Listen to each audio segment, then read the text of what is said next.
Creep, Shadow. By Abraham Merritt. 1. 4 Suicides. I unpacked my bags at the Explorers Club gloomily enough. The singularly unpleasant depression with which I had awakened in my berth the night before had refused to be shaken off. It was like the echo of some nightmare whose details I had forgotten but which still lurked just over the threshold of consciousness. Joined to it was another irritation. Of course I had not expected any mayor's committee to welcome me home. But that neither Bennitt nor Ralston had met me began to assume the aspect of a major tragedy of neglect. I had written to both before sailing, and I had looked for one of them, at least, to be on the dock to meet me. They were the closest friends I had, and the queer current of hostility between them had often amused me. They thoroughly liked, yet as thoroughly disapproved of, each other. I had the idea that away down under they were closer each to the other than to me, that they might have been Damon and Pythias if each hadn't so disliked the other's attitude toward life, and maybe were Damon and Pythias despite it. Old Aesop formulated their discordance centuries ago in his fable of the ant and the cricket. Bill Bennitt was the ant. The serious-minded, hard-working son of Dr. Lionel Bennitt, until recently one of the modern, civilized world's 5 outstanding experts upon brain pathology. I make the distinction of modern and civilized because I have had proof that what we are pleased to call the uncivilized world has many more such experts.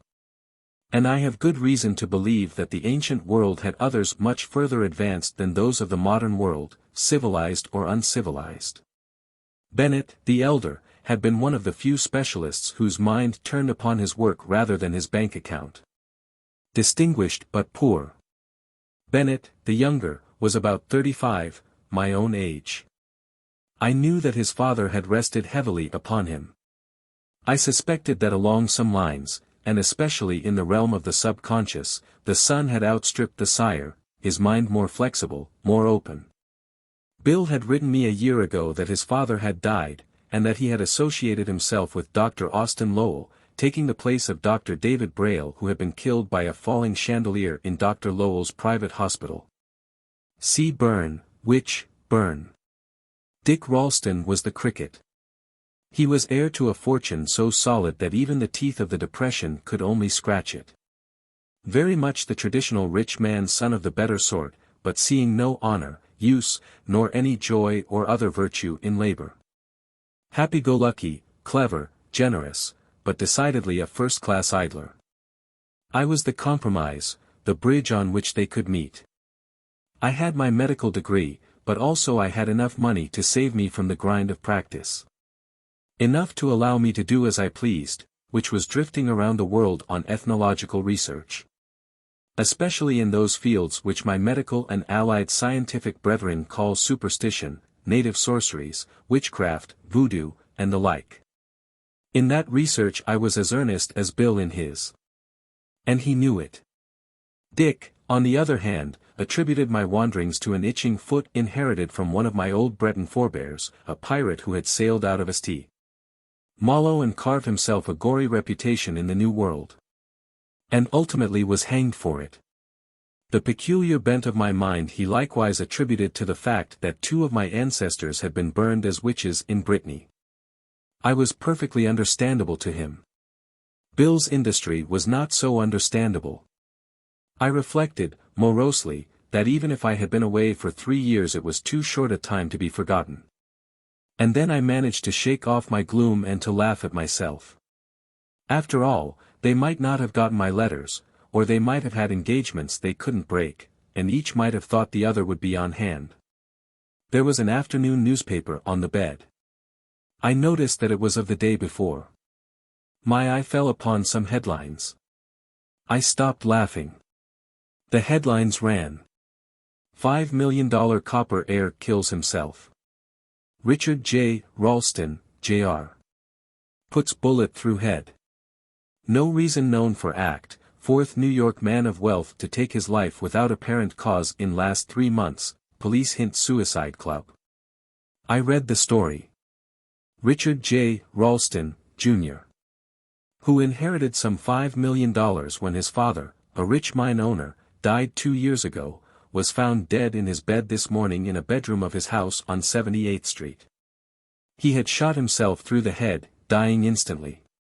The pistol with which he had killed himself was lying on the floor where it had fallen from his hand. The Detective Bureau identified the finger marks on it as his own. Discovery was made by his butler, John Simpson, who said that he had gone into the room about 8 o'clock, following his usual custom. From the condition of the body, Dr. Peabody, of the coroner's office, estimated that Ralston must have shot himself about 3 o'clock, or approximately 5 hours before Simpson found him. 3 o'clock. I felt a little prickling along my spine. Allowing for the difference between ship time and New York time, that was precisely when I had awakened with that strange depression. I read on. If Simpson's story is true, and the police see no reason to doubt it, the suicide could not have been premeditated and must have been the result of some sudden overmastering impulse. This seems to be further indicated by the discovery of a letter Ralston had started to write, and torn up without finishing. The scraps of it were found under a desk in the bedroom where he had tossed them. The letter read, "Dear Bill. Sorry I couldn't stay any longer. I wish you would think of the matter as objective and not subjective, no matter how incredible such a thing may seem. If Alan were only here. He knows more." At this point Ralston had evidently changed his mind and torn up the letter. The police would like to know who Alan is and have him explain what it is that he knows more about. They also hope that the Bill to whom it was to have been sent will identify himself. There is not the slightest doubt as to the case being one of suicide, but it is possible that whatever it was that was objective and not subjective, no matter how incredible, may throw some light on the motive. At present absolutely no reason appears to exist to explain why Mr. Ralston should have taken his life. His attorneys, the well-known firm of Winston, Smith and White, have assured the police that his estate is in perfect order, and that there were no complications in their client's life. It is a fact that unlike so many sons of rich men, no scandal has ever been attached to Ralston's name. This is the fourth suicide within 3 months of men of wealth of approximately Ralston's age, and of comparatively the same habits of life. Indeed, in each of the 4 cases the circumstances are so similar that the police are seriously contemplating the possibility of a suicide pact. The first of the 4 deaths occurred on July 15, when John Marston, internationally known polo player, shot himself through the head in his bedroom in his country house at Locust Valley, Long Island. No cause for his suicide has ever come to light. Like Ralston, he was unmarried. On August 6, the body of Walter St. Clair Calhoun was found in his roadster near Riverhead, Long Island. Calhoun had driven his car off the main road, here heavily shaded by trees, into the middle of an open field. There he had put a bullet through his brains. No one ever discovered why. He had been divorced for 3 years. On August 21, Richard Stanton, millionaire yachtsman and globetrotter, shot himself through the head while on the deck of his ocean-going yacht Trinculo. This happened the night before he was about to set out on a cruise to South America. I read on and on, the speculations as to the suicide pact, supposedly entered into because of boredom and morbid thrill hunger, the histories of Marston, Calhoun, and Stanton. Dick's obituary. I read, only half understanding what it was I read. I kept thinking that it couldn't be true. There was no reason why Dick should kill himself. In all the world there was no man less likely to kill himself. The theory of the suicide pact was absurdly fantastic, at least so far as he was concerned. I was the Alan of the letter, of course. And Bennett was the Bill. But what was it I knew that had made Dick wish for me? The telephone buzzed, and the operator said, "Dr. Bennett to see you." I said, "Send him up." And to myself, thank God. Bill came in. He was white and drawn, and more like a man still in the midst of a stiff ordeal than one who has passed through it. His eyes held a puzzled horror, as though he were looking less at me than within his mind at whatever was the source of that horror. He held a hand out, absently, and all he said was, "I'm glad you're back, Alan." I had the newspaper in my other hand. He took it and looked at the date. He said, yesterday's. Well, it's all there. All that the police know, anyway. He had said that rather oddly. I asked, do you mean you know something that the police don't? He answered, evasively. I thought, oh, they've got their facts all straight. Dick put the bullet through his brain. They're right in linking up those other 3 deaths. I repeated, what do you know that the police don't know, Bill? He said, that Dick was murdered. I looked at him, bewildered. But if he put the bullet through his own brain? He said, I don't blame you for being puzzled. Nevertheless, I know Dick Ralston killed himself, and yet I know just as certainly that he was murdered. He sat down upon the bed. He said, I need a drink. I brought out the bottle of scotch the club steward had thoughtfully placed in my room for homecoming welcome. He poured himself a stiff one. He repeated. I'm glad you're back. We've got a tough job ahead of us, Alan. I poured myself a drink. I asked, what is it? To find Dick's murderer. He answered, that, yes. But more than that. To stop more murders. I poured him and myself another drink. I said, quit beating about the bush and tell me what it's all about. He looked at me, thoughtfully. He answered, quietly, no, Alan. Not yet. He put down his glass. Suppose you had discovered a new bug, an unknown germ, or thought you had. And had studied it and noted its peculiarities. And suppose you wanted someone to check up. What would you do? Give him all your supposed observations first, and then ask him to look into the microscope to verify them. Or simply give him an outline and ask him to look into the microscope and find out for himself. Outline and find out for himself, of course. Exactly. Well, I think I have such a new bug, or a very old one, although it has nothing whatever to do with germs. But I'm not going to tell you any more about it until I put your eye to the microscope. I want your opinion uncolored by mine. Send out for a paper, will you? I called the office and told them to get me one of the latest editions. When it came, Bill took it. He glanced over the first page, then turned the sheets until he came to what he was looking for. He read it, and nodded, and passed the paper to me. Dick's reduced from page 1 to page 5, he said. But I've gotten it over. Read the first few paragraphs, all the rest is rehash and idle conjecture. Very idle. I read. Dr. William Bennett, the eminent brain specialist and associate of Dr. Austin Lowell, the distinguished psychiatrist, visited police headquarters this morning and identified himself as the Bill of the unfinished letter found in the bedroom of Richard J. Ralston, Jr., after the latter's suicide yesterday morning. Dr. Bennett said that undoubtedly the letter had been meant for him, that Mr. Ralston had been one of his oldest friends and had recently consulted him for what he might describe roughly as insomnia and bad dreams. Mr. Ralston had, in fact, been his guest at dinner the night before. He had wanted Mr. Ralston to spend the night with him, but after consenting, he had changed his mind and gone home to sleep. That was what he had referred to in the opening sentence of his letter. Professional confidence prevented Dr. Bennett from going into further description of Mr. Ralston's symptoms. Asked whether the mental condition of Mr. Ralston might explain why he had killed himself, Dr. Bennett guardedly replied that suicide was always the result of some mental condition. In spite of my perplexity and sorrow, I couldn't help smiling at that.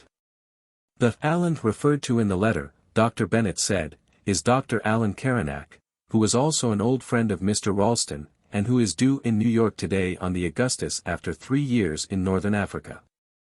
Dr. Caranac is well known in scientific circles for his ethnological researches. Dr. Bennett said that Mr. Ralston had thought that some of his symptoms might be explained by Dr.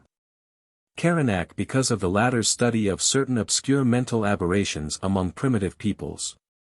Now for the kicker, said Bill, and pointed to the next paragraph. Dr. Bennett talked freely with the reporters after his statement to the police, but could add no essential facts beyond those he had given them. He did say that Mr. Ralston had withdrawn large sums in cash from his accounts during the 2 weeks before his death, and that there was no evidence of what had become of them. He seemed immediately to regret that he had given this information, saying that the circumstance could have no bearing upon Mr. Ralston's suicide. He reluctantly admitted, however, that the sum might be well over $100,000, and that the police were investigating. I said, "That looks like blackmail, if it's true." He said, "I haven't the slightest proof that it is true. But it's what I told the police and the reporters." He read the paragraph over again and arose. "The reporters will soon be here, Alan," he said. "And the police." "I'm going. You haven't seen me. You haven't the slightest idea of what it's all about. You haven't heard from Ralston for a year. Tell them that when you get in touch with me, you may have something more to say.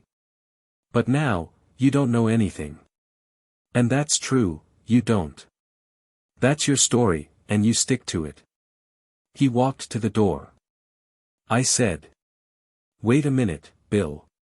What's the idea behind that bunch of words I've just read?" He said, "It's a nicely baited hook." I said, "What do you expect to hook?" He said, "Dick's murderer." He turned at the door, "And something else that's right down your alley." "A witch." He shut the door behind him. "How do you find this book? Any thoughts about the book or the author? Any suggestion for improvement? Please take a moment to share your thoughts in a comment. If you like it, share it with your friends who might enjoy it as well. Subscribe to keep in touch. Visit CompleteAudiobooks.com for more quality content. 2. The Demoiselle Dahut. Not long after Bill had gone, a man from the Detective Bureau visited me. It was evident that he regarded the call as waste motion, just a part of the routine. His questions were perfunctory, nor did he ask me if I had seen Bennett. I produced the scotch and he mellowed. He said, "Hell, if it ain't one thing it's another. If you ain't got money you wear yourself out trying to get it. If you got it, then somebody's trying all the time to rob you. Or else you go nuts like this poor guy and then what good is your money? This Ralston wasn't a bad guy at that, I hear." I agreed. He took another drink and left. 3 reporters came. One from the city news and the others from afternoon papers. They asked few questions about Dick, but showed flattering interest in my travels. I was so relieved that I sent for a second bottle of scotch and told them a few stories about the mirror magic of the Riff women, who believe that at certain times and under certain conditions they can catch the reflections of those they love or hate in their mirrors, and so have power thereafter over their souls. The city newsman said that if he could get the Riff women to teach him that trick, he could lift all the mirror makers in America out of the depression and get rich doing it. The other 2 morosely agreed that they knew some editors whose reflections they'd like to catch. I laughed and said it would be easier to bring over a good old-fashioned Bulgarian mason or 2. Then all they need do was to get the mason a job, decoy the editor to the place and have the mason measure his shadow with a string. After that, the mason would put the string in a box and build the box in the wall. In 40 days the editor would be dead and his soul be sitting in the box beside the string. One of the afternoon men glumly said that 40 days would be too long to wait for the ones he had in mind. But the other asked, with disarming naivete, whether I believed such a thing possible. I answered that if a man were strongly enough convinced he would die on a certain day, he would die on that day. Not because his shadow had been measured and the string buried, but because he believed that this was going to kill him. It was purely a matter of suggestion, of autohypnosis. Like the praying to death practiced by the kahunas, the warlocks of the South Seas, of the results of which there was no doubt whatever. Always providing, of course, that the victim knew the kahuna was praying his death, and the exact time his death was to occur. I ought to have known better. The morning papers carried only a few lines to the effect that I had talked to the police and had been unable to throw any light on the Ralston suicide. But the early editions of the naive reporter's paper featured a special article. Want to get rid of your enemies? Get a Rif Gau's magic mirror, or bring in a Bulgarian mason. Dar. Alan Caranac, noted explorer, tells how to separate yourself safely from those you don't want around, but the catch is that first you have to make them believe you can do it. It was a good story, even if it did make me swear in spots. I read it over again and laughed. After all, I'd brought it on myself. The phone rang, and Bill was on the line. He asked abruptly. What put it in your head to talk to that reporter about shadows? He sounded jumpy. I said, surprised. Nothing. Why shouldn't I have talked to him about shadows? He didn't answer for a moment. Then he asked. Nothing happened to direct your mind to that subject? Nobody suggested it. You're getting curiouser and curiouser, as Alice puts it. But no, Bill, I brought the matter up all by myself. And no shadow fell upon me whispering in my ear. He interrupted, harshly, don't talk like that.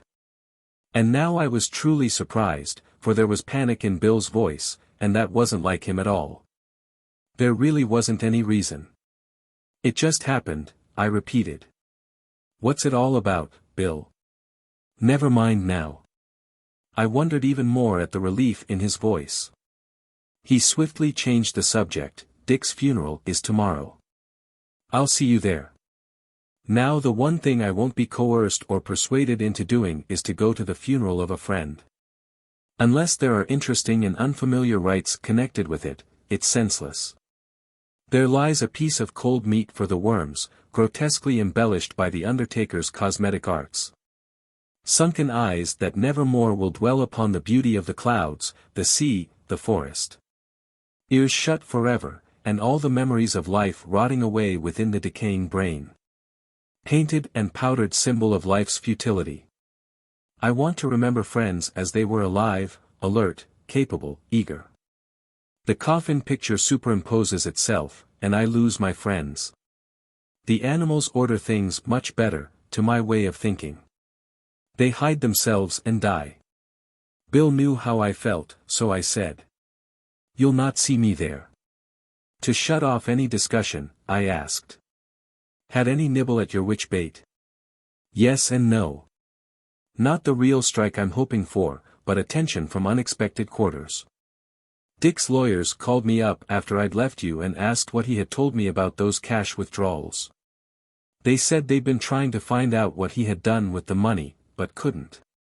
They wouldn't believe me, of course, when I said I knew absolutely nothing, that I had only vague suspicions and had tried a shot in the dark. I don't blame them.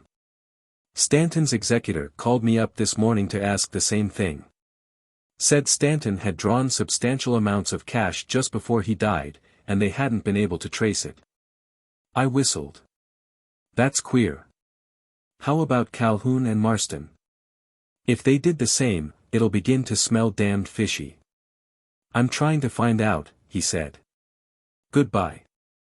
Wait a minute, Bill, I said. I'm a good waiter, and all of that. But I'm getting mighty curious. When do I see you, and what do you want me to do in the meantime? When he answered, his voice was as grave as I'd ever heard it. Alan, sit tight until I can lay the cards before you. I don't want to say more now, but trust me, there's a good reason. I'll tell you one thing, though. That interview of yours is another hook, and I'm not sure it isn't baited even better than mine. That was on Tuesday. Obviously, I was puzzled and curious to a degree. So much so that if it had been anybody but Bill who had sat me down in my little corner chair and told me to be quiet, I would have been exceedingly angry. But Bill knew what he was about, I was sure of that. So I stayed put. On Wednesday, Dick was buried. I went over my notes and started the first chapter of my book on Moroccan sorceries. Thursday night, Bill called up. There's a small dinner party at Dr. Lowell's tomorrow night, he said. Adyar. De Keradel and his daughter. I want you to come. I'll promise you'll be interested. De Keradel. The name had a familiar sound. Who is he? I asked. René de Keradel, the French psychiatrist. You must have read some of his. Yes, of course, I interrupted. He took up some of Charcot's hypnotic experiments at the Salpêtrière, didn't he? Carried them on from the point where Charcot had stopped. Left the Salpêtrière under a cloud some years ago. Subjects died, or he was too unorthodox in his conclusions, or something. That's the chap. I said, I'll be there. I'd like to meet him. Good, said Bill. Dinner's at 7:30. Wear your dinner jacket. And come an hour ahead of time. There's a girl who wants to talk to you before the company comes, as we used to say. A girl? I asked, astonished. Helen, said Bill with a chuckle. And don't you disappoint her. You're her hero. He hung up. Helen was Bill's sister. About 10 years younger than I. I hadn't seen her for 15 years. An impish sort of kid, I recalled. Eyes sort of slanting and yellow-brown. Hair a red torch. Gawky when I saw her last and inclined to be fat. Used to follow me around when I was visiting Bill during college vacations, and sit and stare at me without speaking until it made me so nervous I stuttered. Never could tell whether it was silent adoration or sheer deviltry. That was when she was about 12. Nor could I forget how she had led me, apparently innocently, to sit on a subterranean nest of hornets. Nor the time when, going to bed, I had found it shared by a family of garter snakes. The first might have been an accident, although I had my doubts, but the second wasn't. I had dumped the snakes out the window and never by word, look, or gesture referred to it, having my reward in the child's bafflement at my reticence and her avid but necessarily mute curiosity. I knew she had gone through Smith and had been studying art in Florence. I wondered what she had grown to be. I read over some of de Keradel's papers at the Academy of Medicine library next day. He was a queer bird without doubt, with some extraordinarily arresting theories. I didn't wonder that the Salpêtrière had eased him out. Stripped of their scientific verbiage, the framework of his main idea was startlingly like that expounded to me by the many times born abbot of the lamasery at Gyangtse, in Tibet. A holy man and an accomplished wonder-worker, a seeker of knowledge along strange paths, what would be loosely called by the superstitious, a sorcerer. Also by a Greek priest near Delphi whose Christian cloak covered a pure case of pagan atavism. He offered to demonstrate his hypothesis, and did. He nearly convinced me. Indeed, visualizing again what he had made me see, I was not sure that he hadn't convinced me. I began to feel a strong interest in this Dr. de Keradel. The name was Breton, like my own, and as unusual. Another recollection flitted through my mind. There was a reference to the de Keradels in the chronicles of the de Caranacs, as we were once named. I looked it up.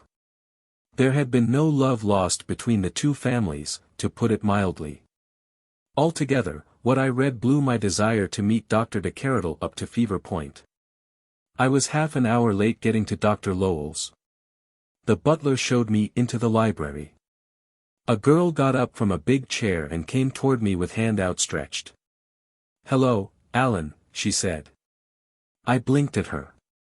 She wasn't so tall, but her body had all the lovely contours the sculptors of Athens' golden age gave their dancing girls.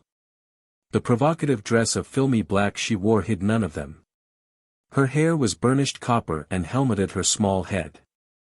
The heavy chignon at the nape of her neck showed she had resisted the bob.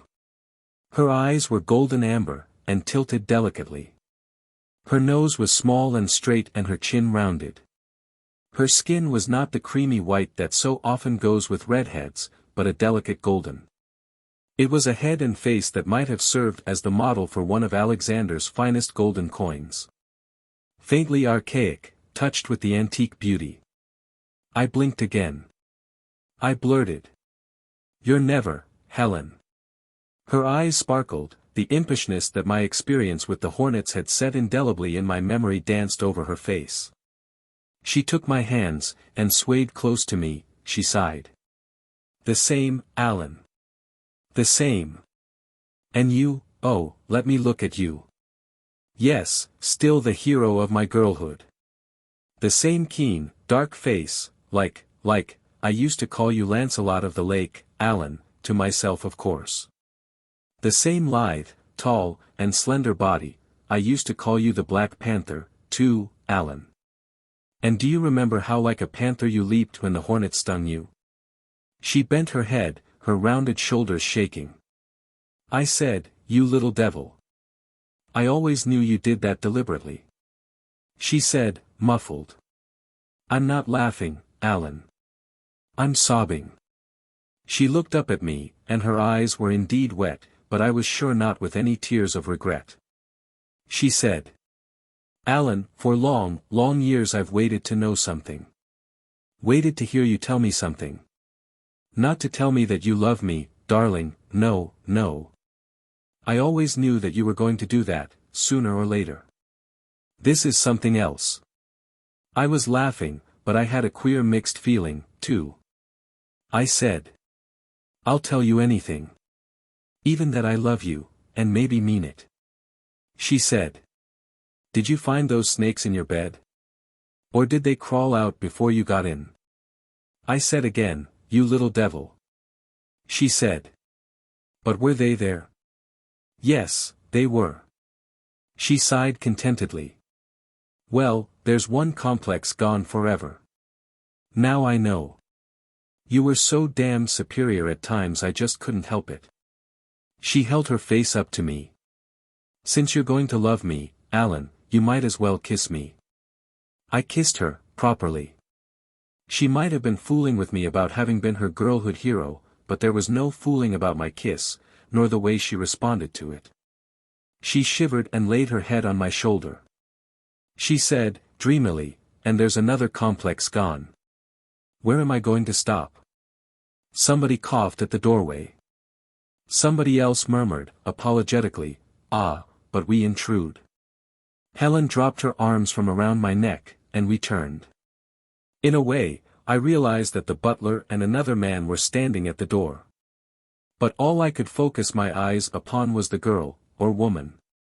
You know how it is when you're riding in the subway, or at the theater, or at a racetrack and suddenly one face, for some reason or no reason, thrusts itself out from the crowd. And it's as though your mental spotlight were turned on it and every other face gets misty and recedes into the background. That often happens to me. Something in the face that stirs some old forgotten memory, no doubt. Or stirs the memory of our ancestors whose ghosts are always peering through our eyes. Seeing this girl was like that, only far more so. I couldn't see anything else, not even Helen. She had the bluest eyes I've ever seen, or rather eyes of a curious deep violet. They were big and unusually wide apart, with long curling black lashes and slimly penciled black eyebrows that almost met above her high-arched but delicately modeled nose. You felt, rather than saw, their color. Her forehead was broad, but whether it was low I could not tell, for it was coiffed with braids of palest gold, and there were little ends of hair that curled up all over her head. And they were so fine and silken that the light in the hall shining through them made a queer silver-gilt aureole around her head.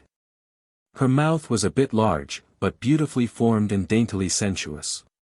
Her skin was a miracle, white, but vital, as though moon fires shone behind it. She was tall almost as I, exquisitely curved, deep-bosomed. Her breasts echoed the betrayal of her lips. Her head and face and shoulders came like a lily out of the calyx of a shimmering sea-green gown. She was exquisite, but I had swift understanding that there was nothing heavenly about the blue of her eyes. And nothing saintly about the aureole about her head. She was perfection, and I felt a swift hatred against her, understanding, as the pulse of it passed, how one could slash a painting that was a masterpiece of beauty.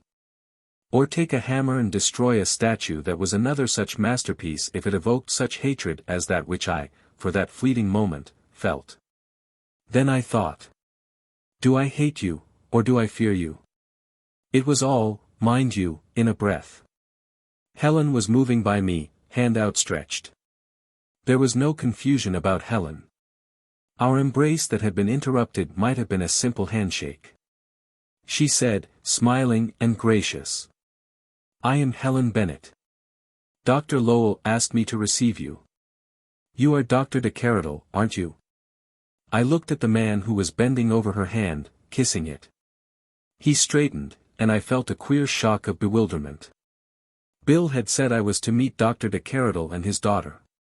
But this man looked no eye older than the girl, if she was his daughter. True, the silver and the gold of his hair was a little paler.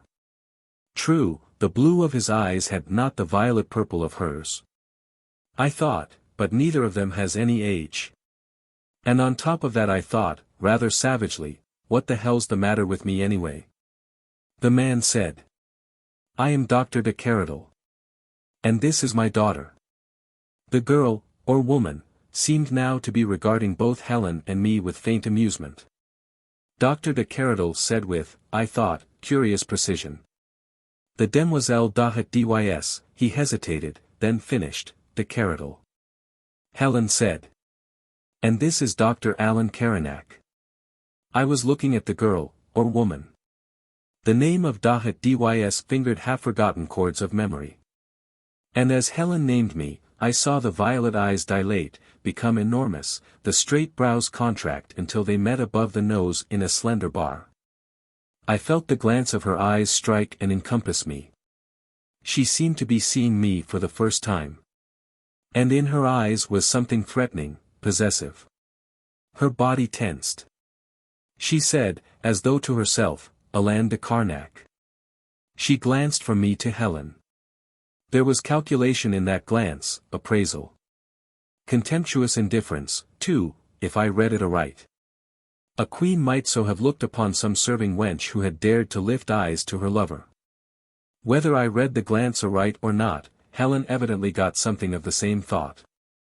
She turned to me and said sweetly. Darling, I'm ashamed of you. Wake up. With the side of her little high-heeled slipper she gave me a surreptitious and vigorous kick on the shin. Just then Bill came in, and with him a dignified, white-haired gentleman I knew must be Dr. Lowell. I don't know when I had ever been so glad to see Bill. 3. Theories of Dr. de Keradel. I gave Bill the old fraternity high sign of distress, and after introductions he bore me away, leaving the Demoiselle Dahut to Helen and Dr. de Keradel with Dr. Lowell. I felt an urgent need for a drink, and said so. Bill passed me the brandy and soda without comment. I drank a stiff brandy neat. Helen had bowled me off my feet, but that had been a pleasant upset, nothing that called for any alcoholic lever to right me. The Demoiselle Dahut had been an entirely different matter. She was damned disconcerting. It occurred to me that if you compared yourself to a ship bowling along under full sail, with your mind as a capable navigator and through charted seas. Helen was a squall that fitted normally into the picture, but the demoiselle was a blow from a new quarter entirely, heading the ship into totally strange waters. What you knew of navigation wouldn't help you a bit. I said. Helen could blow you into Port O, paradise, but the other could blow you into Port O, hell. Bill didn't say anything, only watched me. I poured a second brandy. Bill said, mildly. There'll be cocktails and wine at dinner. I said, fine, and drank the brandy. I thought. It's not her infernal beauty that's got me going. But why the hell did I hate her so when I first saw her? I didn't hate her now. All I felt was a burning curiosity. But why did I have that vague sense of having long known her? And that not so vague idea that she knew me better than I did her? I muttered. She makes you think of the sea, at that. Bill said, who? I said, the Demoiselle Dahut. He stepped back, he said, as though something was strangling him. Who's the Demoiselle Dahut? I looked at him, suspiciously. I said, don't you know the names of your guests? That girl down there, the Demoiselle Dahut dys de Keradel. Bill said, rather dumbly. No, I didn't know that. All Lowell introduced her by was the de Keradel part of it. After a minute, he said, probably another drink won't hurt you. I'll join you. We drank, he said, casually. Never met them till tonight. De Keradel called on Lowell yesterday morning, as one eminent psychiatrist upon another. Lowell was interested, and invited him and his daughter to dinner.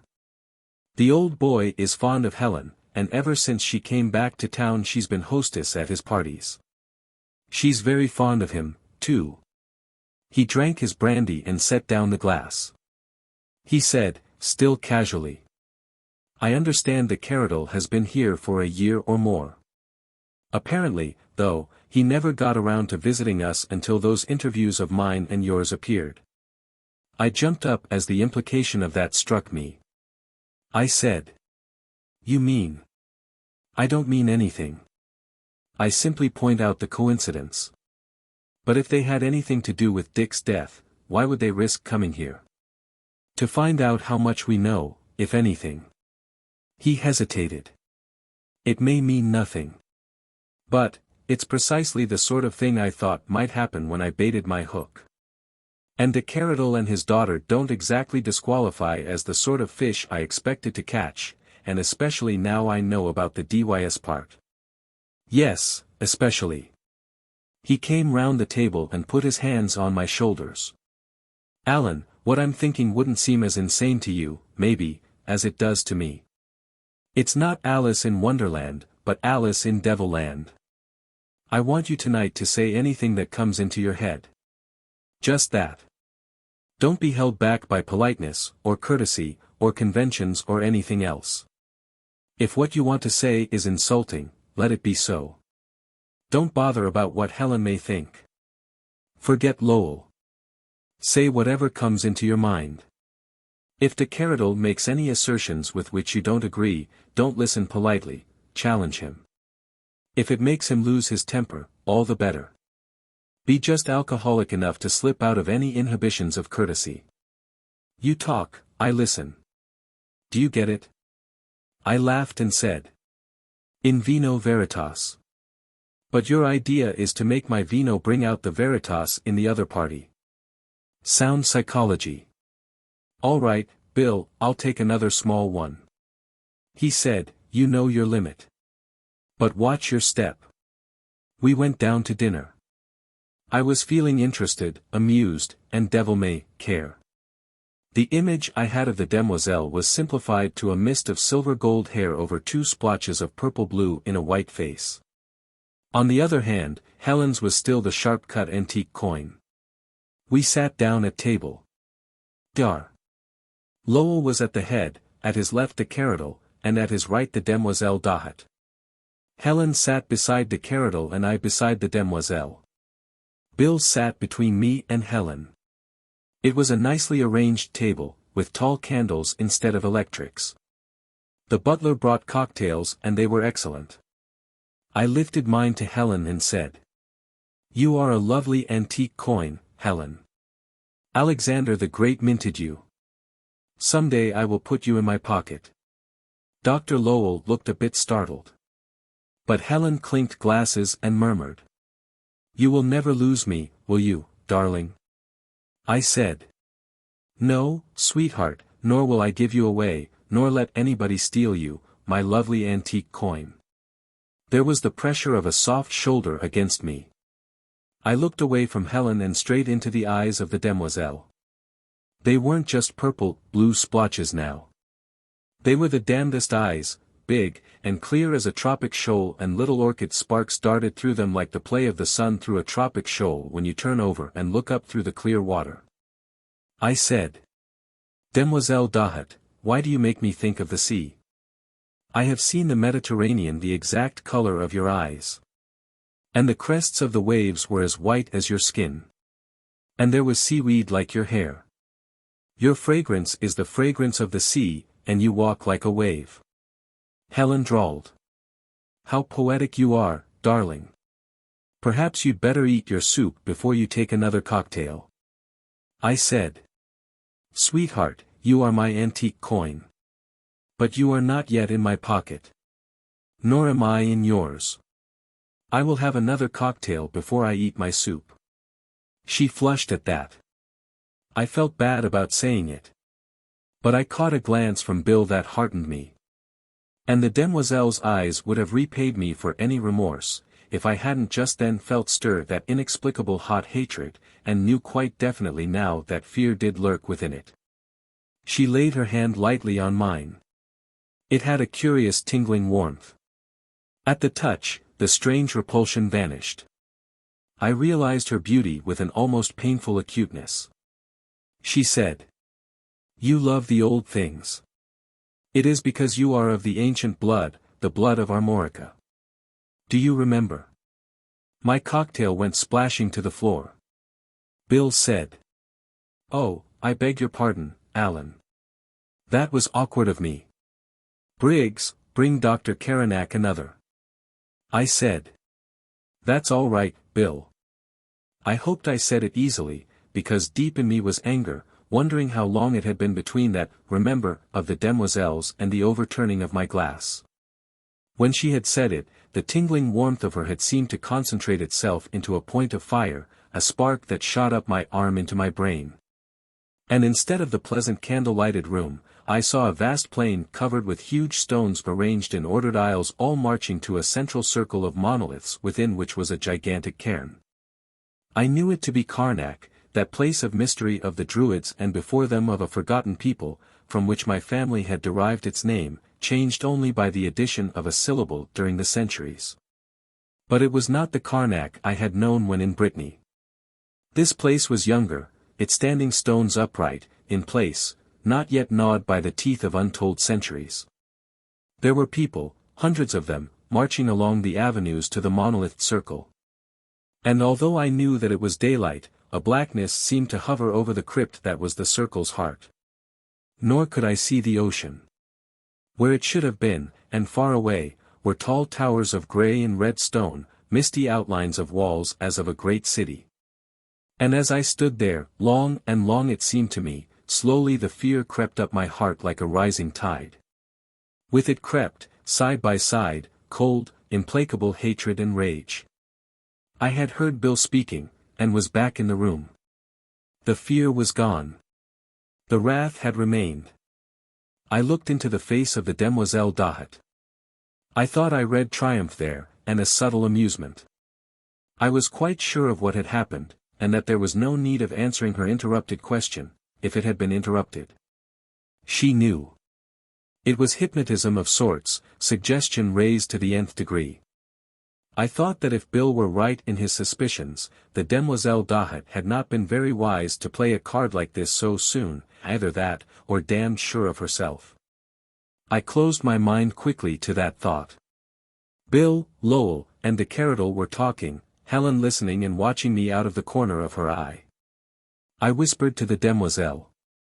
I knew a witch doctor down in Zululand who could do that same thing, Demoiselle de Keradel. He called the trick sending out the soul. He was not so beautiful as you are. Perhaps that is why he had to take so much more time to do it.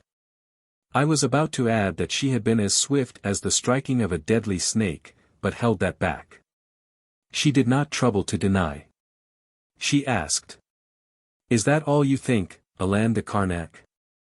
I laughed. "No, I think that your voice is also of the sea." And so it was, the softest, sweetest contralto I'd ever heard, low and murmurous and lulling, like the whisper of waves on a long smooth beach. She said, "But is that a compliment then? Many times you have compared me to the sea tonight. Is not the sea treacherous?" "Yes," I said, and let her make what she would of that answer. She did not seem offended. The dinner went on with talk of this and that. It was a good dinner, and so was the wine. The butler kept my glass filled so faithfully that I wondered whether Bill had given him orders. The demoiselle was cosmopolitan in her points of view, witty, undeniably charming, to use that much misused word. She had the gift of being able to be what her conversation implied she was. There was nothing exotic, nothing mysterious about her now.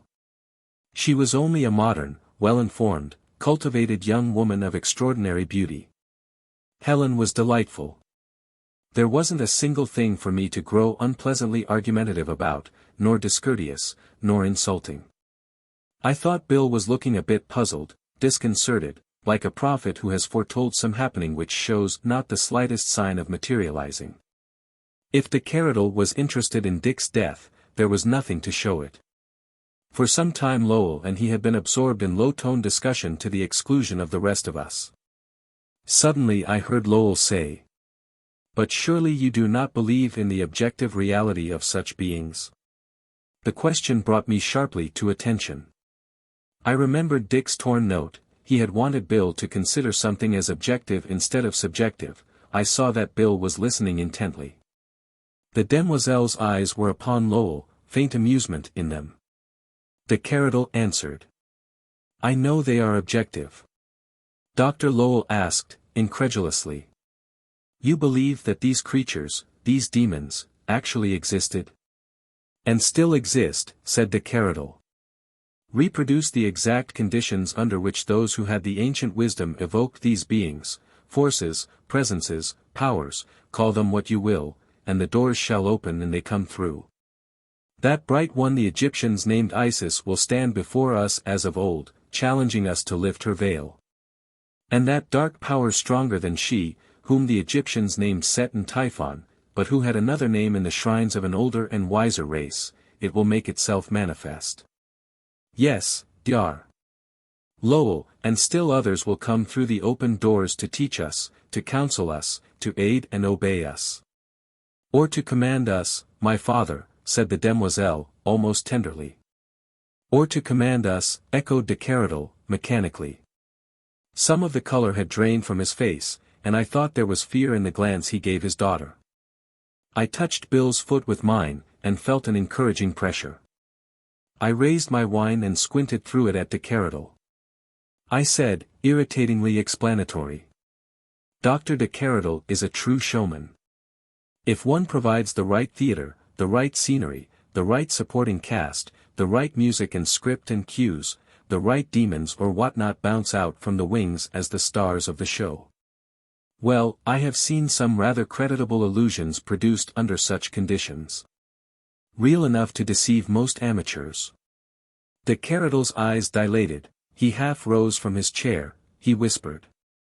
"Amateur. Do you imply that I am an amateur?" I said, urbanely, still looking at my glass. "Not at all. I said you were a showman." He mastered his anger with difficulty. He said to Lowell. "They are not illusions, Dr. Lowell. There is a pattern, a formula, to be observed.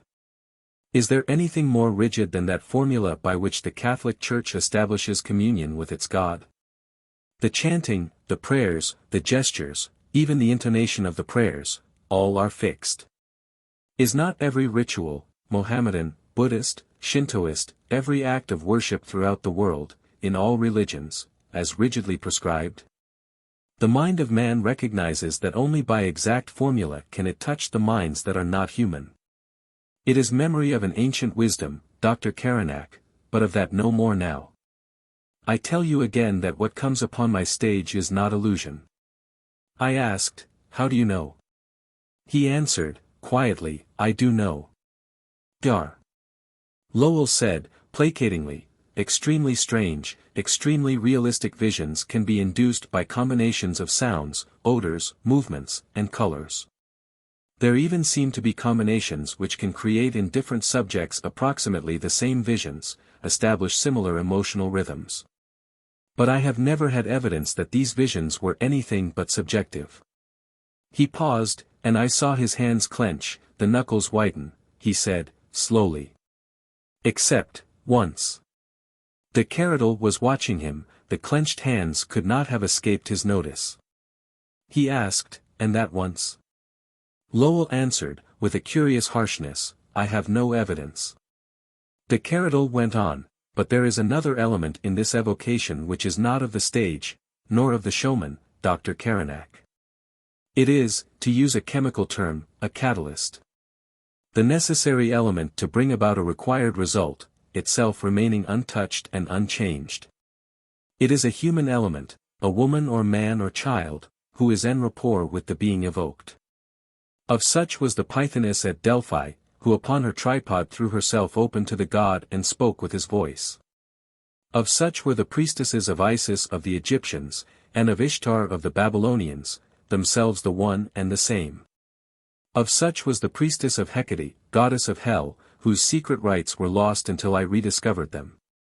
Of such was the warrior king who was priest of tentacled Kokaryu, the kraken god of the Uyghurs, and of such was that strange priest at whose summoning came the black god of the Scyths. In the form of a monstrous frog.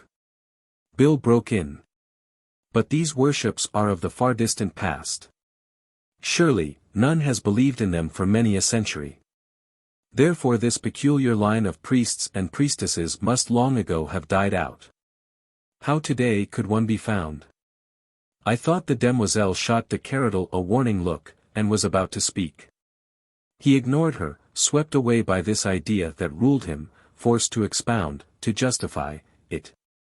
He said. But you are wrong. They do live. They live in the brains of those who sprang from them. They sleep in the brains of their descendants. They sleep until one comes who knows how to awaken them. And to that awakener, what reward? Not the golden and glittering trash in the tomb of some Tutankhamen, not the sterile loot of some Genghis Khan, or of Attila, shining pebbles and worthless metal, playthings.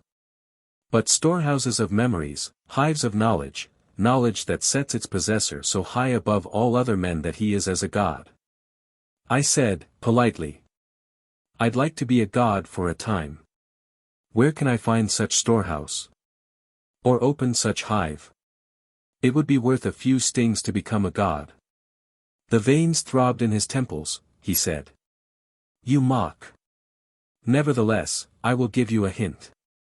Once Dr. Charcot hypnotized a girl who had long been a subject of his experiments. He sent her deeper into the hypnotic sleep than ever he had dared before with any subject.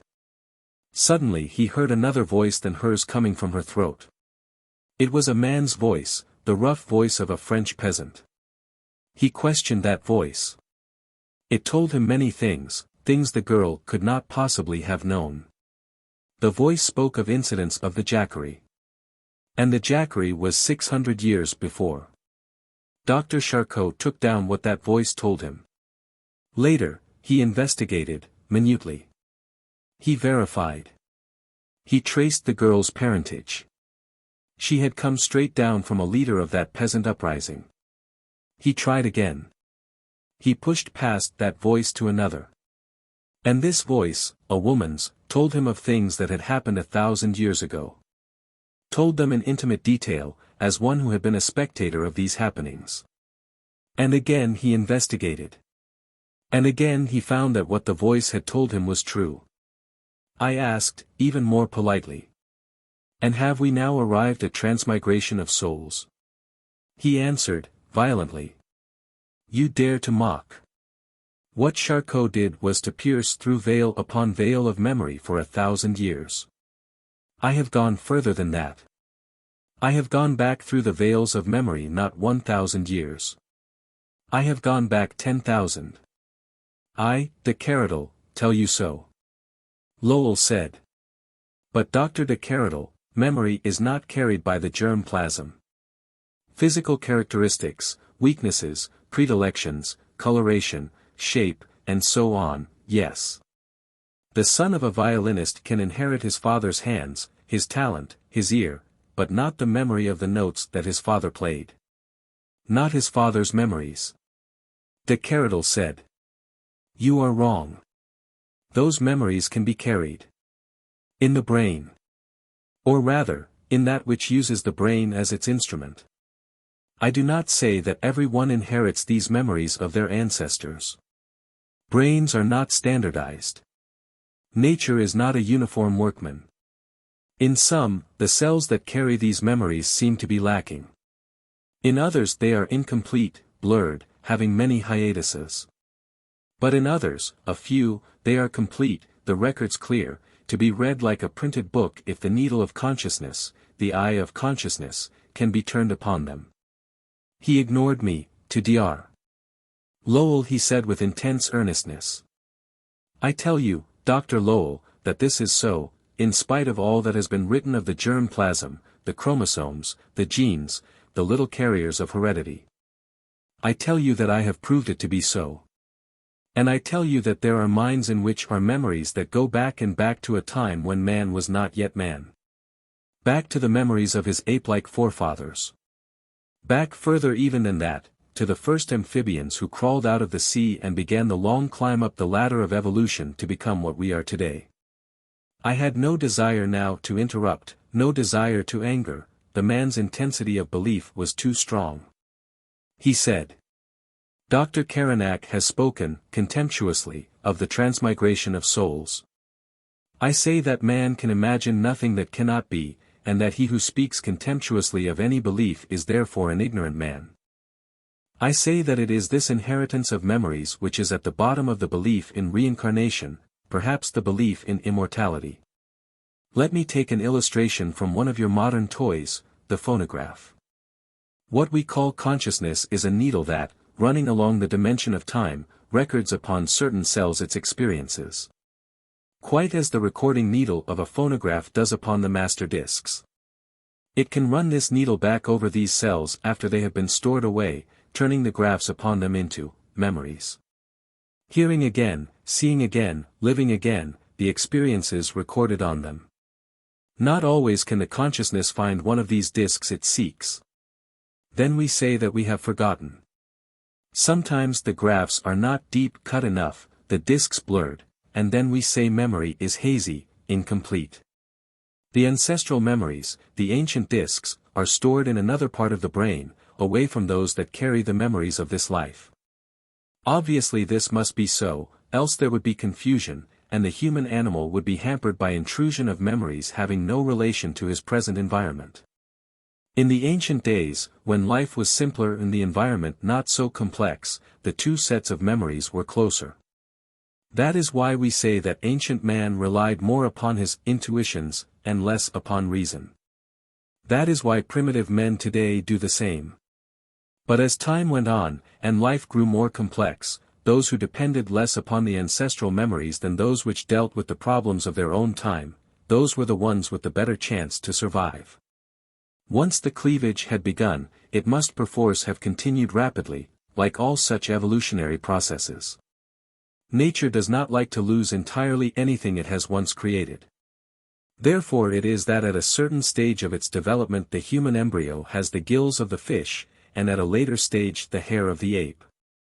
And, therefore, it is that in certain men and women today, these storehouses of ancient memories are fully stocked, to be opened, Dr. Caranac, and having been opened, to be read. I smiled and drank another glass of wine. Lowell said. That is all strongly suggestive, Dr. de Keradel. If your theory is correct, then these inherited memories would without doubt appear as former lives to those who could recall them. They could be a basis of the doctrine of transmigration of souls, of reincarnation. How else could the primitive mind account for them? De Keradel said. They explain many things, the thought of the Chinese that unless a man has a son, he dies indeed. The folk saying, a man lives in his children. Lowell said. The newborn bee knows precisely the law and duties of the hive. It does not have to be taught to fan, to clean, to mix the pollen and the nectar into the jellies that produce the queen and the drone, the different jelly that is placed in the cell of the worker. None teaches it the complex duties of the hive. The knowledge, the memory, is in the egg, the wriggler, the nymph. It is true, too, of the ants and of many insects. But it is not true of man, nor of any other mammal. De Keradel said. It is true also of man. 4. The Lost City of Ys. There was a devil of a lot of truth in what de Keradel had said. I had come across manifestations of that same ancestral memory in odd corners of the earth. I had been burning to corroborate him, despite that excusable dig of his at my ignorance. I would have liked to talk to him as one investigator to another. Instead I drained my glass and said severely, Briggs, I have not had a drink for 5 minutes, and then to the table in general, just a moment. Let us be logical. Anything so important as the soul and its travels deserves the fullest consideration. Dr. de Keradel began this discussion by asserting the objective existence of what the showman produced. That is correct, Dr. de Keradel.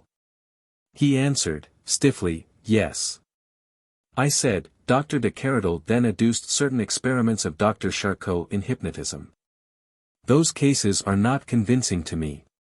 In the South Seas, in Africa, in Kamchatka, I have heard the most errant fakirs speak not in 2 or 3 but in half a dozen voices.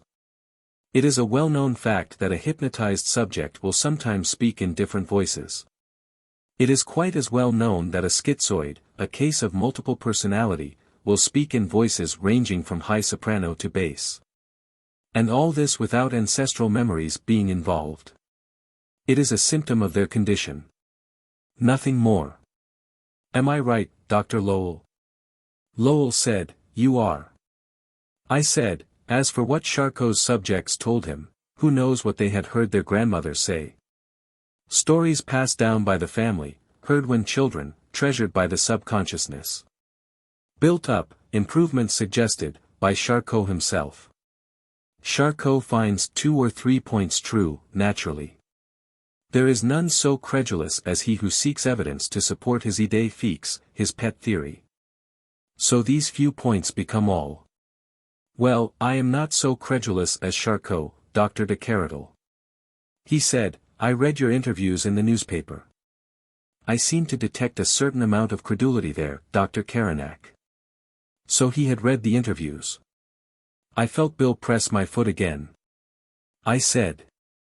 I tried to make plain to the reporters that belief in the hokum was necessary to make the hokum effective. I admit that to the victim of his belief it doesn't make much difference whether it was hokum or reality. But that doesn't mean that the hokum is real or can affect anybody else. And I tried to make plain that the defense against the hokum is very simple. It is, don't believe it. The veins on his forehead began to twitch again. He said, by hokum you mean, I assume, nonsense. More than that, I said, cheerfully. Bunk. Dr. Lowell looked pained.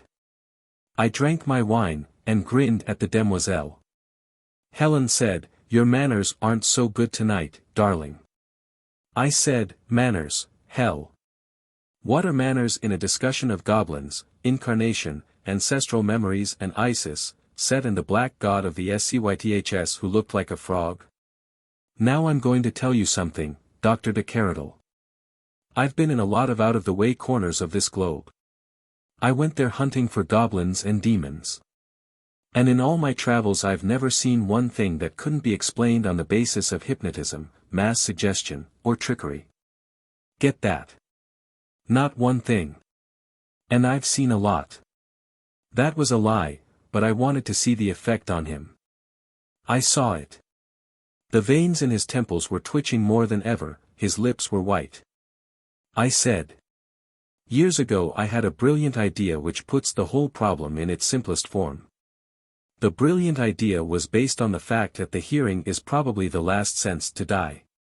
That after the heart stops the brain continues to function as long as it has enough oxygen. And that while the brain does function, although every sense is dead, it can have experiences that seem to last for days and weeks, although the actual dream lasts but a fraction of a second. Heaven and Hell Incorporated, that was my idea. Ensure yourself an immortality of joy. Give your enemy an immortality of torment. To be done by expert hypnotists, masters of suggestion, sitting at the bedside of the dying and whispering into his ear that which the brain was to dramatize, after hearing in every other sense was dead. The demoiselle drew a sharp breath. De Keradel was staring at me with a strange intentness. Well, there it was, I went on. For a sufficient sum you could promise, and actually give, your client the immortality he desired. Any kind he wanted, from the houri-haunted paradise of Muhammad to the angel choirs of paradise.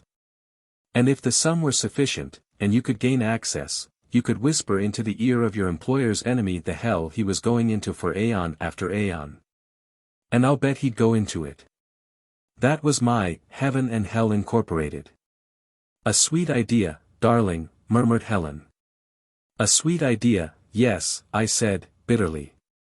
Let me tell you what it did for me. It happens that it's entirely feasible. Very well, consider me, the inventor. If there is a delectable life after death, will I enjoy it? Not at all. I'll be thinking, this is just a vision in the dying cells of my brain. It has no objective reality. Nothing that could happen to me in that future existence, assuming it to be real, could be real to me. I would think, oh, yes, very ingenious of me to create such ideas, but after all, they're only in the dying cells of my brain. Of course, I said, grimly, there is a compensation. If I happened to land in one of the traditional hells, I wouldn't take it any more seriously. And all the miracles of magic, or sorcery, I've ever beheld were no more real than those dying visions would be. The demoiselle whispered, so faintly that none but I could hear, I could make them real to you, Alan de Caranac, either heaven or hell. I said, in life or in death, your theories cannot be proven, Dr. de Keradel. At least, not to me. He did not answer, staring at me, fingers tapping the table. I went on, suppose, for example, you desired to know what it was that they worshipped among the stones of Karnak. You might reproduce every rite. Might have your descendant of priestess with the ancient ghost wide awake in her brain. But how could you know that what came to the great cairn within the circle of monoliths, the gatherer within the cairn, the visitor to the Alcarazi, was real? De Keradel asked, incredulously, in a curiously still voice, as though exercising some strong restraint, what can you know of the Alcarazi, or of the gatherer within the cairn? I was wondering about that, too.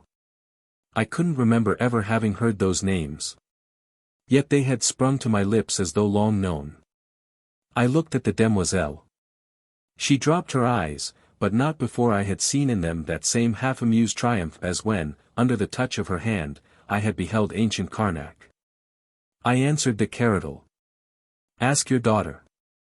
His eyes were no longer blue, they had no color at all. They were like little spheres of pale fire. He did not speak, but his eyes demanded answer from her. The demoiselle met them indifferently. She shrugged a white shoulder. She said, I did not tell him. She added, with a distinct touch of malice, perhaps, my father, he remembered. I leaned to her, and touched her glass with mine. I was feeling pretty good again.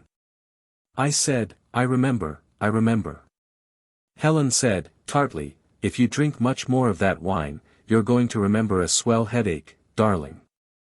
The Demoiselle Dahut murmured, what do you remember, Alan de Caranac? I sang the old Breton song, to the English words. Fisher. Fisher. Have you seen White Dahut the Shadow's queen? Riding on her stallion black. At her heels her shadow pack. Have you seen Dahut ride by? Swift as cloudy shadows fly. O'er the moon in stormy sky. On her stallion black as night. Shadow's queen, Dahut the white. There was a queer silence. Then I noticed that de Keradel was sitting up oddly rigid and looking at me with that same expression he had worn when I had spoken of the Alcarazi, and the gatherer in the cairn. Also that Bill's face had bleached. I looked at the demoiselle and there were little dancing orchid sparks in her eyes. I hadn't the slightest idea why the old song should have had such an effect. Helen said, that's a weird melody, Alan. Who was Dahut the White? A witch, angel, I told her. A wicked, beautiful witch. Not a torched, tressed witch like you, but a blonde one. She lived 20 centuries or more ago in a city named Ys. Nobody knows quite where Ys was, but probably its towers rose where now the sea flows between Quiberon and Belle Isle. Certainly, it was once land there. Ys was a wicked city, filled with witches and sorcerers, but wickedest of all was Dahut the White, the daughter of the king. She picked her lovers where she would. They pleased her for a night, 2 nights, seldom 3. Then she cast them from her. Into the sea, some say. Or, say others, she gave them to her shadows. Bill interrupted, what do you mean by that? His face was whiter than before. The Keradel was looking sharply at him. I said. I mean, shadows. Didn't I sing to you that she was queen of shadows? She was a witch, and could make shadows do her bidding. All sorts of shadows, shadows of the lovers she'd killed, demon shadows, incubi and succubi nightmares. A specialist in shadows was the White Dahut, according to the legend. At last the gods determined to take a hand. Don't ask me what gods. Pagan, if all this was before the introduction of Christianity, Christian if after. Whichever they were, they must have believed that who lives by the sword must die by the sword and all of that, because they sent to Y.S. a youthful hero with whom Dahut fell instantly, completely, and madly in love. He was the first man she had ever loved, despite her former affairs. But he was coy, aloof. He could forgive her previous philandering, but before he would accept her favors he must be convinced she truly loved him. How could she convince him? Quite easily. Y.S., it appears, was below sea level and protected by walls which kept out the tides. There was one gate which would let in the sea. Why was there such a gate? I don't know. Probably for use in case of invasion, revolution, or something of the sort. At any rate, the legend says, there was such a gate. The key to it hung always about the neck of the king of Y.S., Dahut's father. Bring me that key, and I'll know you love me, said the hero. Dahut stole down to her sleeping father, and stole the key from his neck. She gave it to her lover. He opened the sea gates. The sea poured in. Finish, for wicked Y.S. Finish, for wicked Dahut the White. She was drowned, asked Helen. That's the curious detail of the legend. The story is that Dahut had a rush of filial devotion to the heart, rushed away, awakened the father she had betrayed, took her big black stallion, mounted it, drew the king up behind her and tried to beat the waves to higher ground. There must have been something good in her after all. But, another extraordinary detail, her shadows rebelled, got behind the waves and pushed them on higher and faster. So the waves overtook the stallion and Dahut and her papa, and that was indeed their finish. But still they ride along the shores of Quiberon on her stallion black, at her heels her shadow pack dash. I stopped, abruptly. My left arm had been raised, the glass of wine within it. By a freak of the light, the candles threw its shadow sharply upon the white tablecloth, directly in front of the demoiselle. And the demoiselle's white hands were busy with the shadow of my wrist, as though measuring it, as though passing something under and around it. I dropped my hand and caught hers. Swiftly she slipped them under the edge of the table. As swiftly I dropped my right hand and took from her fingers what they held. It was a long hair, and as I raised it, I saw that it was one of her own. I thrust it into the candle flame and held it there while it writhed and shriveled. The demoiselle laughed, sweet, mocking laughter. I heard the Keredel's chuckle echo hers. The disconcerting thing was that his amusement seemed not only frank but friendly. The demoiselle said. First he compares me to the sea, the treacherous sea. Then darkly, by inference, to wicked Dahut, the shadow queen. And then he thinks me a witch, and burns my hair. And yet, he says he is not credulous, that he does not believe. Again she laughed, and again de Keradel echoed her. I felt foolish, damned foolish. It was touché for the demoiselle, beyond any doubt. I glared at Bill. Why the devil had he led me into such a trap? But Bill was not laughing. He was looking at the demoiselle with a face peculiarly stony. Nor was Helen smiling. She was looking at the demoiselle too. With that expression which women wear when they desire to call another by one of those beautifully descriptive Old English words which the Oxford Dictionary says are not now in decent use. I grinned, and said to her, it appears that another lady has put me on a hornet's nest. Helen gave me a long comforting look. It said, I can do that, but God help any other woman who tries it. There was a short and awkward silence. De Keradel broke it. I do not quite know why, but I am reminded of a question I wish to ask you, Dr. Bennett. I was much interested in the account of the suicide of Mr. Ralston, who, I gathered from your interview in the newspapers, was not only a patient of yours but a close friend. I saw Bill blink in the old way when he had come to some unshakable conviction. He answered, smoothly, in his best professional manner. Yes, indeed, Dr. de Keradel, as friend and patient I probably knew him as well as anyone. De Keradel said, it is not so much his death that interests me. It is that in the account of it 3 other men were mentioned. His death linked to theirs, in fact, as though the same cause were behind all. Bill said, quite so. I had the idea that the demoiselle was watching Bill intently from the corners of her lovely eyes. De Keradel took up his glass, twirled it slowly, and said. I am really much interested, Dr. Bennet. We are all of us physicians, here. Your sister, my daughter, are of course in our confidence. They will not talk. Do you think that these 4 deaths had anything in common? Without doubt, answered Bill. What? Asked de Keradel. Shadows, said Bill. 5. The Whispering Shadow. I stared at Bill, incredulously. I remembered his anxiety over my mention of shadows to the reporters, and his tenseness when I had told of the shadows of Dahut the White. And here we were, back to shadows again. There must be some link, but what was it? De Keradel exclaimed, shadows. Do you mean all suffered from identical hallucinations?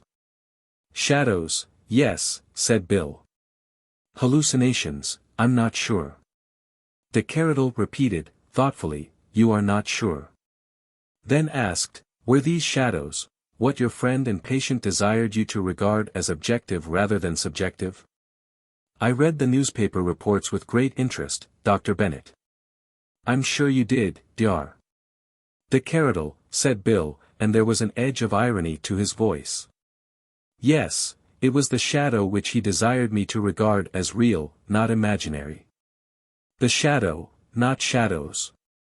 There was only one, he paused, then added with a faint but plainly deliberate emphasis, only one shadow for each, you know.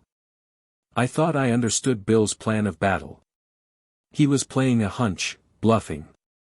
Pretending to have knowledge of this shadowy decoy of death, whatever the thing might be, exactly as he had pretended to have knowledge of a common cause for the 4 suicides. He had used that bait to lure his fish within range of the hook. Now that he thought he had them there, he was using the same bait to make them take it. I didn't believe he knew any more than when he had talked to me at the club. And I thought he was dangerously underestimating the de Keradels. That last thrust had been a bit obvious.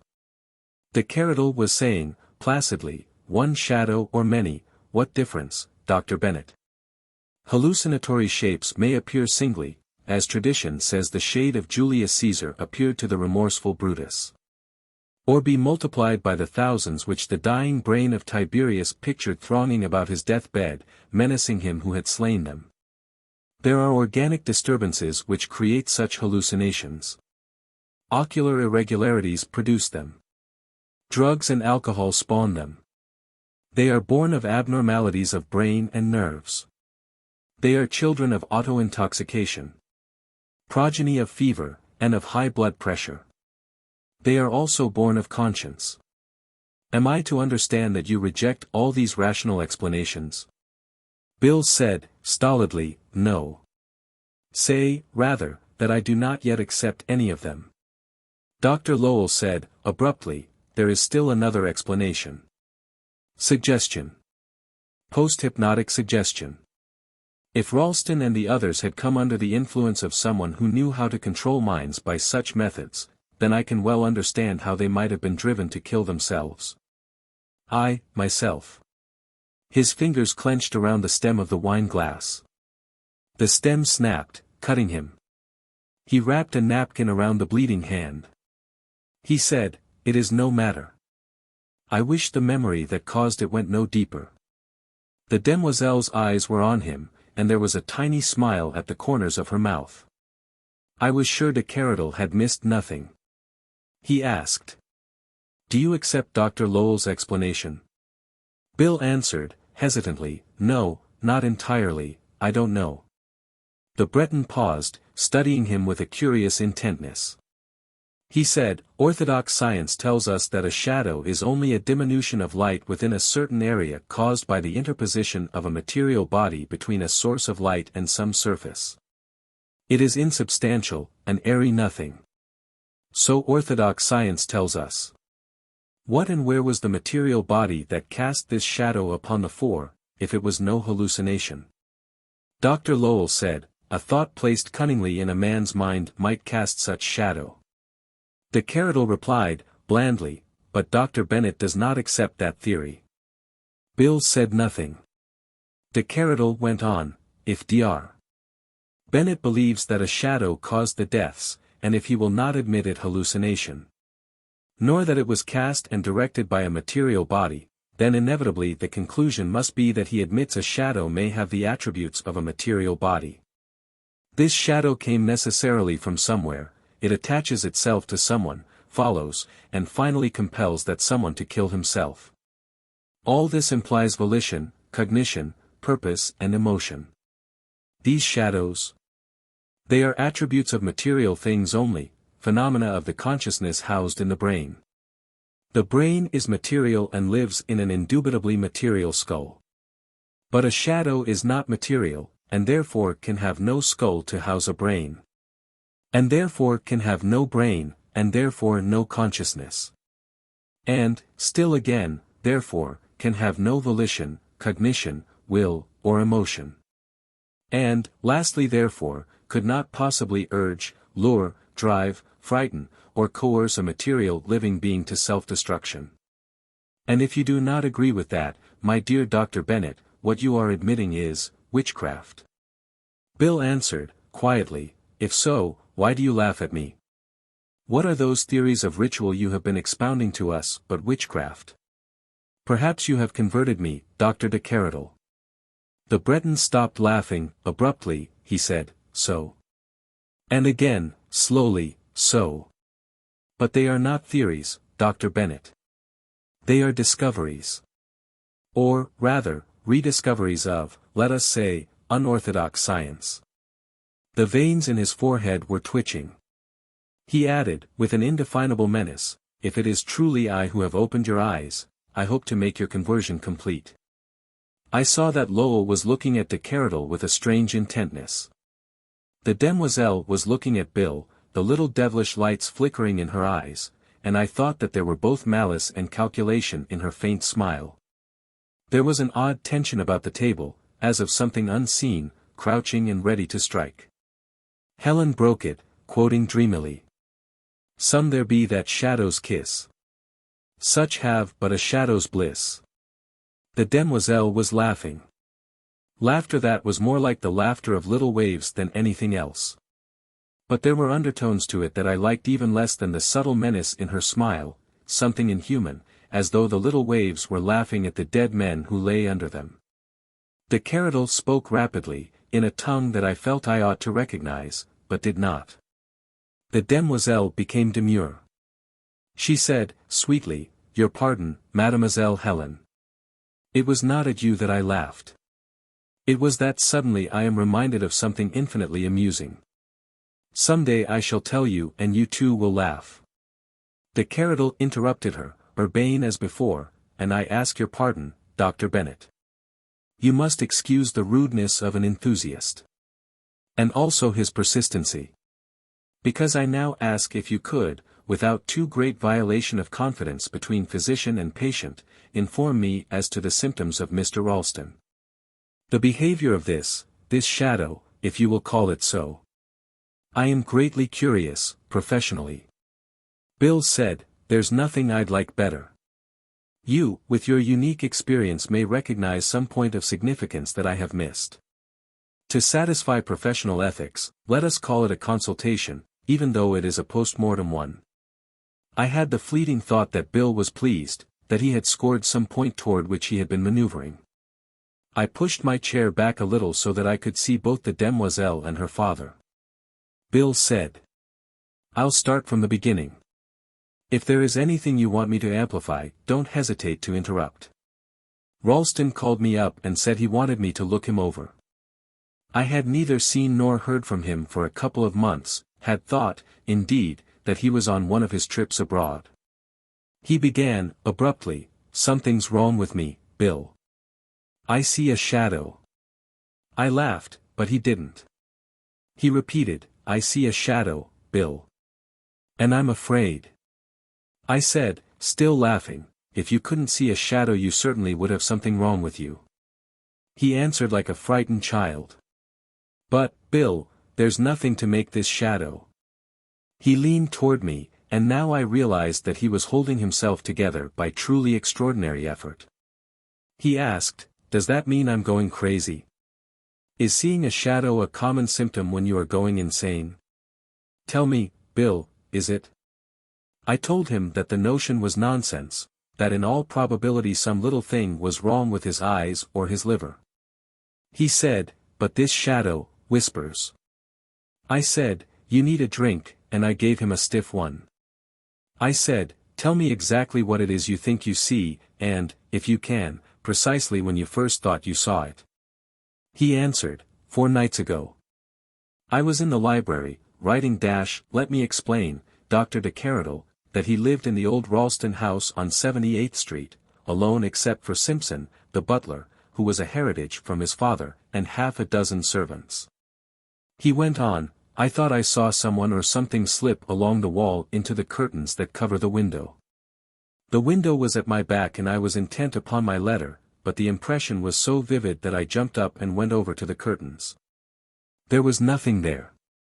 I returned to my desk, but I couldn't get rid of the feeling that someone or something was in the room." He said, "I was so disturbed that I made a note of the time." "A mental echo of the visual hallucination," said de Keradel. "An obvious concomitant." "Perhaps," said Bill. At any rate, a little later he had the same experience, only this time the movement was from right to left, the reverse of the first. In the next half hour it was repeated 6 times, always in the opposite direction, I mean, from left to right, then right to left and so on. He laid emphasis upon this, as though he thought it in some way significant. He said, "It was, as though it were weaving." I asked what it was like. He said, "It had no shape." It was just movement. No, it had no shape then. The feeling of not being alone in the room increased to such an uncomfortable pitch that shortly after midnight he left the library, leaving the lights burning, and turned in. There was no recurrence of the symptoms, in his bedroom. He slept soundly. Nor was he troubled the next night. By the day following he had almost forgotten the matter. That night he dined out and came home about 11 o'clock. He went into the library to go over his mail. He told me, "Suddenly I had the strongest feeling that someone was watching me from the curtains. I turned my head, slowly. I distinctly saw a shadow upon the curtains. Or, rather, as though it were intermingled with them, like a shadow cast by something behind. It was about the size and shape of a man. He jumped to the curtains and tore them away. Nothing was behind them nor was there anything beyond the window to cast a shadow.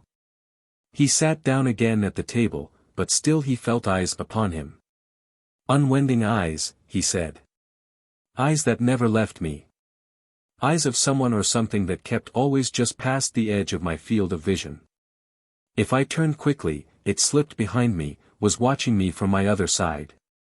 If I moved slowly, just as slowly did it move. Sometimes he caught a flickering movement, a shadowy flitting, as he pursued the eyes. Sometimes he thought he had caught the shadow. But always it faded, was gone, before he could focus it. And instantly he felt its gaze upon him from another quarter. From right to left it went, he said. From left to right, and back again and again, weaving, weaving. Weaving what? I asked, impatiently. He answered, quite simply, my shroud. He sat there, fighting until he could fight no more. Then he sought refuge in his bedroom. He did not sleep well, for he thought the shadow was lurking on the threshold. Had pressed itself against the other side of the door, listening. If so, it did not enter. Dawn came, and after that he slept soundly. He arose late, spent the afternoon at golf, dined out, went with a party to the theater and then to a nightclub. For hours he had given no thought to the experience of the night before. He said, if I thought of it at all, it was to laugh at it as childish foolishness. He reached home about 3 o'clock. He let himself in. As he closed the door he heard a whisper, "You are late." It was quite plain, and as though the whisperer stood close beside him. The Keradel interrupted, progressive hallucination. First the idea of movement, then the sharpening into shape, then sound. Hallucination progressing from the visual field to the auditory. Bill went on, as though he had not heard. He said the voice had some quality which, I quote him, made you feel the loathing you do when you put your hand on a slimy slug in a garden at night. And at the same time an unholy desire to have it go on whispering forever. He said, it was unnameable horror and perverted ecstasy in one. Simpson had left the lights burning. The hall was well lighted. He could see no one. But the voice had been reality. He stood for a few moments fighting for control. Then he walked in, took off hat and topcoat, and started for the stairs. He said, I happened to look down, and over the top of my eyes I saw a shadow gliding along about 6 feet ahead of me. I raised my eyes, and it vanished. I went slowly up the stairs. If I looked down at the steps I could see the shadow flitting ahead of me. Always at the same distance. When I looked up, there was nothing. The shadow was sharper than it had been the night before. I thought it was the shadow of a woman. A naked woman. And suddenly I realized that the whispering voice had been that of a woman. He went straight to his room. He passed the door. He looked down and saw the shadow still those 2 paces before him. He stepped swiftly back and into the room, closing the door and locking it. He switched on the lights and stood with his ear against the door. He said, I heard someone, something, laughing. The same voice that had whispered. And then he heard it whisper, I will watch outside your door tonight, tonight, tonight. He listened with that same alien mixture of horror and desire. He lusted to throw open the door, but the loathing held back his hand. He said, I kept the lights on. But the thing did what it had promised. It watched all night at my door. It wasn't quiet though. It danced. I couldn't see it. But I know it danced, out there in the hall. It danced and weaved, right to left to right and back again and again, danced and weaved till dawn outside my door, weaving, my shroud, Bill. I reasoned with him, much along your lines, Dr. de Keradel. I went over him thoroughly. I could find, superficially, nothing wrong. I took specimens for the various tests. He said, I hope to God you do find something wrong, Bill. If you don't, it means the shadow is real. I think I'd rather know I was going crazy than that. After all, craziness can be cured. I said, you're not going back to your house. You're going to stay at the club until I've gotten my reports. Then, no matter what they show, you're going to hop on a boat and take a long trip.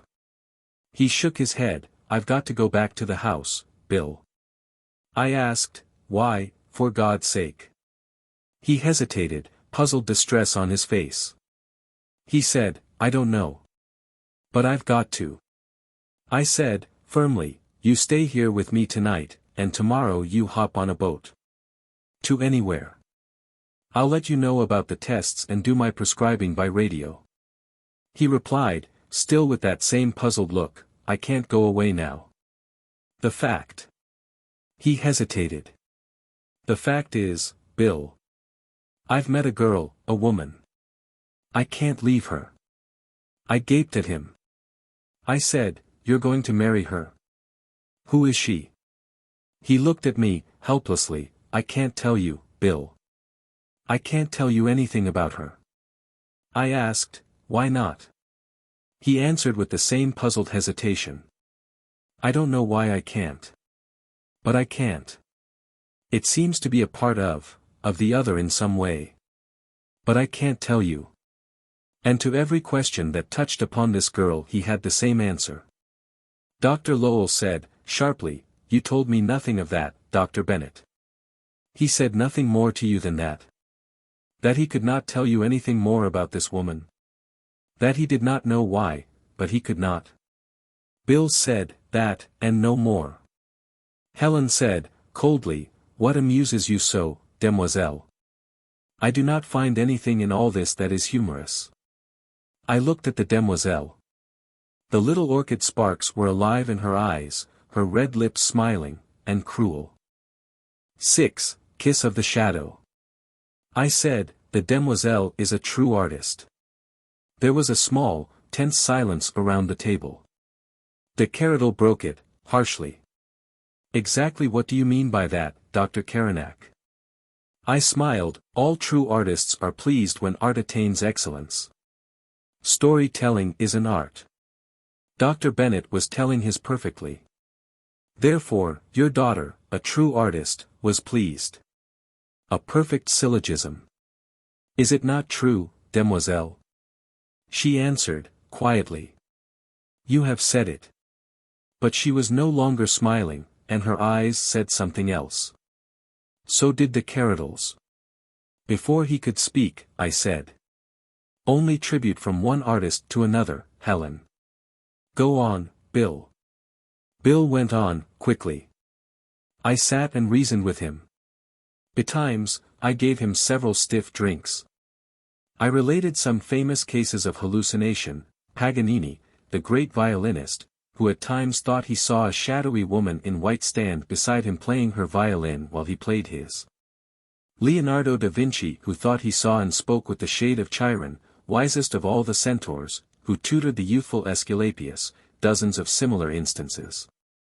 I told him he had become a companion of men of genius and that it was probably a sign of something like that breaking out on him. After a while he was laughing. He said, all right, Bill. I'm convinced. But the thing for me to do is not to run away from it. The thing for me to do is meet it and knock out. I said. If you feel you can, that's the one thing to do. It's only an obsession, sheer imagination. Try it tonight, anyway. If it gets a bit too thick, call me up on the phone. I'll be right here. And take plenty of good liquor. When he left me he was quite his old self. He didn't call me up until next afternoon, and then asked what I had heard about the specimens. I replied that what reports I had received showed him perfectly healthy. He said, quietly, I thought they would. I asked what kind of a night he had had. He laughed, and said, a very interesting one, Bill. Oh, very. I followed your advice and drank plenty of liquor. His voice was quite normal, even cheerful. I was relieved, yet felt a vague uneasiness.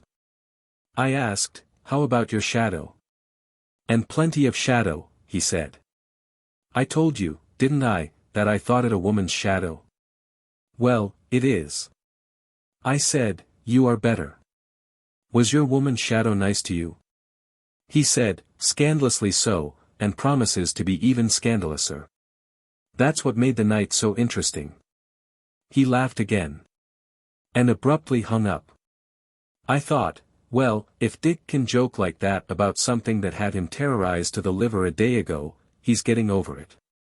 That, I said to myself, was good advice I gave him. Still, I felt that vague uneasiness. It grew. A little later I rang him up, but Simpson said he had gone out to play golf. That seemed normal enough. Yes, the whole trouble had been only a queer evanescent quirk that was righting itself. Yes, my advice had been good. What, Bill broke out suddenly, what goddamned fools we doctors can be. I stole a look at the demoiselle. Her great eyes were wide and tender, but deep within them something mocked. Bill said. The next day I had more reports, all equally good. I called Dick up and told him so. I forgot to say I had also instructed him to go to Buchanan. Buchanan, Bill turned to de Keradel, is the best eye man in New York. He had found nothing wrong, and that eliminated many possibilities of cause for the hallucination, if it was that. I told Dick. He said, cheerfully, medicine is a grand science of elimination, isn't it, Bill? But if after all the elimination you get down to something you don't know anything about, then what do you do about it, Bill? That was a queer remark. I said, what do you mean? He said, I am only a thirsty seeker of knowledge. I asked, suspiciously, did you drink much last night? He said, not too much. I asked, how about the shadow? He said, even more interesting. I said, Dick, I want you to come right down and let me see you. He promised, but he didn't come. I had a case you see that kept me late at the hospital. I got in about midnight and called him up. Simpson answered, saying he had gone to bed early and had given orders not to be disturbed. I asked Simpson how he seemed. He answered that Mr. Dick had seemed quite all right, unusually cheerful, in fact. Nevertheless, I could not rid myself of the inexplicable uneasiness. I told Simpson to tell Mr. Ralston that if he didn't come in to see me by 5 o'clock next day I would come after him. At exactly 5 o'clock he arrived. I felt a sharp increase of my doubt. His face had thinned, his eyes were curiously bright. Not feverish, more as though he had been taking some drug. There was a lurking amusement in them, and a subtle terror. I did not betray the shock his appearance gave me. I told him that I had gotten the last of the reports, and that they were negative. He said, so I have a clean bill of health. Nothing wrong with me anywhere. I answered, so far as these tests show. But I want you to go to the hospital for a few days' observation. He laughed, and said, no. I'm perfectly healthy, Bill. He sat looking at me for a few moments silently, the subtle amusement competing with the terror in his overbright eyes, as though he felt himself ages beyond me in knowledge of some sort and at the same time bitterly in fear of it. He said, my shadow's name is Brit Tiz. She told me so last night. That made me jump. I said, what the hell are you talking about? He answered with malicious patience, my shadow. Her name is Brit Tiz. She told me so last night while she lay in my bed beside me, whispering. A woman shadow. Naked. I stared at him, and he laughed. What do you know about the succubi, Bill? Nothing, I at once perceive. I wish Alan were back, he'd know. Balzac had a great story about one, I remember, but Brit Tiz says she really wasn't one. I went up to the library this morning and looked them up. Plowed through the Malleus Maleficarum dash. I asked, what the hell is that? The Hammer Against Witches. The old book of the Inquisition that tells what succubi and incubi are, and what they can do, and how to tell witches and what to do against them and all of that. Very interesting. It says that a demon can become a shadow, and becoming one may fasten itself upon a living person and become corporeal, or corporeal enough to beget, as the Bible quaintly puts it. The lady demons are the succubi. When one of them lusts for a man she beguiles him in this fashion or another until she succeeds. Whereupon he gives her his vital spark and, quite naturally, dies. But Brit Tiz says that wouldn't be the end of me, and that she never was a demon. She says she was. Dick, I interrupted him, what's all this nonsense? He repeated, irritably, I wish to God you wouldn't keep on thinking this thing is hallucination. If I'm as healthy as you say, it can't be dash, he hesitated. But even if you did believe it real, what could you do? You don't know what those who sent the shadow to me know. That's why I wish Alan were here. He'd know what to do. He hesitated again, then said slowly, but whether I'd take his advice.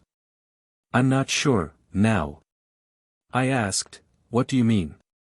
He said, I'll begin from the time we agreed I'd better go home and fight. I went to the theater. I purposely stayed out late. There was no unseen whisperer at the door when I let myself in. I saw nothing as I went upstairs to the library. I mixed a stiff highball, sat down and began to read. I had turned on every light in the room. It was 2 o'clock. The clock struck the half hour.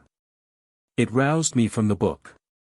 I smelled a curious fragrance, unfamiliar, evocative of strange images. It made me think of an unknown lily, opening in the night, under moon rays, in a secret pool, among age-old ruins encircled by a desert. I looked up and around seeking its source. I saw the shadow. It was no longer as though cast against curtains or walls. It stood plain, a dozen feet from me. Sharp cut, in the room. It was in profile. It stood motionless. Its face was a girl's, delicate, exquisite. I could see its hair, coiled around the little head and 2 braids of deeper shadow falling between the round, tip-tilted breasts. It was the shadow of a tall girl, a lithe girl, small-hipped, slender-footed. It moved. It began to dance. It was neither black nor gray as I had thought when first I saw it. It was faintly rosy, a rose-pearl shadow. Beautiful, seductive, in a sense no living woman could be. It danced, and trembled, and vanished. I heard a whisper, "I am here." It was behind me dancing, dimly I could see the room through it. "Dancing," he said, weaving my shroud dash, he laughed. "But a highly embroidered one, Bill." He said he felt a stirring of desire such as he had never felt for any woman. And with it a fear, a horror such as he had never known. He said it was as though a door had opened over whose threshold he might pass into some undreamed of hell. The desire won. He leaped for that dancing, rosy shadow. And shadow and fragrance were gone, snuffed out. He sat again with his book, waiting. Nothing happened. The clock struck 3, the half hour, 4. He went to his room. He undressed, and lay upon the bed. He said, slowly, like a rhythm, the fragrance began. It pulsed, quicker and quicker. I sat up. The rosy shadow was sitting at the foot of my bed.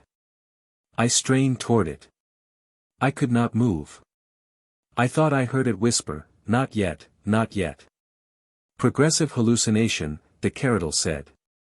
From sight to hearing, from hearing to smell.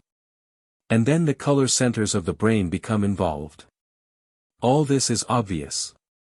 Yes. Bill paid no attention, continued, he went to sleep, abruptly. He awakened next morning with a curious exaltation of spirit and an equally curious determination to evade me. He had but one desire, that the day should end so that he could meet the shadow. I asked, somewhat sarcastically, "But how about the other girl, Dick?" He answered, plainly puzzled, "What other girl, Bill?" I said, "That other girl you were so much in love with. The one whose name you couldn't tell me." He said, wonderingly, "I don't remember any other girl." I stole a swift glance at the demoiselle. She was looking demurely down at her plate. Dr. Lowell asked. First, he could not tell you her name because of some compulsion. Second, he told you he remembered nothing of her. Bill said, "That's what he told me, sir." I saw the color drain from Lowell's face once more, and saw again a lightning-swift glance pass between the demoiselle and her father. The Keradel said. A previous hallucination negatived by a stronger one. Bill said. Maybe. At any rate, he passed the day in a mood of mingled expectancy and dread. As though, he told me, I waited for the prelude of some exquisite event, and at the same time as though for the opening of a door to a cell of the condemned. And he was even more resolved not to see me, yet he could not be easy until he knew whether I had or had not found something that might account for his experiences. After he had talked to me he had gone out, not for golf as he had told Simpson, but to a place where I could not reach him. He went home to dinner. He thought that during dinner he detected fugitive flittings from side to side, furtive stirrings of the shadow. He felt that his every movement was being watched. He had almost panic impulse to run out of the house, while there was still time, as he put it. Against that impulse was a stronger urge to stay, something that kept whispering of strange delights, unknown joys. He said, as though I had two souls, one filled with loathing and hatred for the shadow and crying out against slavery to it. And the other not caring, if only first it might taste of those joys it promised. He went to the library, and the shadow came as it had come the night before. It came close to him, but not so close that he could touch it. The shadow began to sing, and he had no desire to touch it. No desire except to sit listening forever to that singing. He told me, it was the shadow of song, as the singer was the shadow of woman. It was as though it came through some unseen curtain, out of some other space. It was sweet as the fragrance. It was one with the fragrance, honey-sweet, and each shadowy note dripped evil. He said, if there were words to the song, I did not know them, did not hear them. I heard only the melody, promising, promising. I asked, promising what? He said, I don't know, delights that no living man had ever known, that would be mine, if. I asked, if what? He answered, I did not know, not then. But there was something I must do to attain them.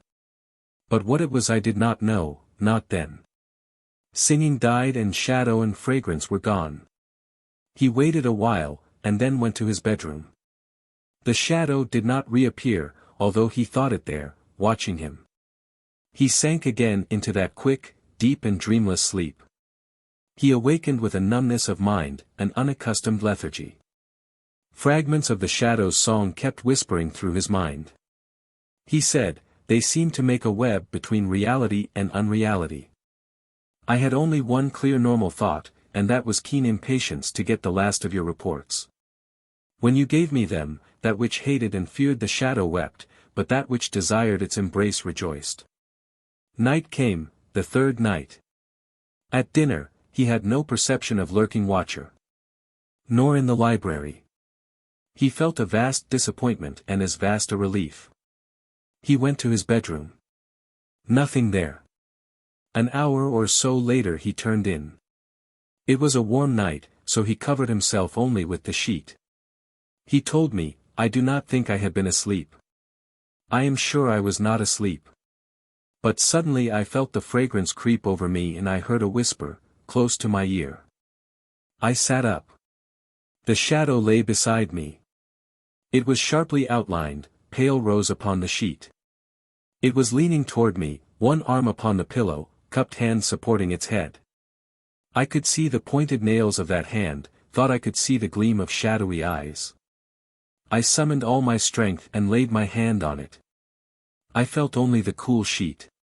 The shadow leaned closer, whispering, whispering, and now I understood it, and then it was she told me her name, and other things, and what I must do to win those delights she had been promising me.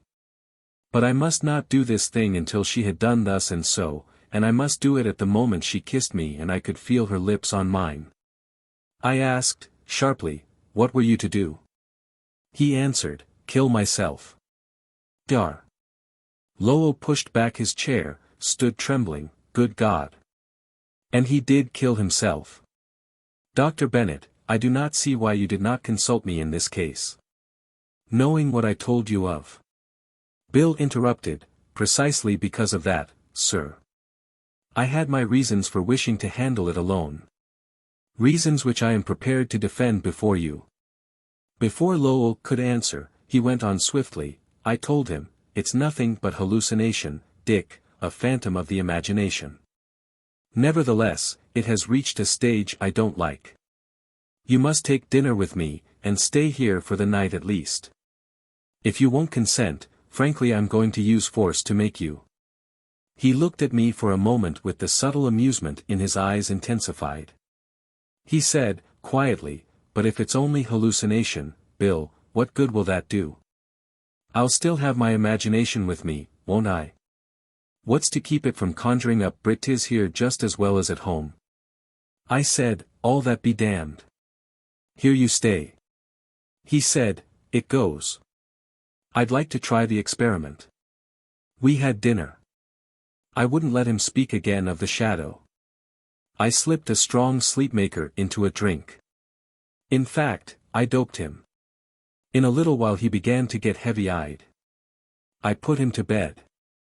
I said to myself, fellow, if you come out of that in less than 10 hours then I'm a horse doctor. I had to go out. It was a little after midnight when I returned. I listened at Dick's door, debating whether to run the risk of disturbing him by going in. I decided I wouldn't. At 9 o'clock the next morning, I went up to look at him. The room was empty. I asked the servants when Mr. Ralston had gone. None knew. When I called up his house, the body had already been taken away. There was nothing I could do, and I wanted time to think. Time, unhampered by the police, to make some investigations of my own, in the light of certain other things which Ralston had told me and which I have not related since they are not directly related to the symptoms exhibited. The symptoms, Bill turned to the Keradel, were the only matters in which you were interested, professionally. The Keradel said, yes. But I still see nothing in your recital to warrant any diagnosis than hallucination. Perhaps in these details you have withheld I might. I had been thinking, and interrupted him rudely enough, just a moment. A little while back, Bill, you said this Brit is, shadow, or illusion, or what not, told him that she was no demon, no succubus. You started to quote him, she said she was, then stopped. What did she say she was? Bill seemed to hesitate, then said, slowly, she said she had been a girl, a Breton until she had been changed into, a shadow of Y.S. The demoiselle threw back her head, laughing unrestrainedly. She put a hand on my arm, a shadow of that wicked Dahut the White. Alan Caranac, one of my shadows. The Keradel's face was imperturbable. He said, so. Now do I see. Well, Dr. Bennett, if I accept your theory of witchcraft, what was the purpose behind it? Bill answered, money, I think. I'm hoping to be sure soon. The Keradel leaned back, regarding Lowell almost benevolently. He said, not necessarily money. To quote Dr. Caranac, it could perhaps be only art for art's sake.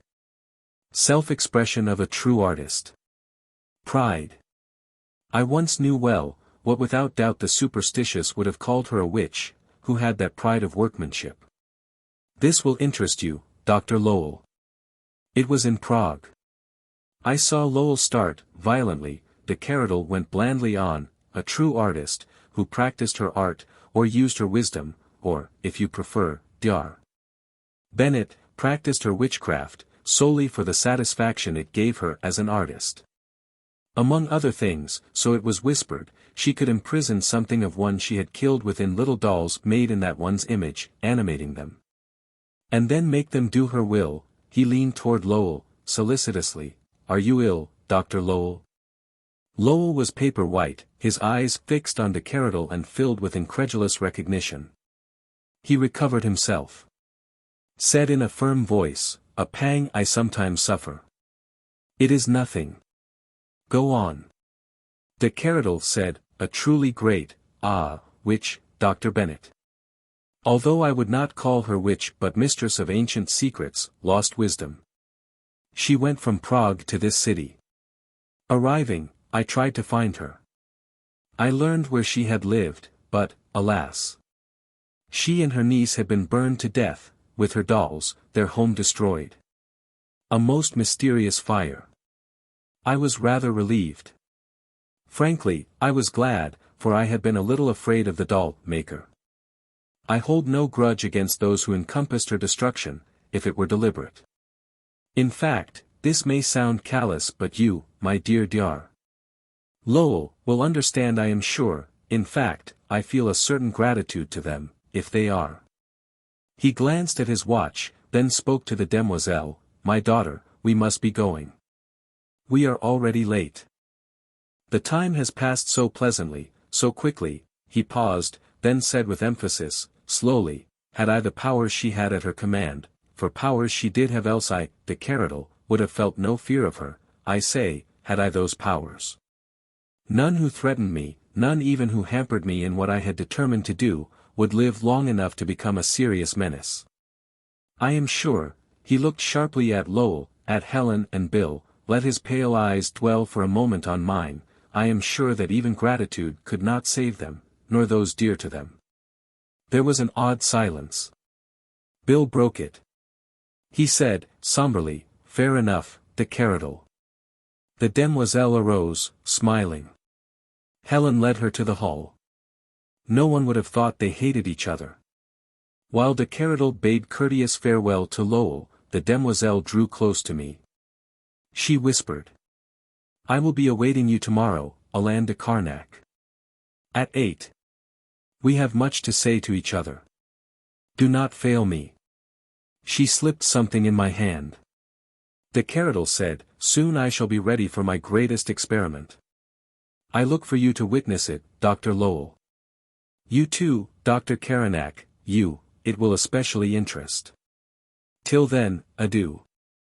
He kissed Helen's hand, bowed to Bill. I wondered with vague misgivings why he had not included them in the invitation. At the door the demoiselle turned, touched Helen lightly on the cheek.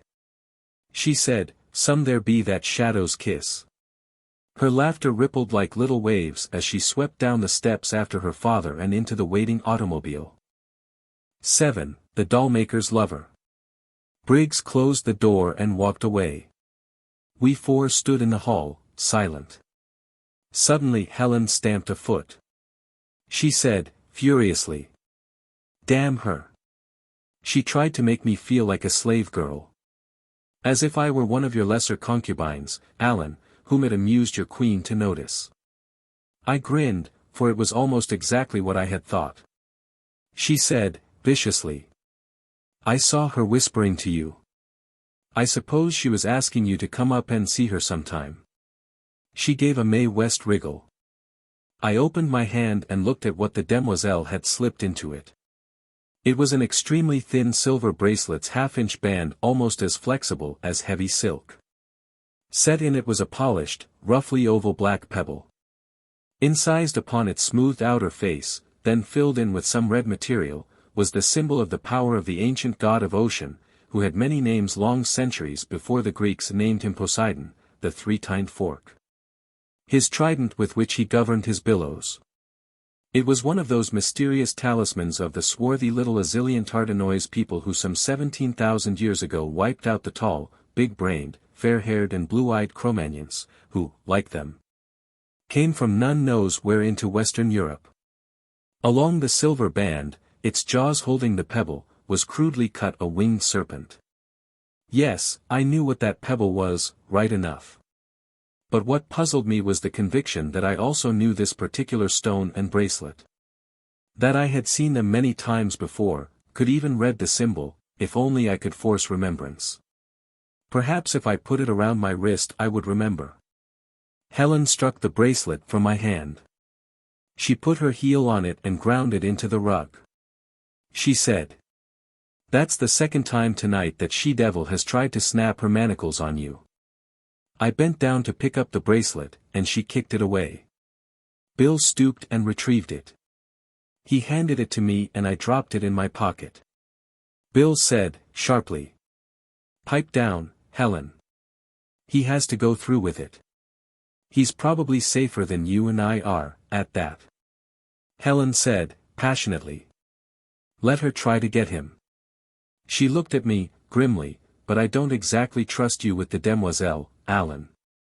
Something rotten in Denmark there, something queer between you.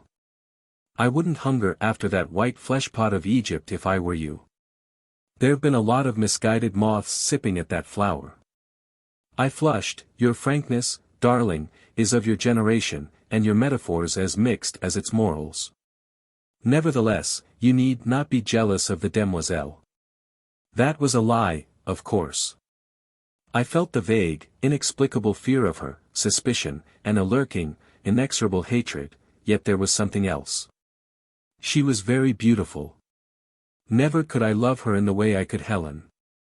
Still, she had something that Helen had not, something which without doubt was evil, but an evil I had drunk of long and long and long ago, and must drink of, again, and I knew a deep thirst that could be quenched only by that evil.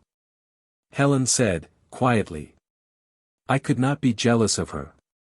I am afraid of her, not for myself but for you. Dr. Lowell seemed to awaken. It was plain that he was sunk in his thoughts, he had heard none of our talk. He said. Let us go back to the table. I have something to say. He walked to the stairs, and he walked like a man grown suddenly old. As we followed, Bill said to me. Well, de Keradel was fair enough. He gave us warning. I asked, warning of what? Bill answered, didn't you get it? Warning not to pursue the matter of Dick's death any further. They didn't find out all they hoped to. But they found out enough. I wanted them to. And I did find out what I wanted. I asked, what was that? That they're Dick's murderers, he answered. Before I could ask any more questions we were seated at the table. Dr. Lowell rang for coffee, then dismissed the butler. He tipped a full glass of brandy into his coffee, and drank it. He said. I am shaken.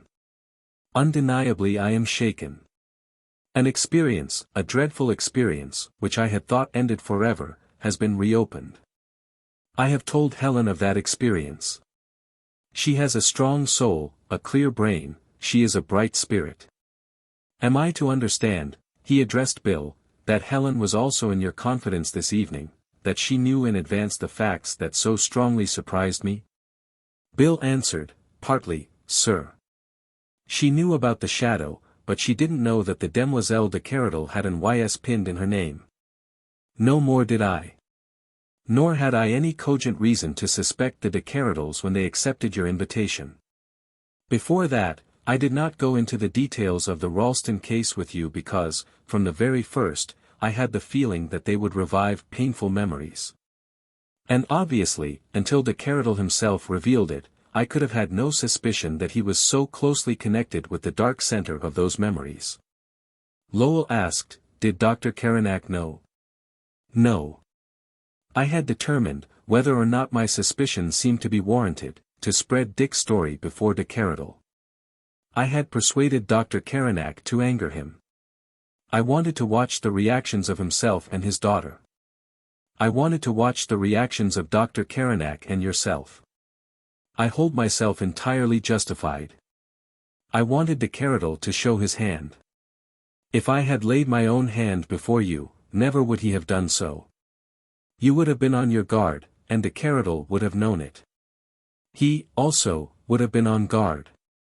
It was your palpable ignorance of my investigation, your involuntary betrayal of the horror you felt over some similar experience, that prompted him, contemptuous now of you, to reveal his association with the doll-maker and to deliver his threat and challenge. Of course, there is no doubt that some way, somehow, he had discovered the part you took in the matter of the doll-maker. He believes you are terrified to the core. That through fear of what may happen to Helen and me, you will force me to drop the Ralston matter. Unless he believed that, never would he have risked forearming us by forewarning. Lowell nodded, he is right. I am frightened. We are, the three of us, in unique peril.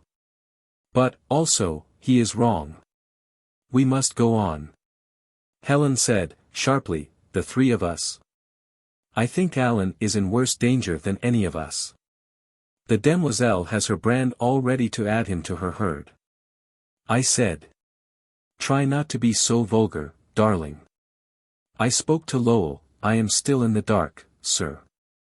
Bill's exposition of the Ralston case was luminously clear. But I know nothing of this doll-maker, and therefore cannot grasp the significance of de Keradel's references to her. If I am to enlist in this cause, manifestly I should be in possession of all the facts to be truly effective, also, for my own protection. Bill said, grimly. You're not only enlisted, you're conscripted. Dar. Lowell said. I will sketch them for you, briefly. Later, William, you will put Dr. Caranac in possession of every detail, and answer all his questions. I encountered the doll-maker, a Madame Mandelip, through a puzzling hospital case. The strange illness and subsequent stranger death of a lieutenant of a then notorious underworld leader, named Rickory. Whether this woman was what is popularly known as a witch, or whether she had knowledge of natural laws which to us, solely because of ignorance, seem supernatural, or whether she was simply a most extraordinary hypnotist, I am still not certain. She was, however, a murderess. Among the many deaths for which she was responsible were those of Dr. Braille, my associate, and a nurse with whom he was in love.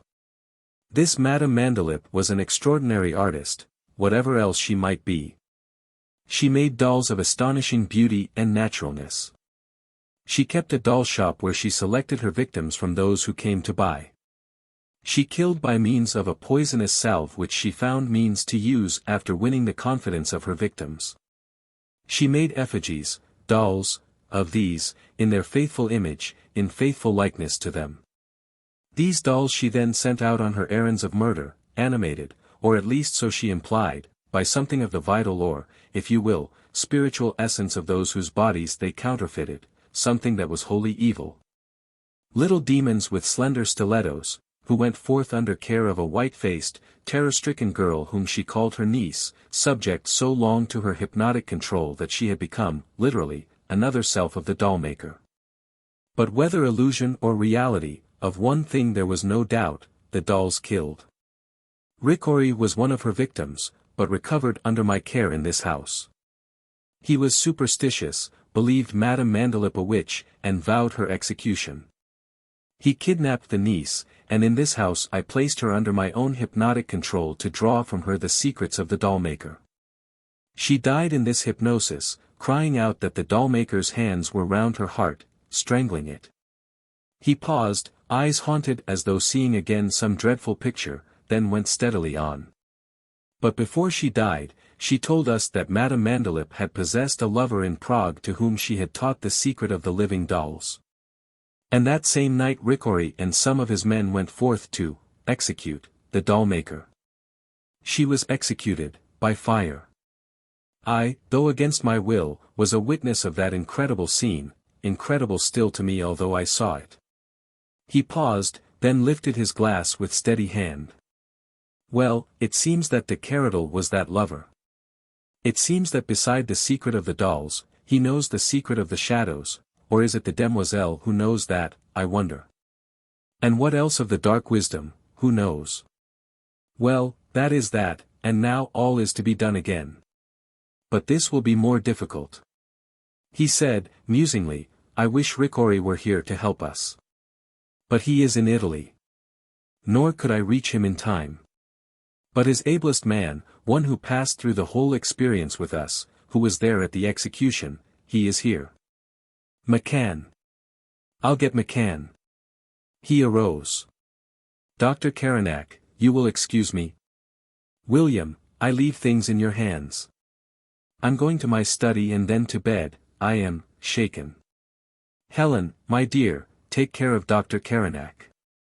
He bowed and withdrew. Bill began, now, about the doll-maker. It was close to midnight when he had finished that story, and I had found no more questions to ask. As I was going out, he said. You bowled the Keradel almost clean out when you spoke of, what was it, the Alcaraz and the gatherer within the cairn, Alan. What the hell were they? I answered. Bill, I don't know. The words seemed to come to my lips without volition. Maybe they did come from the demoiselle, as I told her father.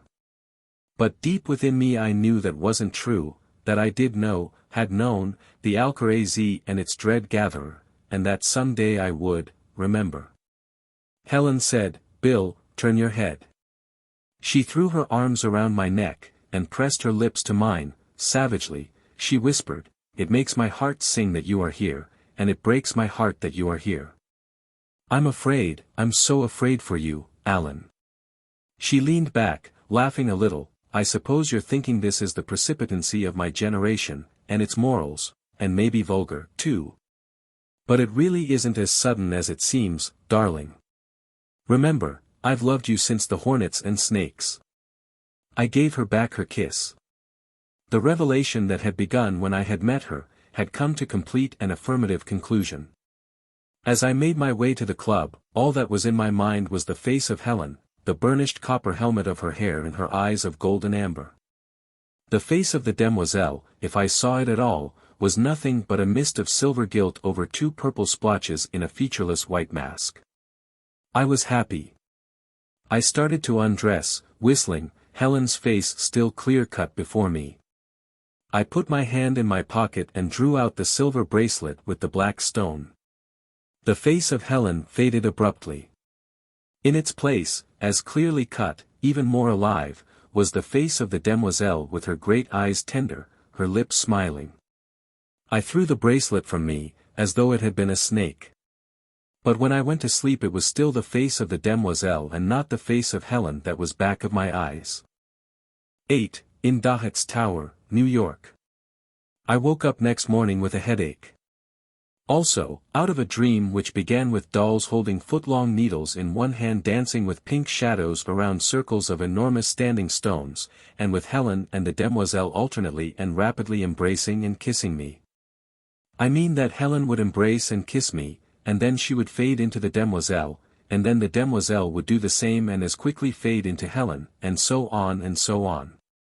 I remember thinking in that dream that this was quite like what occurred at a very unusual place of entertainment in Algiers named the House of the Heart's Desire. It's run by a Frenchman, a hashish eater and also a truly astonishing philosopher. He and I were great friends. I won his regard, I think, by unfolding to him that same scheme for Heaven and Hell Incorporated, which had so interested the Demoiselle de Keradel. He had quoted Omar. I sent my soul out through the invisible. Some letter of that afterlife to spell. And after many days my soul returned. And said, Behold, myself am heaven and hell. Then he had said my idea wasn't so original. It was really a combination of that quatrain and what made his place so profitable. He had a couple of renegade Senussi in his house. The Senussi are truly astonishing magicians, masters of illusion. He had a dozen girls, physically the most beautiful I've ever seen, and they were white and yellow and black and brown and intermediate shades. When one wanted to embrace the heart's desire, and that was a most expensive undertaking, these 12 girls would stand in a circle, naked, a big, wide circle in a big room, hands clasped in each other's with their arms out at full length. The Senussi squatted in the center of the circle with their drums, while the aspirant for the heart's desire stood beside them. The Senussi drummed and chanted and did this and that. The girls danced, intertwining. Ever faster and faster. Until at last white, brown, black and yellow and intermediate seemed to coalesce into one supernal damsel, the girl of his dreams, as the old sentimental songs so quaintly put it, with trimmings of Aphrodite, Cleopatra, Phryne. And what not, at any rate, the girl he had always wanted whether he had realized it or not. So he took her. Was she what he thought her? How do I know, shrugged this Frenchman. To me, looking on, there were always 11 girls left. But if he thought so, then, yes. Helen and the demoiselle melting so rapidly into each other made me wish that they would coalesce. Then I'd have no bother. The demoiselle seemed to stay a moment or two longer. She kept her lips on mine. And suddenly I felt as though I had both water and fire in my brain, and the fire was a stake upon which a man was bound, and the flames rushed up and covered him like a garment before I could see his face. And the water was a surging sea. And out upon it, pale gold hair adrift, wave-washed, was Dahut, eyes staring up to a sky less blue than they, and dead. It was then I woke up. After a cold shower I felt a lot better. While I ate breakfast, I marshaled the events of the night before into coherent order. First, Lowell's experience with the doll-maker. I knew much about the magic of the animate doll, which is far ahead of the simple idea of the effigy into which one sticks pins, or roasts at a fire or what not.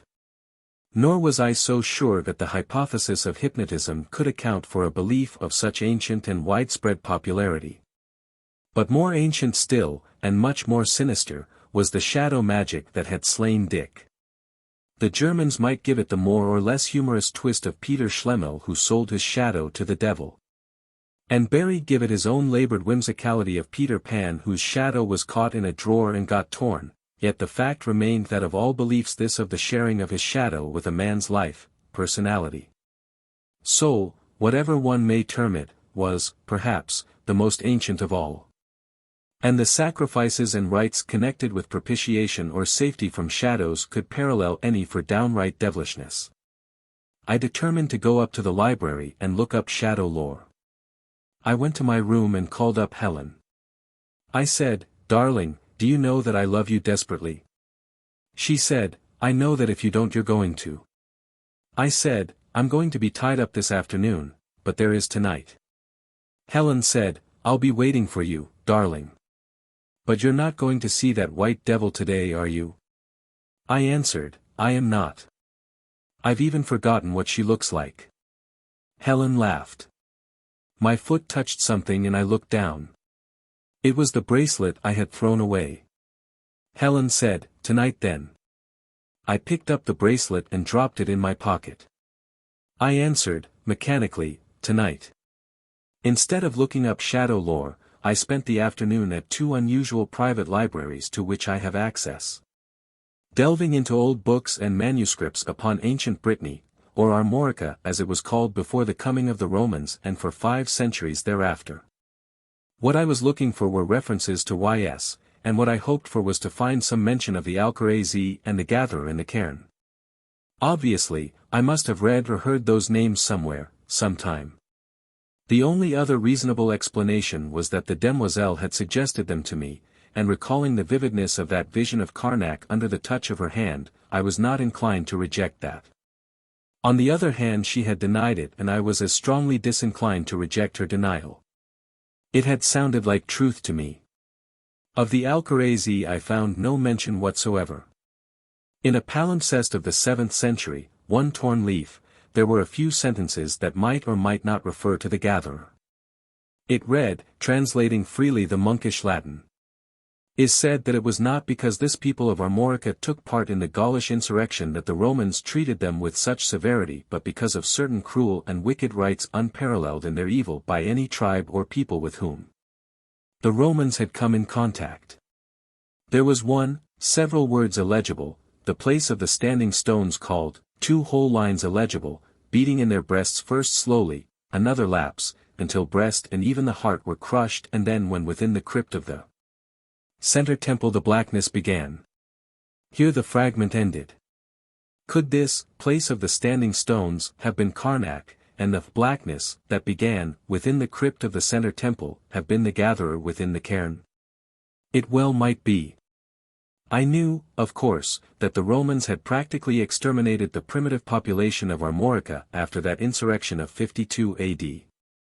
And that the survivors had fled from their wrath, leaving the country unpopulated until the 5th century, when numbers of Celtic inhabitants of Britain, driven out by the Angles and Saxons, emigrated to Armorica and repopulate a great part of the peninsula.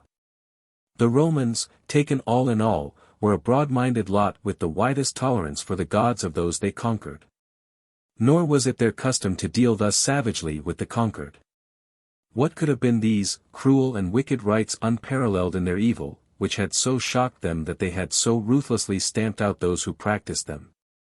Of references to a great city which had sunk beneath the sea, I found many. In some it was named Y.S., in others nameless. The accounts which placed its destruction within Christian times were clearly apocryphal. The city, whatever it was, belonged to prehistoric times. In almost all the references accent was put upon its wickedness, its prostitution to evil spirits, to sorcery. Largely, the legend clung closely to the resume I had given the night before. But there was one variant which interested me mightily. This said it was a lord of Caranac who had brought about the fall of Y.S. That he had beguiled Dahut the White, daughter of the king, even as she had beguiled many men to their destruction. It went on to say that, so great was the beauty of this sorceress that not for long could the lord of Caranac summon resolution to destroy her in evil Y.S., and she had borne a child, a daughter. And when he had opened the sea gates he had fled with this child, while the shadows of YS thrust him on to safety even as they thrust on the waves to overwhelm Dahut and her father who pursued him. That, in the light of de Keredel's theory of ancestral memories, rather startled me. For one thing, it gave me a clearer angle upon the demoiselle's remarks about my remembering. And it gave another explanation, though seemingly a preposterous one, why I had spoken those two names. If this Dahut came straight down from that Dahut, maybe I came straight down from the Lord of Caranac who had so beguiled her. In that event, contact might have started one of the de Keredel discs in my brain to action. I thought that the Alcaraz and the Gatherer must have made a very strong impression upon the ancient Lord of Caranac, my ancestor, to cause the particular disc which registered them to be the first to become articulate. I grinned at the idea, and thought of Helen. Whatever the other memories, I remembered I had a date with Helen that night, and I was damned glad. I had a date with Dahut, too, but what of it? I looked at my watch. It was 5 o'clock. I pulled out my handkerchief and something fell tinkling to the floor. It was the bracelet, and it lay with the black talisman staring up at me like an eye. I stared back at it with that uncanny feeling of recognition of its symbol growing stronger and stronger. I went to the club to dress. I had ascertained where the de Keredels were stopping. I sent Helen a telegram. Sorry. Unexpectedly called out of town. No time to telephone. Call you up tomorrow. Love and kisses. Alan. At 8 I was sending my card into the Demoiselle. It was one of those towering apartment houses overlooking the East River, Sybaritic. Their eastward and most desirable windows looking down upon Blackwell's Island were the outcasts, the lesser fry of criminals, those not worthy of Sing Sing's social life, Danamora's austerity. Or the honor of occupancy in similar fortresses of civilization, are penned. A catch basin for the dregs. The apartment houses were the zenith complacently contemplating the nadir. The elevator went up and up. When it stopped, its operator signaled, and after a second or two a massive door in the shaft slid aside. I stepped out into a hall that was like the anteroom of a medieval chamber. I heard the door whisper its closing, and turned. Tapestries which had been held aside by the women were dropping into place, hiding it. I took swift note of the tapestry's design, solely through force of habit, an adventurer's habit of studying landmarks along the path in event of forced retreat. It portrayed the sea woman, the Fée Melusine, being surprised by Raymond of Poitiers, her husband, during her weekly bath of purification. It was very ancient. The men were Bretons, swarthy, stocky, but clothed as I had never seen men in Brittany. They wore loose tunics of green, tight-belted, and on their right breasts, in black, the red symbol of the bracelet's pebble. Their leg coverings were fawn color, baggy, tapering below the knee and tied tightly at the ankle. Like those of the Scythians and the old Celts. Their feet were sandaled. As they took my coat and hat I gave them pleasant greeting in the Breton, a noble's customary greeting to a peasant. They responded humbly, and in kind, and I saw a furtive, puzzled glance pass between them. They drew aside another tapestry, one pressing his hand against the wall as he did so. A door slid open. I passed through into a surprisingly large, high-ceilinged room paneled with ancient dark oak.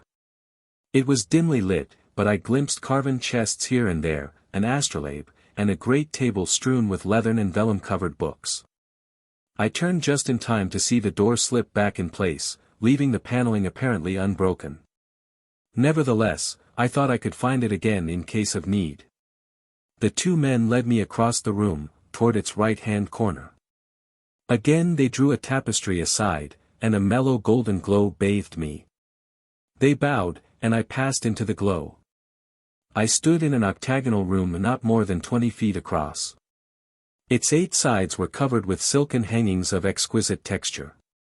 They were sea green, and woven in each was an undersea picture, fishes strangely shaped and colored swimming through a forest of feathery kelp, anemones waving deadly tentacles over mouths that were like fantastic flowers. A gold and silver school of winged snakes guarding their castles of royal coral. In the center of the room a table was set with antique crystal, translucent porcelain and archaic silver gleaming under the light of tall candles. I thrust my hand into the hanging by which I had entered, drew it aside. There was no sign of a door. I heard laughter, like the laughter of little ruthless waves, the laughter of Dahut. She was at the far side of the octagonal chamber, holding one of the hangings half aside.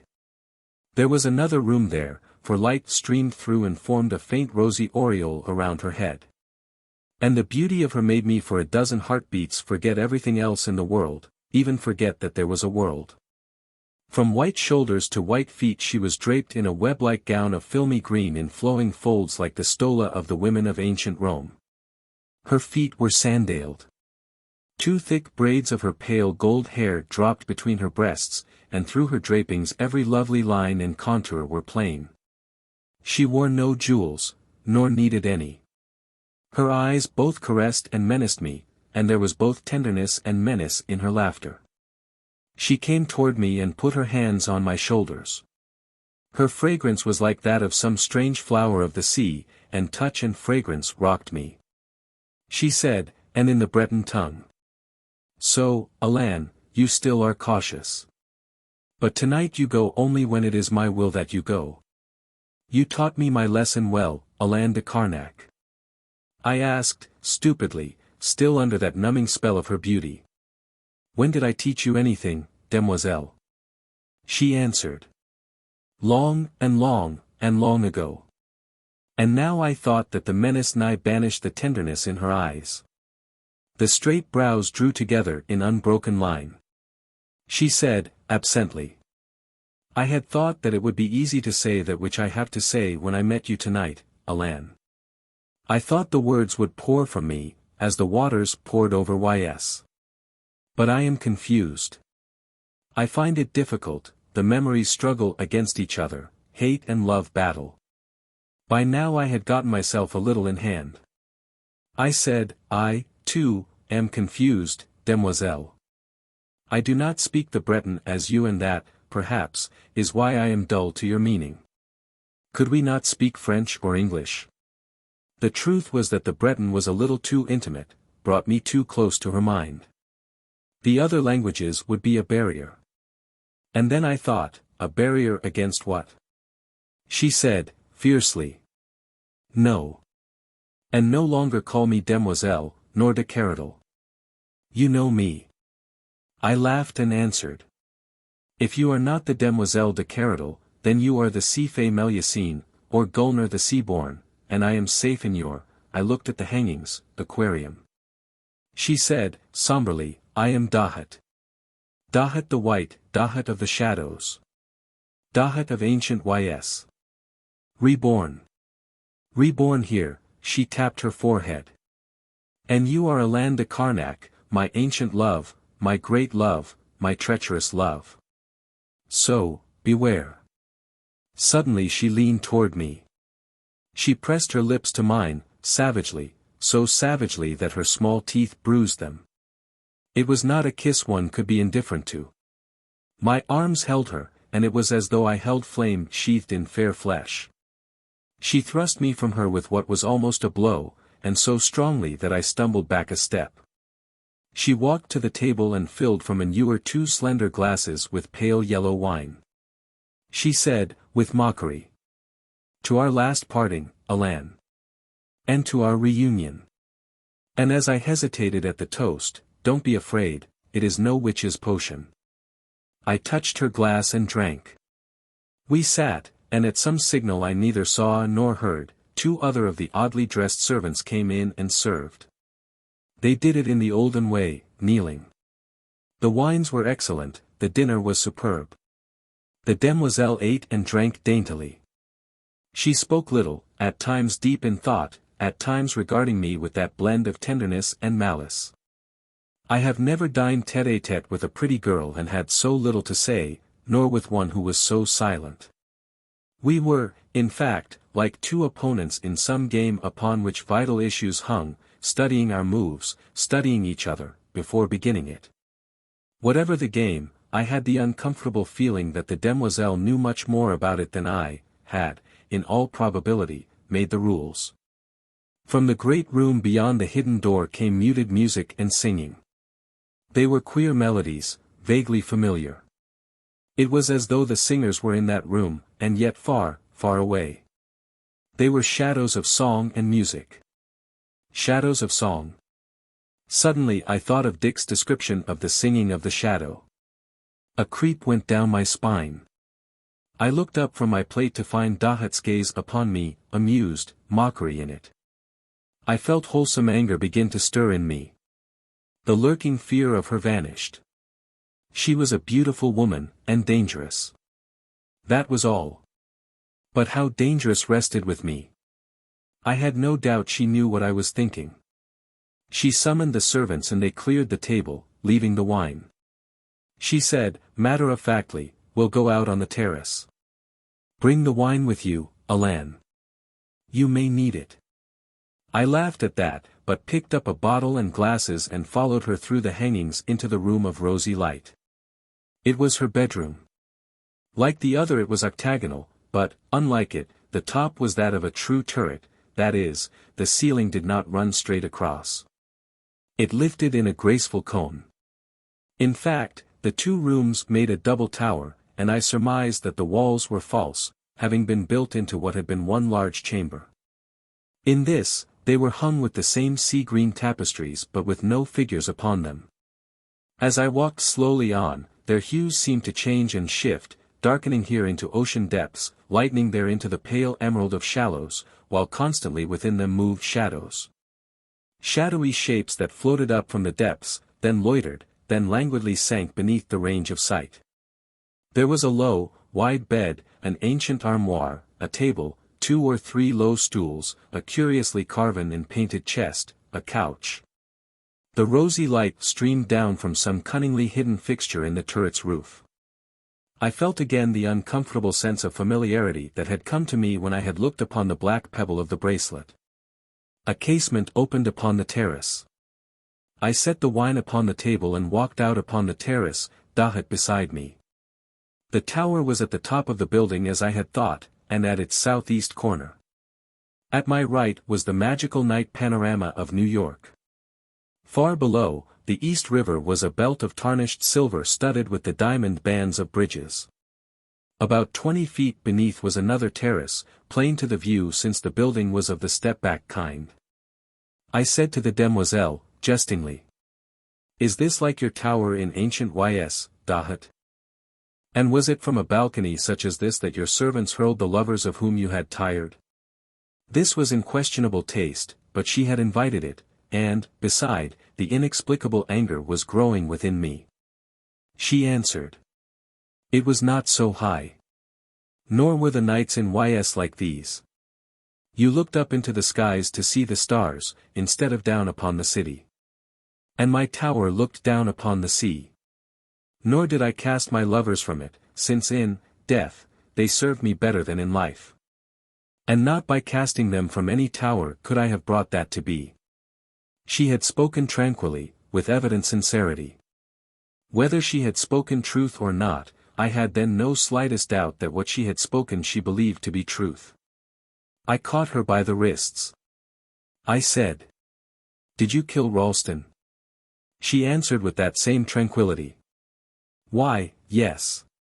She pressed a sandaled foot on mine and leaned close to me, looking up into my eyes. Hot jealousy mingled with my wrath. I asked, "Had he been your lover?" She said, "He would not have been had I met you before I met him." "And those others? You killed them?" "Why, yes." "And were they too?" "Not if I had met you." My hands ached to go round her throat. I tried to drop her wrists, and could not. It was as though she held them, clamped. I could not move a finger.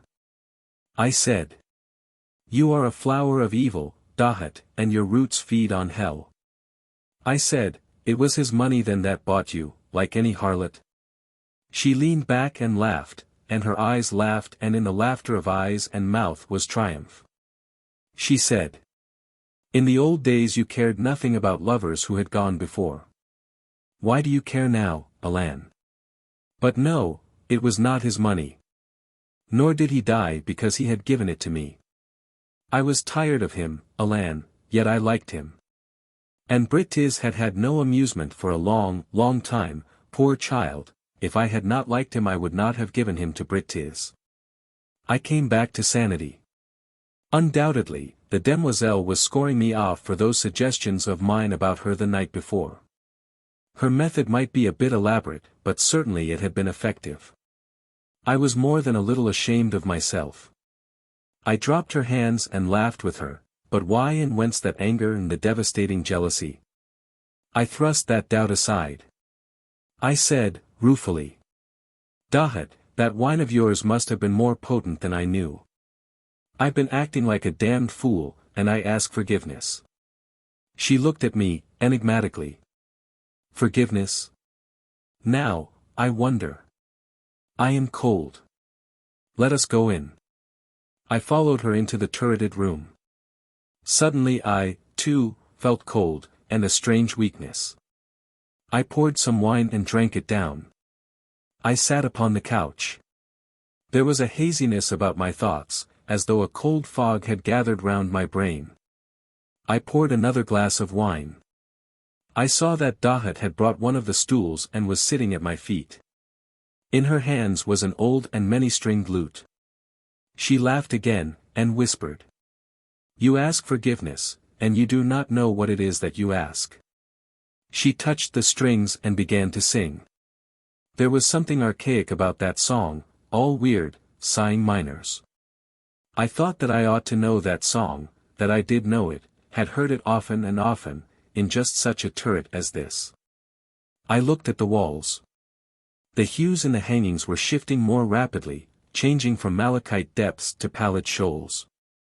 And the shadows were rising more and more rapidly, were coming closer and closer to the surface before they sank again.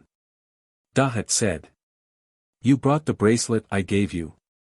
Passively, I thrust my hand into my pocket, drew out the bracelet and gave it to her. She fastened it around my wrist. The red symbol on the pebble gleamed as though traced in lines of fire. She said.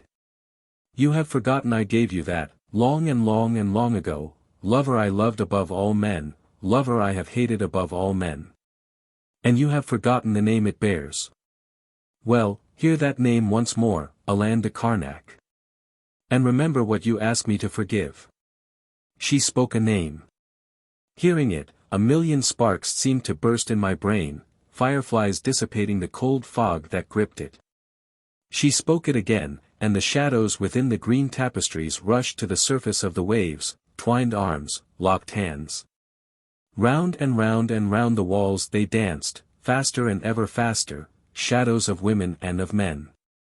Hazily, I thought of the dancing girls in the House of the Heart's Desire, dancing in a circle to the drums of the Senussi sorcerers, as these shadows were dancing to the looting of Dahut. Faster and faster the shadows spun, and then they, too, began to sing, in faint whispering voices, shadows of voices. And in the green tapestries the shifting colors became the surge and withdrawal of great waves, and the shadows singing became the murmuring of waves, and then their song, and then a clamorous shouting. Again Dahut spoke the name. The shadows sprang out of the tapestries and ringed me, closer and closer. The shouting of the waves became the roaring of a tempest, beating me down and down, out and out. 9. In Dahut's tower, ys. Hurricane roaring and clamor of the sea dwindled into the ordered beat of great waves breaking against some barrier. I was standing at a window in some high place looking out over a white-capped, stormy sea. The sunset was red and sullen. It made a wide path of blood across the waters. I leaned out the window, eyes straining to the right to find something that ought still to be visible in the gathering dusk. I found it. A vast plain covered with immense upright stones, hundreds of them, marching from every side to a squat, rock-built temple like the hub of a gigantic wheel of which the monoliths were the spokes. They were so far away that they looked like boulders. Then suddenly by some trick of mirage they quivered and swam close. The rays of the dying sun painted them and they seemed splashed with blood and the squat temple to drip blood. I knew that this was Caranac, of which I was the lord. And that the squat temple was the Al-Khwarizmi where the gatherer in the cairn came at the evocation of Dahut the White and the evil priests. And that I was in ancient Ys. Then the mirage quivered again and was gone. The dusk blotted out Caranac. I looked down upon cyclopean walls against which long combers broke, shouting. They were enormously thick and high here, these walls, jutting into the ocean like the prow of some ship of stone. They lessened as they fell back toward the mainland through shallows which were bare sands when the tides ebbed. I knew the city well. A fair city. Temples and palaces of sculptured stone with tiled and painted roofs red and orange and blue and green adorned it, and dwellings of lacquered wood utterly unlike the rude homes of my clan. It was filled with hidden gardens where fountains whispered and strange flowers bloomed. It was clustered, this city, between the wave-beaten walls as though the land upon which it stood was a deck of a ship and the walls the bulwarks. They had built it on a peninsula that stretched far out into the sea. The sea menaced it always, and always was held at bay by the walls, and by the sorcery of Ys. Out of the city ran a wide road, straight over the sands to the mainland, and straight to the evil heart of the circling monoliths, where my people were sacrificed. They who had built Ys were not my people. But it was not they who had raised the stones of Caranac. Our grandmothers had said their grandmothers had told that long and long ago the people who built Ys had come sailing in strangely shaped ships, fortified the neck of the peninsula and settled there, and now we were enthralled to them. And they had taken Caranac and on the trunk of its dark ritual had grafted branches that bore the fruit of unnamable evil. I had come to Ys to lop those branches. And if I lived thereafter to put axe to trunk. Bitterly did I hate these people of Ys, sorcerers and sorceresses all, and I had a plan to destroy them, one and all. To end the dreadful rites of the Al-Khwarizmi and rid the temple forever of that which came in the wake of torment and death to my own people at the summoning of Dahut and the priests of Ys. I thought all that while knowing at one and the same time I was the Lord of Caranac and also Alan Caranac who had allowed himself to be caught by the wiles of the Demoiselle de Keradel, and was seeing only what she was willing him to see. At least, Alan Caranac knew that, but the Lord of Caranac did not. I heard the sweetness of a lute touched lightly, heard laughter like little heartless waves, and a voice, the voice of Dahut. Lord of Caranac, the dusk hides your lands. And have you not looked long enough on the sea, beloved? Her arms are cold, mine are warm. I turned from the window, and for a moment ancient Caranac and ancient Ys seemed fantastic dream. For I was still in that tower from which I had thought the dancing shadows had thrust me. It was the same room, rose-lighted, octagonal, hung with the same tapestries in which green shadows waxed and waned. And upon a low stool sat Dahut, lute in hand, draped in the same sea-green web, her braids falling between her breasts. I said, "You are true a witch, Dahut, to trap me like that again." And turned to the window to look upon the familiar lights of New York. But that was not what I said, nor did I turn. I found myself walking straight toward her, and instead of the words I had thought to speak, I heard myself saying, "You are of the sea, Dahut, and if your arms are warmer, your heart is as merciless." And suddenly I knew that whether dream or illusion, this was Ys, and while the part of me that was Alan Caranac could see through the eyes, hear with the ears, and read the thought of this other part of me which was Lord of Caranac. I was powerless to control him and he was unaware of me. Yet I must abide by what he did. Something like an actor watching himself go through a play, but with the quite important difference that I knew neither the lines nor the situations. A most disturbing condition. I had a swift thought that Dahut ought either to have laced me under better hypnotic control or passed me up entirely. I felt a faint disappointment in her. That idea shot out of my mind like a rocket. She looked up at me, and her eyes were wet. She loosed her braids and covered her face with her hair and she wept behind its curtain. I said, coldly, "Many women have wept as you do, for men you have slain, Dahut." She said, "Since you rode into Ys from Caranac a month ago, I have had no peace. There is a flame in my heart that eats it." What to me or to you are the lovers who have gone before, since until you came never did I know love. I kill no more, I have banished my shadows.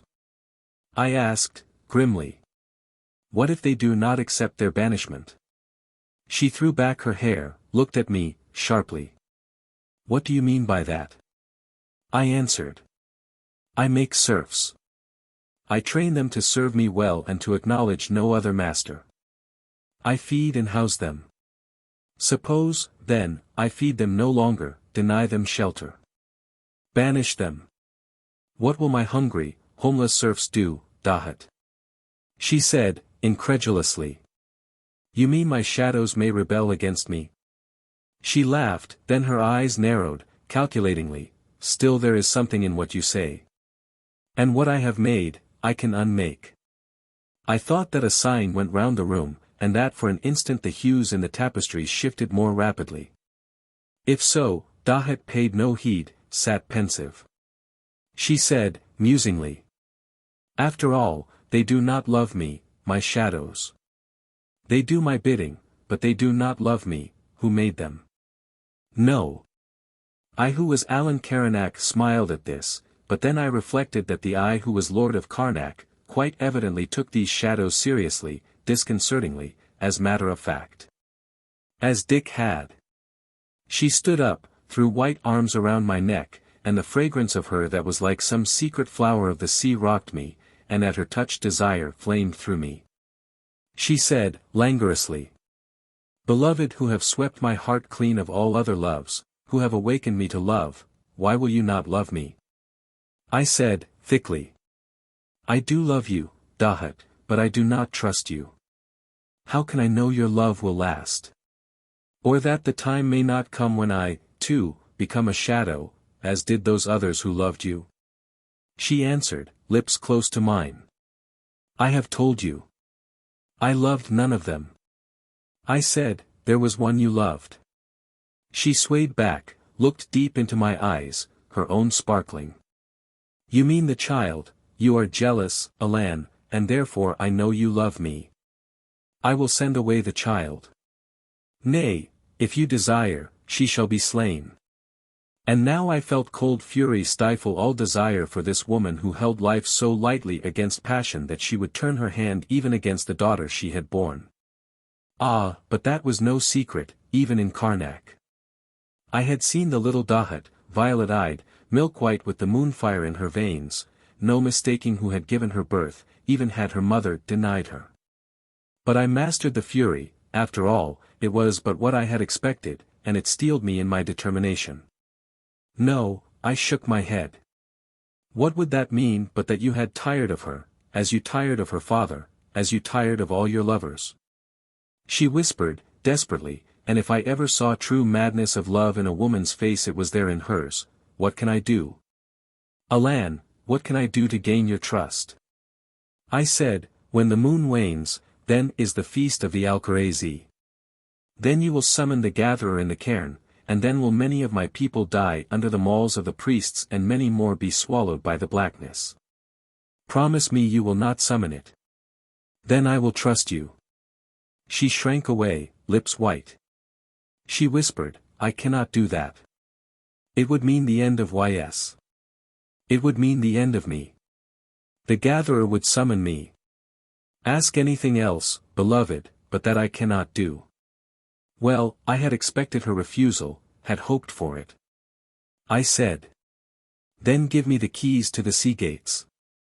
She stiffened, I read doubt, suspicion, in her eyes, and when she spoke, softness had gone from her voice. She said, slowly. Now why do you ask for them, Lord of Carnac? They are the very sign and symbol of YS. They are YS. They were forged by the sea god who led my forefathers here long and long and long ago. Never have they been in any hands except those of the kings of YS.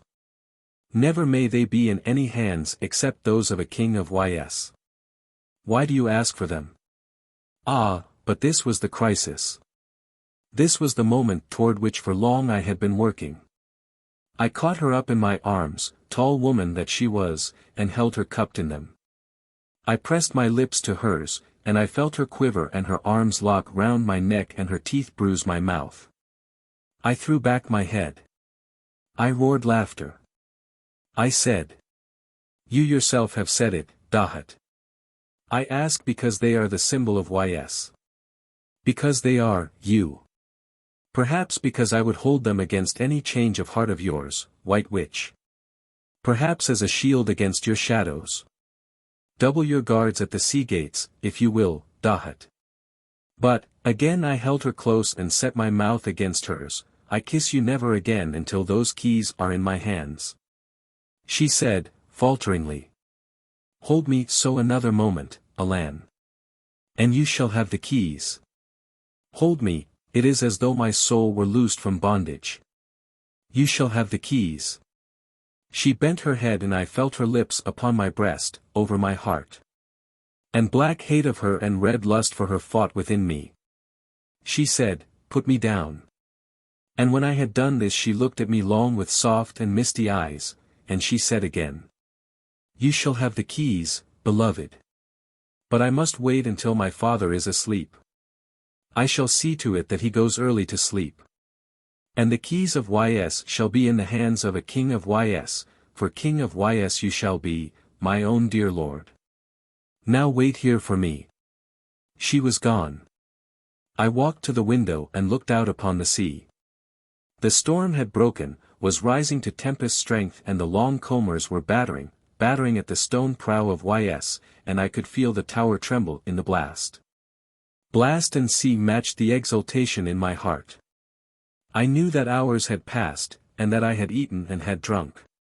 There was confused memory of a great hall where I had sat among gay people close to a dais where was the old king of YS, and at his right Dahut, and at his left a white-robed, yellow-eyed priest around whose forehead was a narrow band of gold and at whose girdle the sacred maul with which the breasts of my own people were beaten in before the Alcarazi.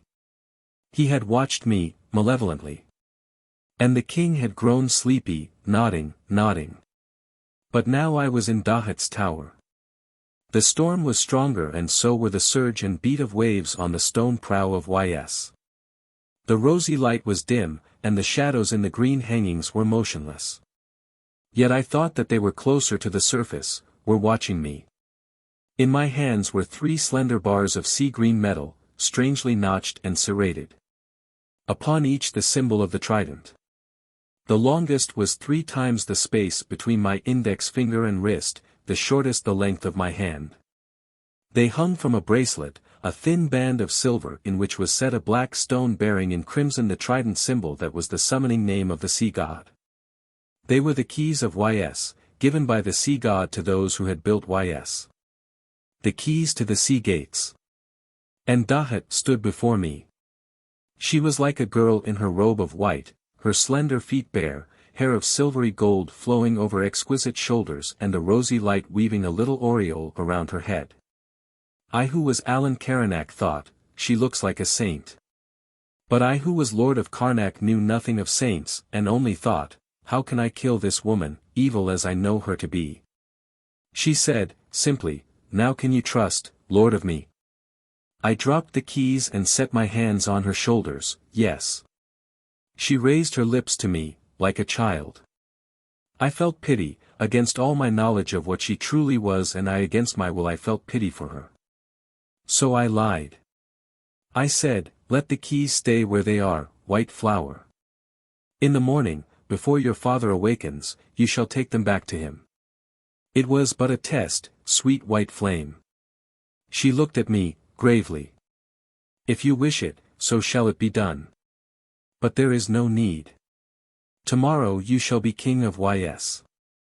I felt a little shock go through me, and pity fled. If that promise meant anything it meant that she was going to kill her father as remorselessly as she had offered to kill her child. She said, dreamily.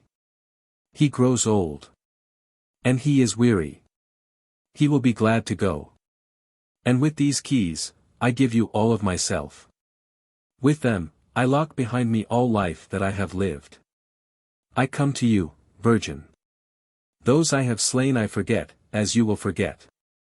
And their shadows shall cease to be. Again I heard that sighing whisper go round the room, but she did not, or if she did, she gave it no heed. And suddenly she clasped me in her arms, and her lips clung to mine, nor were they virginal. And the desire of her swept like wildfire through me. I had not been asleep. Knowing what I must do, I had not dared to sleep, though sleep pressed heavy on my eyes.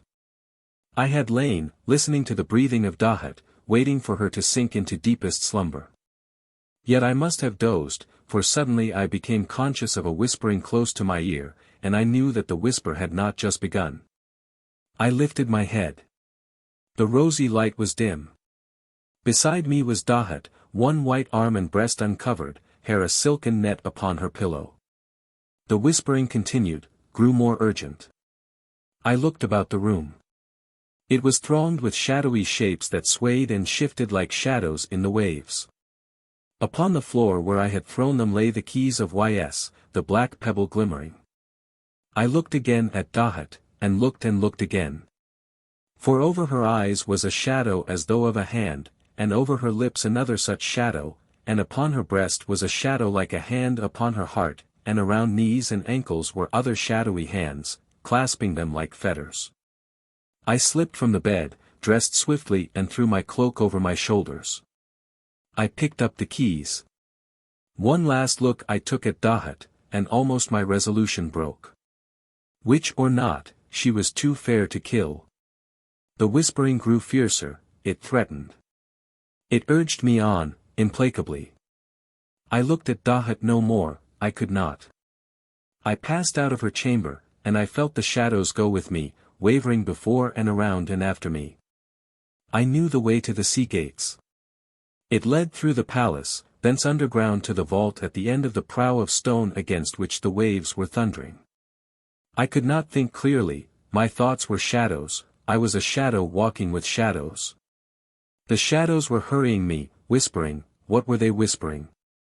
That nothing could harm me, nothing stop me, but I must hurry, hurry. The shadows were like a cloak, covering me. I came upon a guard. He stood beside the passage I must take from the palace into the underground way. He stood there, as in dream, staring vacantly, staring through me, as though I, too, were but a shadow. The shadows whispered, kill. I thrust dagger through him, and went on.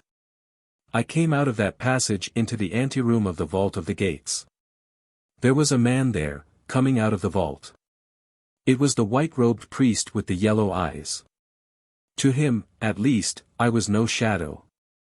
He stared at me and at the keys I held as though I were a demon. Then he rushed toward me, maul upraised, lifting a golden whistle to his lips to summon aid. The shadows swept me forward, and before it could touch his lips I had thrust my dagger through his heart.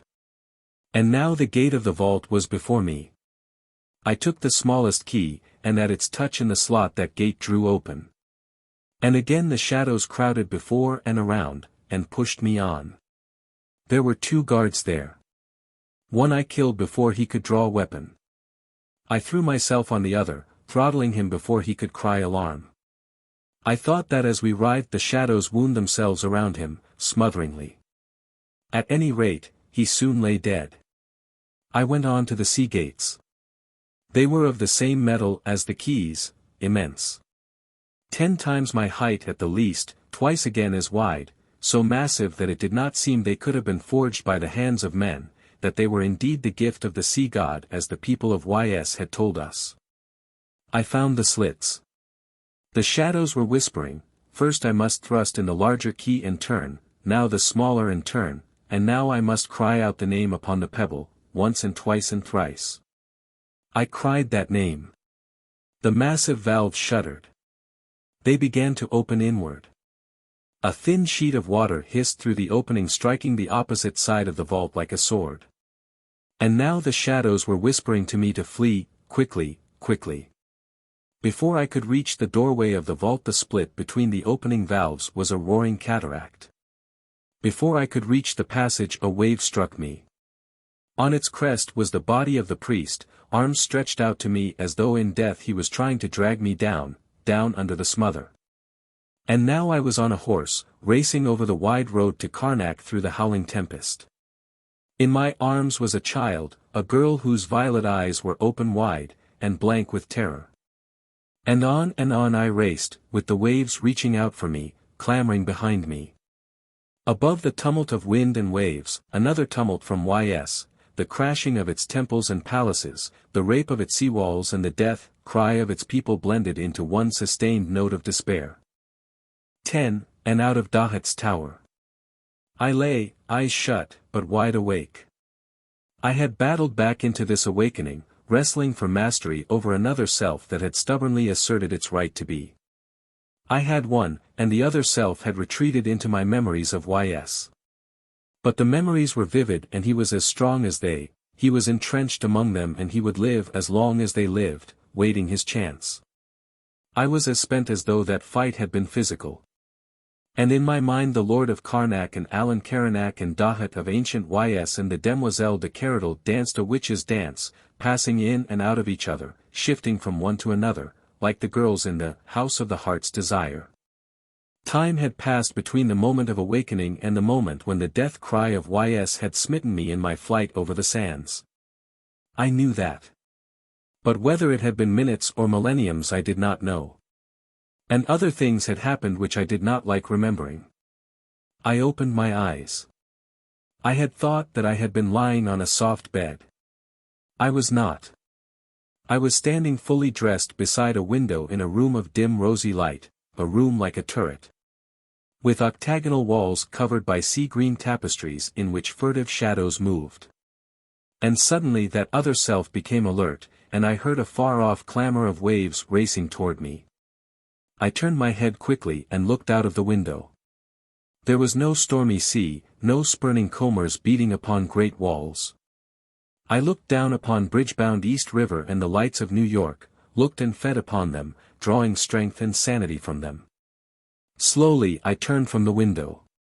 Upon the bed was Dahut. She was asleep, one white arm and breast uncovered and her hair a silken net upon her pillow. She lay there, straight as a sword, and in her sleep she smiled. No shadowy hands held her. Around her wrist was the bracelet, and the black stone was like an unwinking eye, watching me. I wondered whether her eyes under the long curling lashes were also watching me. Her breasts rose and fell, like the slow lift and fall of waves in a slumbering sea. Her mouth, with the kiss of the archaic upon her lips, was peaceful. She was like a soul of the sea over which tempest had passed, leaving it sleeping. She was very lovely, and there was desire for her in my heart, and there was fear of her. I took a step toward her, to kill her now while she lay asleep and helpless. To set my hands around her throat and choke the black life out of the white witch, to kill her, ruthlessly, as she had killed. I could not do that. Nor could I awaken her. The fear of her stood like a barrier against awakening. The desire for her stood like another barrier against the urge to slay her. I drew back, through the window and out upon the terrace. I waited there for a moment, considering, watching Dahut's chamber for any movement. Witchcraft might be superstition, but what Dahut had twice done to me measured up fully to any definition of it. And I thought of what had happened to Dick, and of her calm confession about that. She had told the truth there, whether she had brought his death about by suggestion or by actual shadow. My own experiences had been too similar to doubt that. She had killed Dick Ralston, and those other 3. And how many more only she knew. I gave up any idea of slinking through her turret and trying to find the hidden door to the great room from whence had come the shadowy singing. Maybe the shadows wouldn't be as helpful as they had been back in ancient Also, there was the antechamber of the elevators. The truth was that the cold fear I felt of the demoiselle seemed to paralyze all trust in myself. I was too vulnerable to her on her own picked field. And if I killed her, what possible reason could I offer? Ralston's death, shadows, witchcraft. The best I could expect was the madhouse. How could I prove such absurdities? And if I awakened her and demanded release, well, I couldn't see that working either. New York and ancient YS were still too close together in my mind, and something whispered that the way I had taken in YS was still the best way. And that was to go while she slept. I walked to the edge of the terrace and looked over its coping. The next terrace was 20 feet below. I didn't dare risk the drop. I examined the wall. It had bricks jutting out here and there that I thought I could manage. I took off my shoes and hung them around my neck by the laces. I slid over the coping and with an occasional slip or two I landed on the lower terrace. Its windows were open and there was the sound of heavy sleeping from within. A clock rang too and the breathing stopped. A singularly formidable woman came to the casements, looked out, and slammed them shut. It occurred to me that this was no place for a hatless, coatless, shoeless fugitive to ask sanctuary. So I did the same, crawled down to the next terrace, and that was all boarded up. I climbed to the next, and that too was boarded. By this time my shirt was a wreck, my trousers ripped here and there, and my feet bare. I realized that I was rapidly getting in such shape that it would take all my eloquence to get away no matter what lucky break might come. I hastily slipped over the coping and half slid, half fell upon the next terrace. There was a brilliantly lighted room. 4 men were playing poker at a table liberally loaded with bottles. I had overturned a big potted bush. I saw the men stare, at the window. There was nothing to do but walk in and take a chance. I did so. The man at the head of the table was fat, with twinkling little blue eyes and a cigar sticking up out of the corner of his mouth.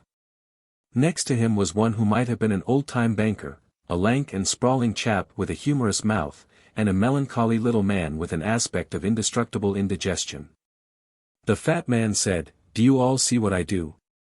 All voting yes will take a drink." They all took a drink and the fat man said, "The ayes have it."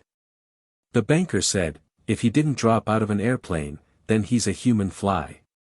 The fat man asked, "Which was it, stranger?" I said, "I climbed." The melancholy man said, "I knew it. I always said this house had no morals." The lanky man stood up and pointed a warning finger at me. "Which way did you climb? Up or down?" "Down," I said. "Well," he said, "if you came down it's all right so far with us." I asked, puzzled, "What difference does it make?" He said, "A hell of a lot of difference. We all live underneath here except the fat man, and we're all married." The melancholy man said, "Let this be a lesson to you, stranger. Put not your trust in the presence of woman nor in the absence of man." The lanky man said, "A sentiment, James, that deserves another round. Pass the rye, Bill." The fat man passed it. I suddenly realized what a ridiculous figure I must make. I said, "Gentlemen, I can give you my name and credentials, which you can verify by phone if necessary. I admit, I prefer not to.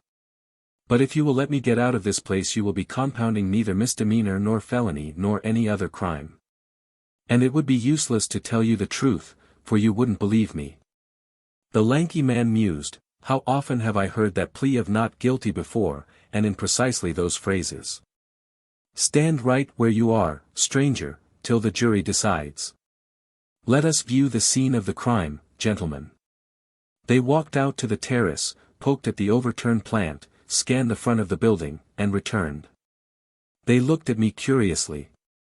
The lanky man said, "Either he has a hell of a nerve to take a climb like that to save the lady's reputation, or Daddy just naturally scared him worse than death." The melancholy man, James, said bitterly, "There's a way to tell if it's nerve. Let him stack a couple of hands against that goddamned fat pirate."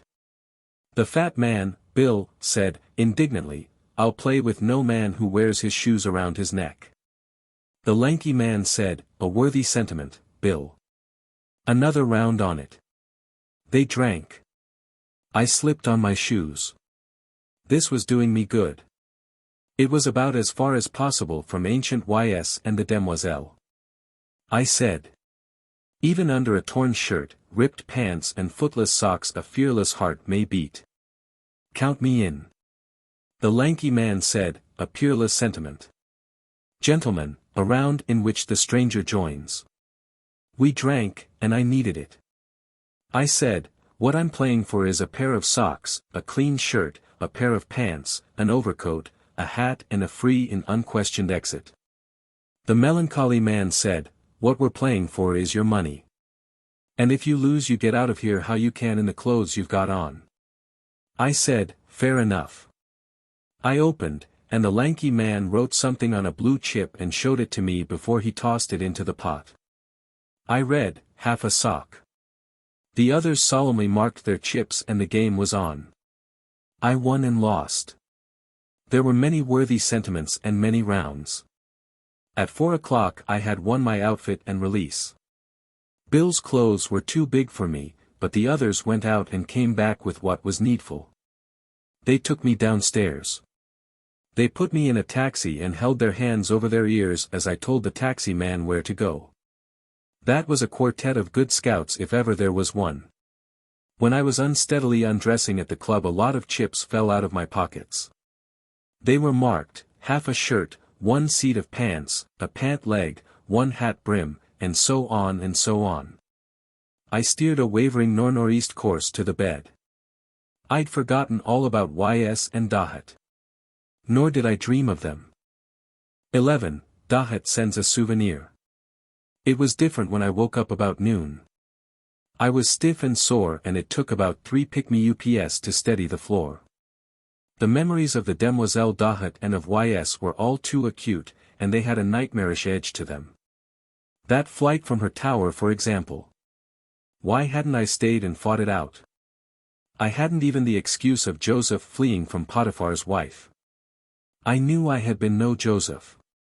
Not that this troubled my conscience particularly, but the facts remained that I had made a most undignified exit and that each time I had met Dahut, with the problematical exception of Y.S., she had worsted me.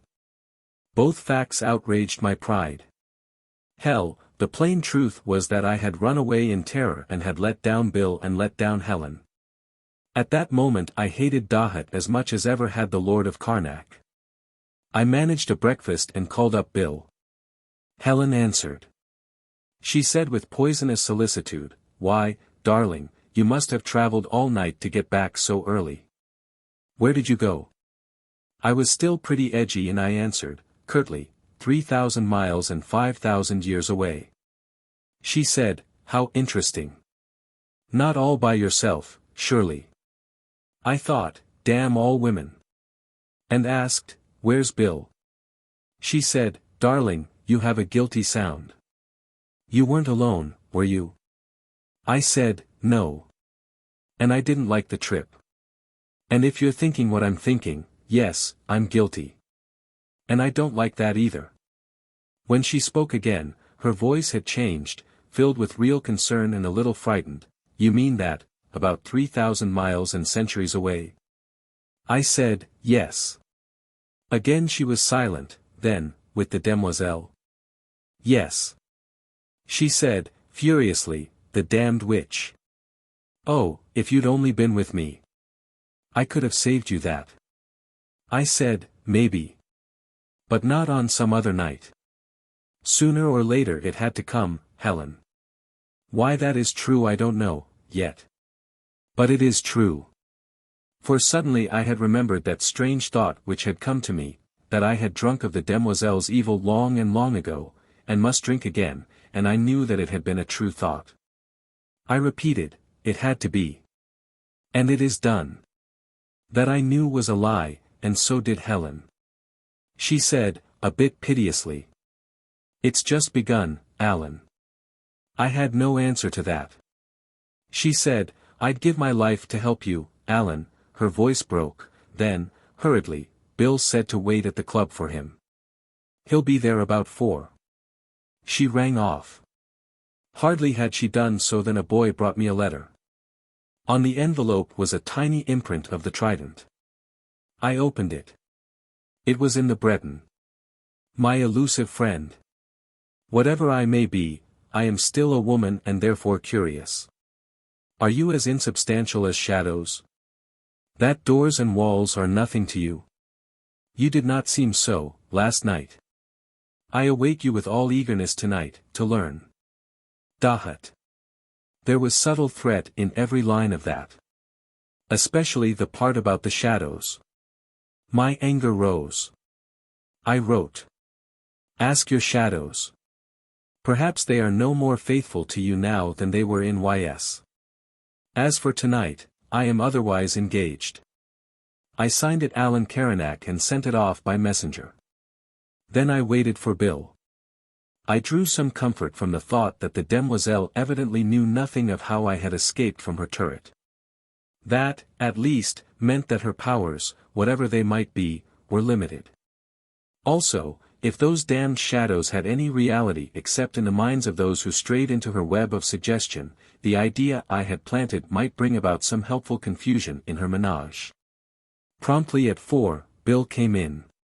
He looked worried. I laid the whole thing before him from start to finish, not even passing up the poker party. He read the demoiselle's letter and my reply. He looked up. I don't blame you for last night, Alan. But I rather wish you had answered this differently. You mean accepted it? He nodded. Yes, you're pretty well forewarned now. You might temporize. Play her along a bit, make her believe you love her, pretend you would like to join her and the Keradel. Sit in on their game. He hesitated, then said, for a little while. I laughed. Bill, as for being forewarned, if that dream of YS she conjured up means anything, it means Dahut is a damned sight better forewarned than I am. Also, much better forearmed. As for temporizing with or playing her, she'd see through me in no time, or her father would. There's nothing to do but fight. He asked, how can you fight shadows? I said, it would take me days to tell you all the charms, counter-charms, exorcisms and whatnot that man has devised for that sole purpose Cro-Magnons and without doubt the men before them and perhaps even the half-men before them. Sumerians, Egyptians, Phoenicians, the Greeks and the Romans, the Celts, the Gauls and every race under the sun, known and forgotten, put their minds to it. But there is only one way to defeat the shadow sorcery, and that is not to believe in it. He said, once I would have agreed with you, and not so long ago. Now the idea seems to me to resemble that of getting rid of a cancer by denying you have it. I said impatiently, if you had tried a good dose of hypnotism on Dick, counter-suggestion, he'd probably be alive today. He replied, quietly, I did. There were reasons I didn't want the Keradel to know it. Nor you. I tried it to the limit, and it did no good. And as I digested this, he asked, slyly, you don't believe in them, do you, Alan, in the shadows? I mean in their reality? No, I answered, and wished it were the truth.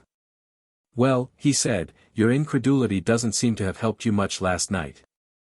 I went to the window and looked out. I wanted to tell him that there was another way to stop the shadow sorcery. The only sure way. Kill the witch who did it. But what was the use? I'd had my chance to do that and lost it. And I knew that if I could relive the night, I would not kill her. I said. That's true, Bill. But it was because my disbelief was not strong enough. Dahut weakens it. It's why I want to keep away from her. He laughed. I'm still reminded of the cancer patient. If he could only have believed strongly enough that he had none, it couldn't have killed him. Well, if you won't go you won't. Now I've some news for you. The Keradel has a big place on Rhode Island. I found out about it yesterday. It's an isolated spot, hell gone from nowhere and right on the ocean. He keeps a yacht, seagoing. He must be almighty rich. The Keradel is up there now, which is why you had it all to yourself with the demoiselle. Lowell sent yesterday for McCann and McCann is coming in tonight to talk things over. It's Lowell's idea, and mine, too, to have him go up and scout around the Keradel's place. Find out what he can from the people about. Lowell, by the way, has gotten over his panic. He's rather deadly in his hatred for the Keradel and that includes the demoiselle. I told you he is all wrapped up in Helen. Thinks of her as a daughter. Well, he seems to think that she's in danger. I said, but that's a damned good idea, Bill. De Keradel spoke of some experiment he is carrying out. That's undoubtedly where he's working. His laboratory. McCann might find out a lot. Bill nodded. Why not come up and sit in? I was about to accept when suddenly I had the strongest feeling that I must not. A tingling warning of danger, like some deep hidden alarm going off. I shook my head. Can't do it, Bill. I've got work to do. You can tell me about it tomorrow. He got up. Thinking you might change your mind about that rendezvous with the demoiselle? No chance, I answered. Give my love to Helen. And tell her I don't mean maybe. Tell her I'm taking no more journeys. She'll understand. I did spend that afternoon working, and that night. Now and then I had an uncomfortable feeling that someone was watching me. Bill called up next day to say that McCann had gone to Rhode Island. Helen got on the phone and said she had received my message and would I come up that night. Her voice was warm and sweet and somehow, cleansing. I wanted to go, but that deep hidden alarm was shrilling, peremptorily. I apologized, rather awkwardly. She asked. You haven't it in your stubborn head that you'd carry some witch taint with you, have you? I said, no. But I might carry danger to you. She said, I'm not afraid of the demoiselle. I know how to fight her, Alan. I asked, what do you mean by that? She said, furiously, damn your stupidity. And hung up before I could speak. I was puzzled, and I was troubled. The inexplicable warning to keep away from Dr. Lowell's and from Helen was insistent, not to be disregarded. At last I threw my notes into a bag with some clothes and sought shelter in a little hideaway hotel I knew, after having sent Bill a note telling him where he could find me but warning him not to tell Helen. I said I had the strongest reasons for this temporary obscuration. So I had, even though I didn't know what they were. That was Tuesday. On Friday I went back to the club. I found 2 notes from the demoiselle. One must have come just after I had left for the hideout. It read. There was a debt from you to me. In part, you have paid it. There is not nor ever was a debt from me to you. Beloved, come to me tonight.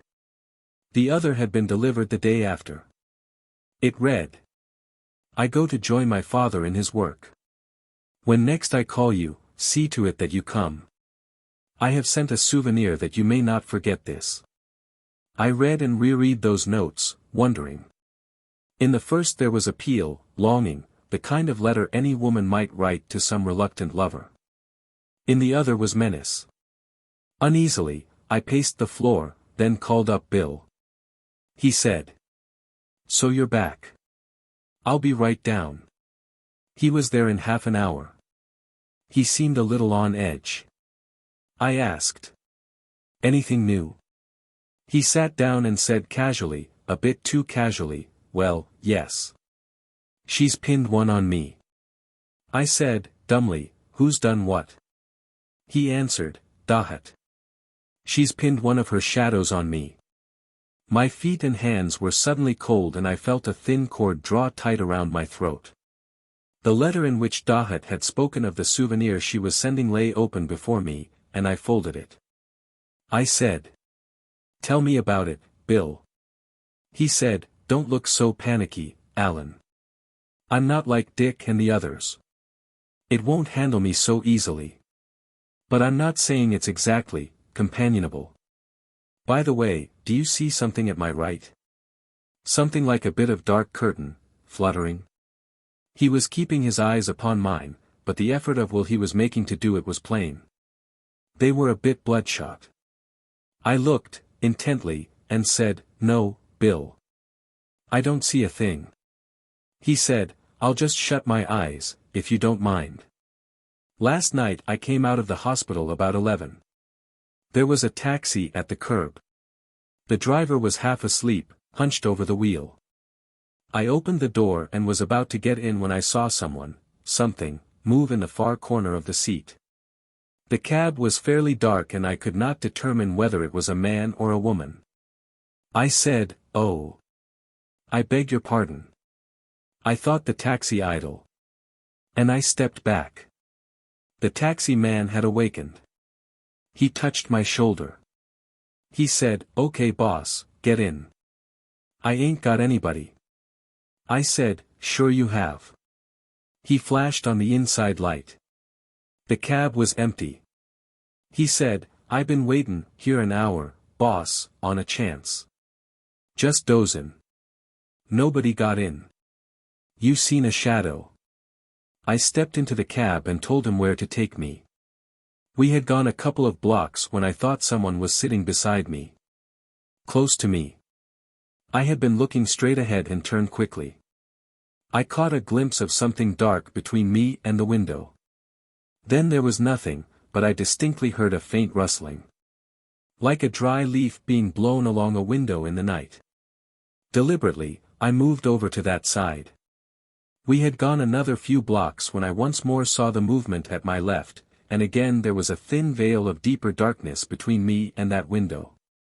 The outline was that of a human body. And again as it flicked out I heard the rustling. And in that instant, Alan, I knew. I confess that I had a moment of pure panic. I called to the driver, about to tell him to take me back to the hospital. Then my nerve came back, and I told him to go ahead. I went into the house. I felt the shadow flitting with me as I entered. There was no one up. It companioned me, impalpable, incorporeal, glimpsed only by its movement, until I went to bed. It was with me through the night. I didn't sleep much. He opened his eyes, and quickly shut them again. I thought that like Dick's shadow it would go with the dawn. This one didn't. It was still there when I woke up. I waited until they'd all had breakfast. After all, Alan, a little playmate like that was nothing to introduce to the family, you know. He squinted at me sardonically. Also, it has other points of difference with Dick's. I gather that Dahut rather favored him in that matter. I wouldn't call my pal, cozy. I asked, "It's pretty bad then, Bill?" He said, "I can get along with it, unless it gets worse." I looked at my watch. It was 5 o'clock. I said, "Bill, have you got Keradell's address?" Bill said, "Yes," and gave it to me. I said, "Bill, don't worry any more. I have an idea. Forget about the shadow as much as you can. If you haven't anything important, go home and go to sleep. Or would you rather sleep here a bit?" He said, "I'd rather lie down here for a bit. The damn thing doesn't seem to bother me so much here." Bill lay down on the bed. I unfolded the Demoiselle's last letter and read it again. I called up the telegraph company and found the nearest village to the Keradel place. I got the telegraph office there on the phone and asked them if there was telephone communication with Dr. Keradel. They said there was, but that it was a private wire. I said that was all right, I only wanted to dictate a telegram to the Demoiselle Keradel. They asked, "The what?" I answered, "Miss Keradel." I felt ironic amusement at that innocent Mississippi. They said they could take it. I dictated. "Your souvenir most convincing, but embarrassing. Take it back and I surrender unconditionally. I'm at your command at any moment when assured this is done." I sat down and looked at Bill. He was asleep, but not very happily. I was wide awake but not very happy either. I loved Helen, and I wanted Helen. And I felt that what I had just done had lost Helen to me forever.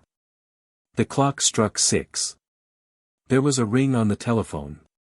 It was long distance. The man to whom I had dictated the telegram spoke. "Miss Keradel got the message okay. Here's one from her. It reads, Souvenir withdrawn but returnable. You know what it means?" I answered, "Sure." If he had expected me to go into details, he was disappointed. I hung up the phone. I went over to Bill. He was sleeping more quietly. I sat watching him. In half an hour he was breathing peacefully, his face untroubled. I gave him another hour and then awakened him. "Time to get up, Bill." He sat up and looked at me blankly. He looked around the room, and went over to the window. He stood there a minute or two, then turned to me. "God, Alan.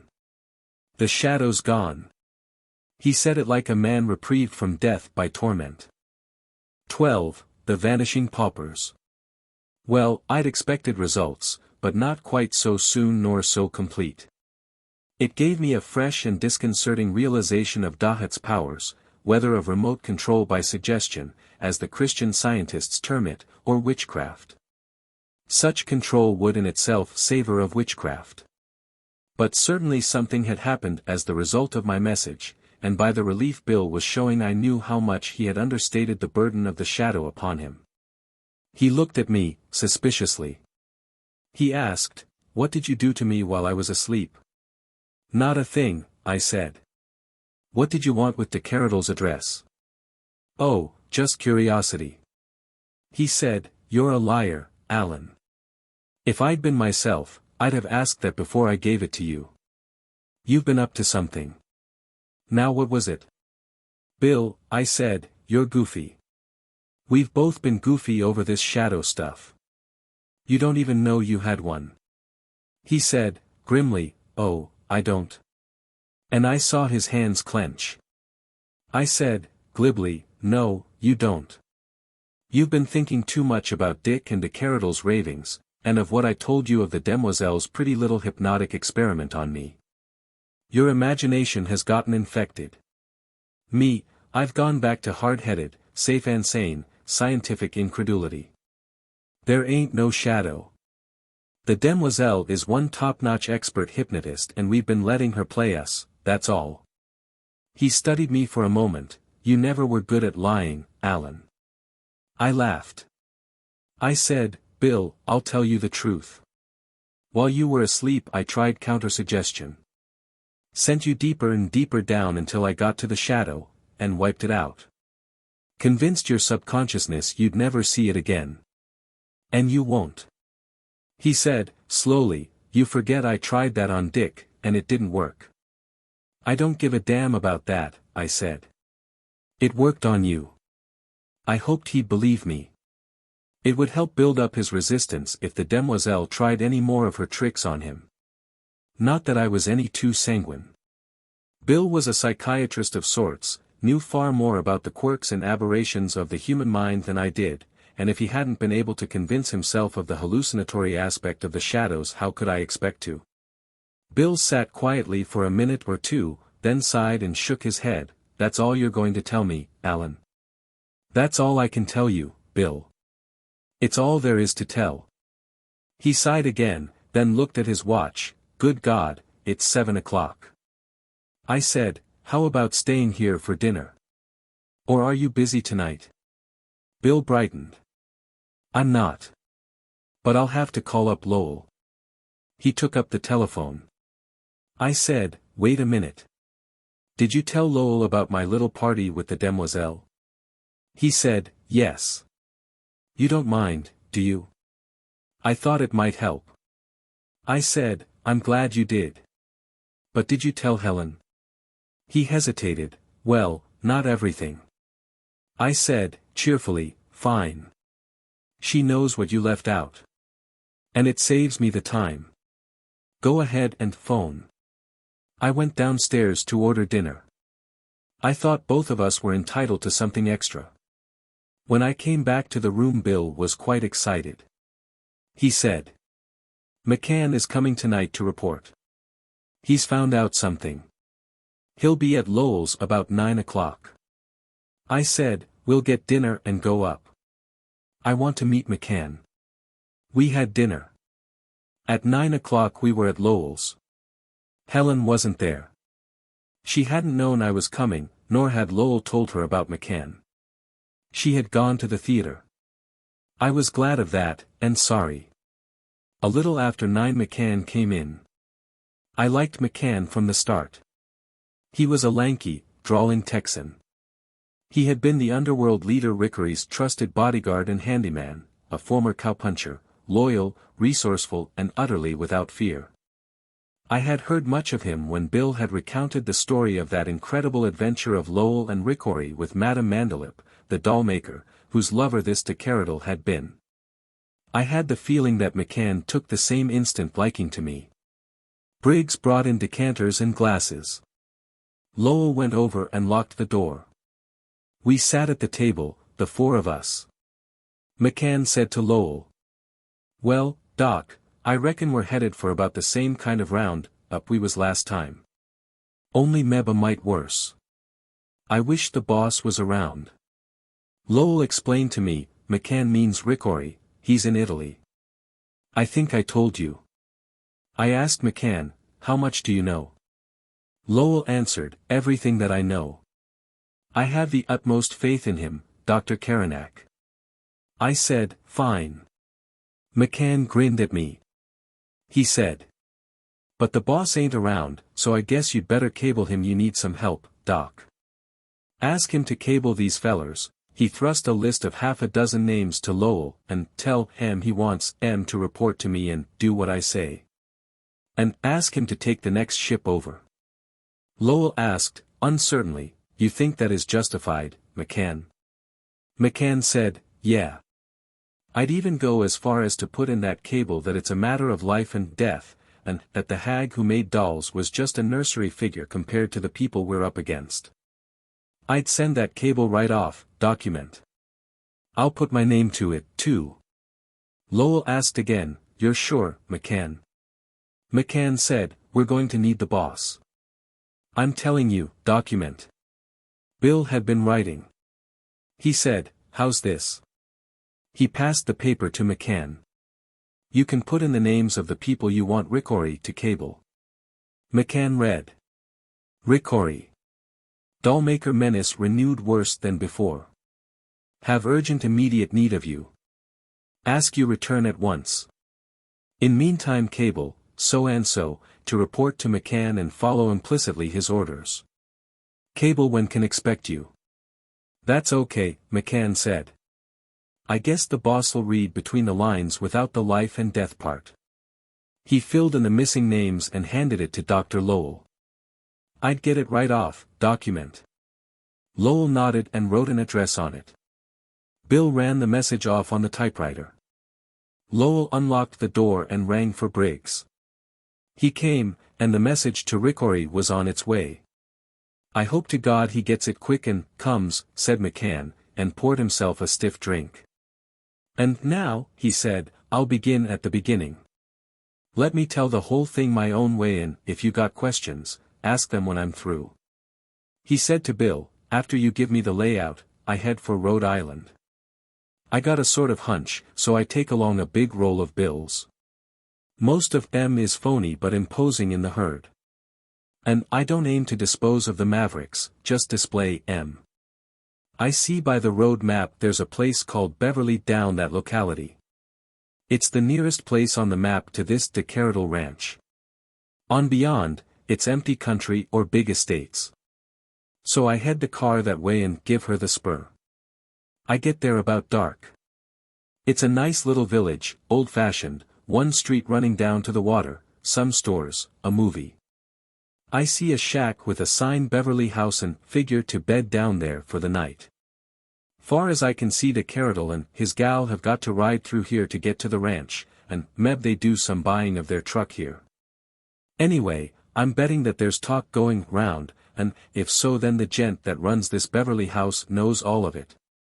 So I go in and there's an old galoot who looks like a cross between a goat and a human at the desk and I tell him I'm looking for shelter for the night and maybe a day or so longer. He asks if I'm a tourist, and I say no, and hesitate, and then say I got a piece of business on my mind. He pricks up his ears at that, and I say where I come from we put our stake on the table before we play, and pull out the roll. He waggles his ears at that, and after I've talked him down about 2 bits on the tariff he's not only plumb curious but got quite a respect for me. Which is the impression I want. I go in and have a darn good meal, and when I'm near through the old goat comes and asks me how things is and so on, and I tell him fine and to sit down. He does. We talk of this and that, and after a while he gets probing what my business is, and we have some damn good applejack. I get confidential and tell him I've been nursing cows for years down Texas way, and they've left me sitting mighty pretty. Tell him my grandpap came from round these parts and I've got a yearning to get back. He asks me grandpap's name and I tell him Partington, and what I'd hoped to do was buy back the old house. But I was too late learning it was on the market and I'd found some Frenchman called de Keradel had bought it from the estate and so I supposed that was out. But Meb, I say, I could pick up a place near, or Meb the Frenchman would sell me some of the land. Then I'd wait till Meb this Frenchman got tired of it and I could pick the old house up cheap. Bill explained to me, this place de Keradel bought had belonged to the Partington family for generations. The last one died about 4 years ago. I told McCann all that. Go on, McCann. He listened to this with a queer look on his face, half scared, said McCann. Then he opined my grandpap must have been Eben Partington who went west after the Civil War, and I said I guessed so because Pap's name was Eben, and he seemed to hold quite a grudge against the family and never talked much about M. Which was mainly what made me want to get hold of the old place. I said I thought buying it back and living in it might rile the ghosts of them who kicked grandpap out. Well, that was a shot in the dark, but it hit the mark. The old goat gets more talkative. He said I was a grandson of Eben all right, for the Partingtons never forgot a grudge. Then he said he didn't think there was a chance of me getting the old place back because the Frenchman had spent a lot of money on it. But there was a place right close he knew of that I could get and if I'd put it in his hands he'd get me the lowest price for it. Also, he was sure I couldn't buy in on the Partington ranch, and with that same queer look said he didn't think I'd like it there if I could. And he kept staring at me as though he was trying to make up his mind about something. I said I'd set my mind on the old homestead, which I always understood was a pretty fairish size for the east though Meb not so sizable out west. And I asked what was the improvements the Frenchman had put in, anyway. Well, the old goat got a map and showed me the layout. It's a big chunk of land sticking out into the sea.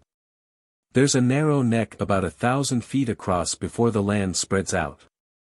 Outside that it spreads a fantail which I figure's got 2,000 or 3,000 acres in it.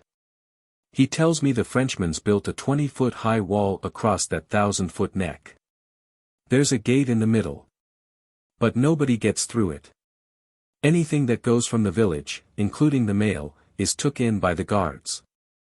Foreigners, he says, funny little dark men who always have the money ready and say nothing no way. He says they take in a lot of supplies in their boat. Also, they got a truck, farm, and livestock, cattle and sheep and such, and bosses and a pack of big dogs. He says, nobody ain't seen the dogs, except one man, and he. Then he shuts up all of a sudden as though he's saying too much and that funny, scared look comes on his face. So I file that for reference but don't press him none. I ask him if nobody ain't been inside and knows what it looks like, and he says, nobody round here has been except the man who dash, then he shuts up again, so I figure he's referring to the man who's seen the dogs, and I get more curious about him. I say that with all that coastline I don't see why people can't slip in and look around a bit without anybody knowing.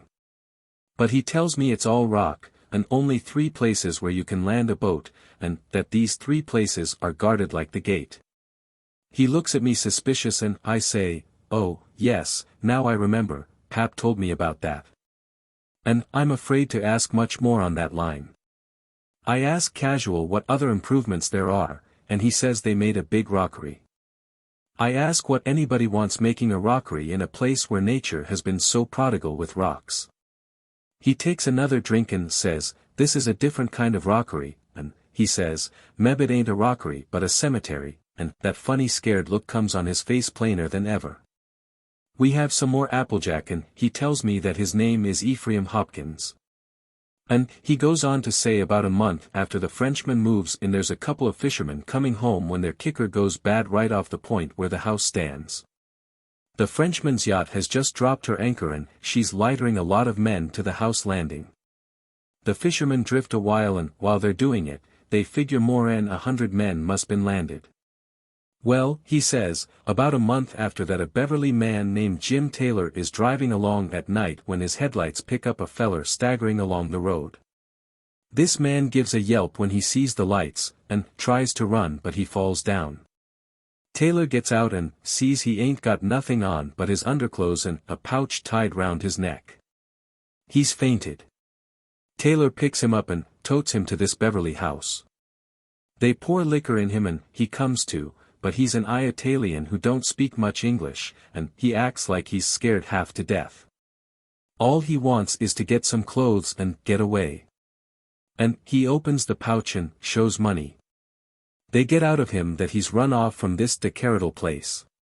Got to the water and swum till he figured he was past the wall, then come to land. He says he's a stone cutter and one of a big gang brought in on the boat. He says they're putting up a big rockery there, cutting out stones and standing them up like giants' tombstones all in circles around a house they're building in the middle. Says these stones are 20, 30 feet high. I felt something like a cold hand pass through my hair. I said, "Say that again, McCann." He said, patiently, "Better let me go on and tell this in my own way, document." Bill said, "I know what you're thinking, Alan. But let McCann go on." McCann said, "The Italian won't tell what scared him. Just jabbers, and shivers, and keeps crossing himself. They get he's telling M the house in the middle of the stones is cursed.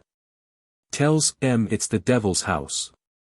They pour more liquor in him and he says the devil is taking his toll. Says out of more'n 100 men that come with him, half have died by stones falling on M. Says nobody knows where their bodies went afterwards. Says the gang was recruited from distant cities and nobody knew each other. Says about 50 more have since been brought in. Says only men without any families were hired. Then all of a sudden he gives a screech and ducks and covers his head with hands and runs out the door and disappears before anybody can follow. And 2 days after, says the old goat, they find him washed up on the shore about a mile away. He tells me they all figure the Italian's drunk or crazy. But I don't believe him. He looks too agitated. It don't take any eagle eye to see there's something queer here. He says, though, that some of the lads cruise around in boats trying to get a look at this rockery. But they can't see nothing. That don't mean it ain't there, because the rocks are steep around the point and where they ain't there's big trees growing. Anyway, they bury the Italian and pay their taxes to the poor farm with his money. I'm telling you about that poor farm later, said McCann. Well, it seems to me that by then the old goat gets the sudden idea what he's been telling me ain't selling talk, for that place he's picked out for me. Anyway, B shuts up and waggles his beard and considers me. So I say that every word he said only makes me more interested. Tell him there's nothing I like better than a good mystery, and the more I hear him the more I yearn to settle right down close to a real-life one. We take another drink, and I say if he can only dig up some more stuff like he's been telling me, I'm as good as sold. Also, I'm paying cash. Also, that tomorrow we'll go and take a look at this ranch he's got in mind. I feel it's better to let all this sink in, so we have another drink and I go to bed. I notice he's looking at me darn peculiar as I go. The next day, that's Wednesday, he's up bright and early, pert and panting. We pile into his bus and start out. After a bit he starts telling me about this feller that's seen the dogs. Lias Barton, he calls him. He says Lias is more curious than 10 old maids peeking out behind the curtains at a house with a bride just moved in. Says curiosity is like a disease with Lias. Says he'd pull out a plug in hell for a look in, even if he knew it'd squirt in his face. Well, Lias gets brooding and brooding over this wall and what's behind it. He's been all over the old Partington place dozens of times and he knows darned well what it's like, but this wall's like his wife putting a veil over her face sudden. He'd know he'd see the same old face but he'd have to lift the veil just the same. And, for the same reason, Lias just has to look over that wall. He knows there ain't a chance by day, but he reconnoiters and crawls around, and at last he picks a place down near the water. F says there's breasts of rock each end of the wall into which the wall is built and you can't get over M from the water. Lias figures he can row down, slip to land and climb the wall. So he picks a night when it's full moon but clouds obscuring the moon frequent. He packs a light ladder and sculls down cautious. He lands and puts up his ladder and when the moon's under a cloud he swarms up. And there he is on top the wall. He draws up the ladder and flattens out and peers round. It's Lias's idea to drop the ladder on the other side and prospect. He waits till the moon comes, he sees it's an open meadow below him out again and dotted with big bushes. He waits till another cloud comes and he unslings the ladder and starts down. And when he gets to this point in his story, F shuts up and heads the bus to the side of the road where we halt. I say, yeah, and what then? F says, then we pick him up next morning rowing round and round the harbor and crying, keep M off me, keep M off me. We take him in, he says, and get him calmed down some and he tells us what I've told you. And then, said McCann, and then, he poured himself a drink and gulped it, and then the old goat shows he's the best liar or the best actor I ever rode range with. For he says after that Lias goes like this and F's eyes roll and his face twitches and he sort of screeches, hear the piping. Oh, hear the piping like birds. Oh, God, look at M running and hiding in the bushes. Hiding and piping. God, they look like men, but they ain't men. Look at M run and hide. What's that? It sounds like a hoss, a big hoss, galloping, galloping. Christ! Look at her, with her hair streaming, look at the blue eyes and white face of her. On the hoss, the big black hoss. Look at M run, and hear M pipe. Hear M pipe like birds. In the bushes, running from bush to bush. Look at the dogs, they ain't dogs. Christ, I keep M off me. Christ! Keep M off me. The hounds of hell, dear Jesus, keep M off me. McCann said, he made me crawl. I'm telling you I'm crawling now. Then he started the bus and went on. I managed to ask, then what? He says, that's all. That's all we can get out of him. Ain't never been the same since. Meb he just fell off the wall and hit his head. Meb so, meb not. Anyway, Lias ain't curious no more. Goes round the village sort of wide-eyed and lonesome. Get him started and he'll do for you what I just did. He cackled, but better. I said, still crawling, if what looked like men wasn't, and the dogs that looked like dogs wasn't, then what the hell were they? He says, you know as much as I do. I say, oh, yeah. Anyway, ain't you got any idea on who was the gal on the big black hoss? He says, oh, her, sure. That was the Frenchman's gal. Again the icy hand ruffled my hair, and my thoughts ran swiftly.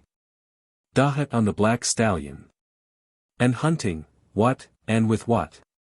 And the upright stones and the men who had died raising them as they did of old, as of old in Caranac.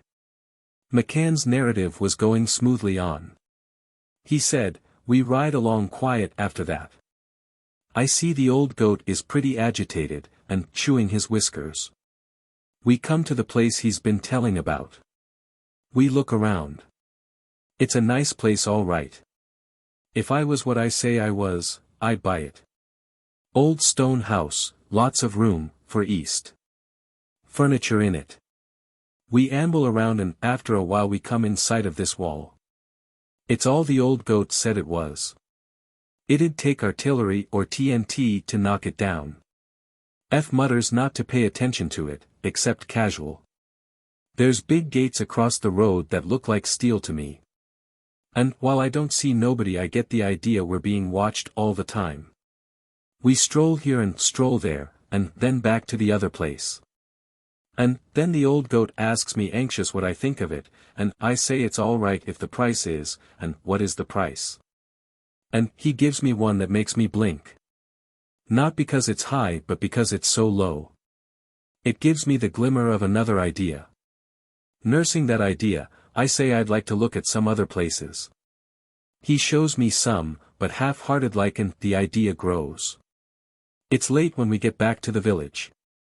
On the way we run across a man who draws up to talk. He says to the old goat, there's 4 more gone from the poor farm. The old goat sort of jitters and asks when.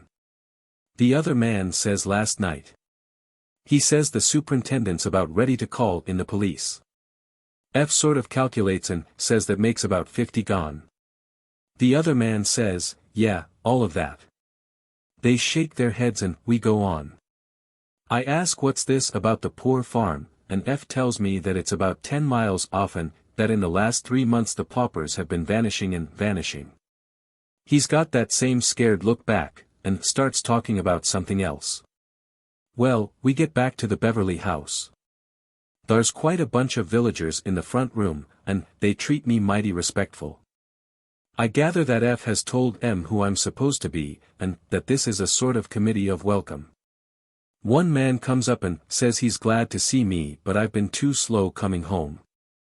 Also, they've all got the news about these vanishing paupers, and it's plain they don't like it. I get my supper, and come out and there's more people there. They've got a sort of look of hurting for comfort. And that idea of mine gets stronger. It's that I've been wronging in thinking all he wants is a profit from me. I get the flattering idea that they're all pretty plumb scared, and what they think is that maybe I'm the man who can help out in whatever's scaring them. After all, I suppose the Partingtons in their time was big guns round here, and here I am, one of and coming back providentially, as you might say, just at the right time. I sit and listen, and all the talk goes round the poor farm and the Frenchman. It gets around 9 o'clock and a feller comes in. He says, they picked up 2 of them missing paupers. Everybody sort of comes close, and says, where? And this feller says, Bill Johnson's late getting in, and he sees these 2 floaters off his bow. He hooks and tows Old C. Jameson's at the wharf and he takes a look. He says he knows There's Sam and Matty Whalen who's been at the poor farm for 3 years. They lay out on the wharf. They must have drowned themselves and have been hitting up against a rock for God knows when, says this feller. What d'you mean hitting up against a rock, asks And the feller says they must have been because there ain't a whole bone in their chests. Says the ribs are all smashed, and the way it looks to him they must have been pounding on a rock steady for days. Like as if they'd been tied to it. Even their hearts are all mashed up. I felt sick, and abreast of the sickness a bitter rage. And within me I heard a voice crying, so it was done in the old days, so they slew your people, long ago. Then I realized I was on my feet and that Bill was holding my arms. I said, all right, Bill. Sorry, McCann, and poured myself a drink. McCann said, oddly, okay, Doc, you've got your reasons.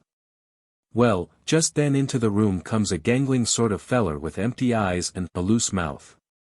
Nobody says a word, just watches him. He comes over to me and stares at me. He starts to shake, and he whispers to me, she's riding again. She riding on the black horse. She rode last night with her hair streaming behind her and her dogs around her. Then he lets out the most god-awful screech and starts bowing up and down like a jumpin' jack, and he yells, but they ain't dogs. They ain't dogs. Keep 'em off me. Dear Jesus, keep 'em off me. At that there's a bunch around him saying, come along, Lias, now come along, and they take him out, still screeching. Them that's left don't say much. They look at me solemn, and pour down a drink or 2 and go. Me, McCann hesitated, I'm feeling a mite shaky. If I was the old goat I could give you an idea how Lias yelped. It was like a couple of devils had pincers on his soul and was yanking it loose like a tooth. I drunk a big one and started for bed. Old F stops me. He's putty white and his beard is quivering. He trots out another jug and says, "Stay up a while, Mr. Partington. We've an idea we'd like you to settle here with us. If that price don't suit you, name your own. We'll meet it." By that time it don't take a mastermind to tell this is a pretty well scared village. And from what I know before and what I've heard since, I don't blame him.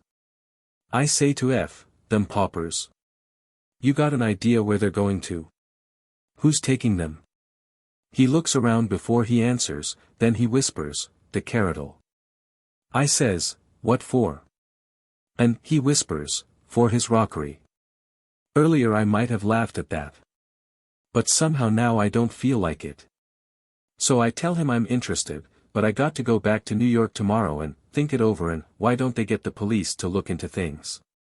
He says the village constable's as scared as any, and there ain't no evidence to get out a search warrant, and he's talked to a couple of country officers but they think he's crazy. So the next morning I check out, saying I'll be back in a day or two. There's quite a little delegation sees me off and urges me to come back.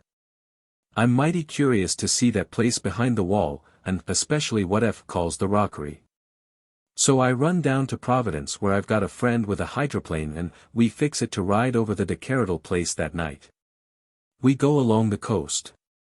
It's a moonlight night, and we raise it about 10 o'clock. I get out the glasses as we come close. We're flying about 500 feet up. It's clear, but there's a fog rising about this point as we get closer. A quick fog, too, that looks as if it's trying to beat us to it. There's a big boat lying off the point, too, in a sort of deep cove. They flash searchlights up at us, whether trying to blind us or to find out who we are I don't know. I give my friend the office and we duck the lights. I've got my glasses up and I see a long rambling stone house half hid by a hill. Then I see something that sort of makes me feel creepy, like old F's wailing. I don't just know why. But it's a lot of big stones all doing ring around a bigger gray heap of stones in the middle. The fog's swirling all around like snakes, and there's lights flickering here and there, gray sort of lights, rotten. McCann stopped and lifted a drink with a none too steady hand. Rotten sort of lights is right. Like they're decaying. And there appears to be something big and black squatting on that big gray heap, without no shape to it, shadowy. And it quivers and wavers, and the standing stones are like they're reaching up to pull us down to this squatting thing. He set the glass down with a hand even less steady. Then we're over and zooming away. I look back and the fog's covered everything. He said to Lowell, "I'm telling you, Doc, that never at no time with the Mandalip hag did I feel as slimy as when we flew over that place. The Mandalip hag had a line into hell all right. But this is hell itself, I'm telling you." 13. Summons from Dahut. Well, that's all. McCann lighted a cigarette and looked at me. But I got the idea what I've been telling makes a lot more sense to Dr. Caranac than it does to me. I know it's black poison. Meb he knows just how black. For instance, Doc, why'd you shy so when I made mention of them two paupers? I said, "Dr. Lowell, you won't mind if I have a little talk with Bill." McCann, I apologize to you in advance. Bill, come over here in the corner. I want to whisper to you. I took Bill out of earshot, and asked, just how much does McCann know? Bill answered, all that we know about Dick. He knows de Keradel's connection with the dollmaker. And that would be enough for him, if he knew nothing else. Anything about my experiences with the Demoiselle? Certainly not, said Bill stiffly. Both Lowell and myself thought too much of the confidential element entered into them. That, I said, keeping solemn with an effort, was true delicacy. But have you spoken to anyone except me about the shadowy visitation your imagination drew upon you? Bill exclaimed, imagination hell. But no, I haven't. Not even to Helen. No. Fine, I said. Now I know where I stand. I went back to the table and apologized again to McCann. I said to Lowell. You remember de Keradel spoke to us of a certain experiment he contemplated? Its purpose the evocation of some god or demon worshipped long ago. Well, from McCann's story I would say that his experiment must be rather far advanced. He has set up the standing stones in the order prescribed by the ancient ritual, and he has built in their center the great cairn. The House of the Blackness. The Shrine of the Gatherer. The Al-Khwarizmi. Lowell interrupted, eagerly, you have identified that name? I recall that when first you spoke it de Keradel showed consternation. You evaded his questions. Did you do that to mystify him? I said, I did not. I still do not know how that name came into my mind. Perhaps from that of the demoiselle, as other things may have come later. Or perhaps not. The demoiselle, you will also recall, suggested to him that I had remembered. Nevertheless, I know that what he has built in the heart of the monoliths is the Al-Khwarizmi. And that, as McCann truly says, it is black poison. McCann asked, but the two paupers, Doc? I said, it may be that they were beaten by the waves against the rocks. But it is also true that at Caranac and at Stonehenge the Druid priests beat the breasts of the sacrifices with their mauls of oak and stone and bronze until their ribs were crushed and their hearts were pulp. McCann said, softly, Jesus. I said, the stone-cutter who tried to escape told of men being crushed under the great stones, and of their bodies vanishing. Recently, when they were restoring Stonehenge, they found fragments of human skeletons buried at the base of many of the monoliths. They had been living men when the monoliths were raised. Under the standing stones of Caranac are similar fragments. In ancient times men and women and children were buried under and within the walls of the cities as those walls were built, sometimes slain before they were encased in the mortar and stone, and sometimes encased while alive. The foundations of the temples rested upon such sacrifices. Men and women and children, their souls were fettered there forever, to guard. Such was the ancient belief. Even today there is the superstition that no bridge can stand unless at least one life is lost in its building. Dig around the monoliths of de Keredel's rockery. I'll stake all I have that you'll discover where those vanished workmen went. McCann said, that poor farm's on the water. It wouldn't be hard to take them away by boat. Lowell objected, sharply, nonsense, McCann. How could they be taken secretly? You're surely not suggesting that de Keradel could steam in, gather the paupers on his boat and sail away without anyone being aware of it? McCann said, placatingly, well, now, Doc, there wouldn't be much of a trick in that. I've seen them snaked out of penitentiaries. Guards can always be fixed, you know.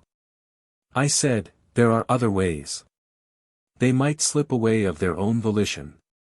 Who knows what de Keradel might promise them, if they slipped away to him. Lowell said, but how could he get to them? How establish contact? Bill answered, quietly, by the shadows of Dahut. Lowell thrust his chair back, violently. He said, preposterous. I acknowledge that such abnormal suggestion as we have been considering might have been effective in Ralston's case. But to assert that a collective hallucination could be induced which would draw away 100 inmates of, it is, preposterous. Well, anyway, drawled McCann, they went. I said, de Keradel is an enthusiast, and thorough.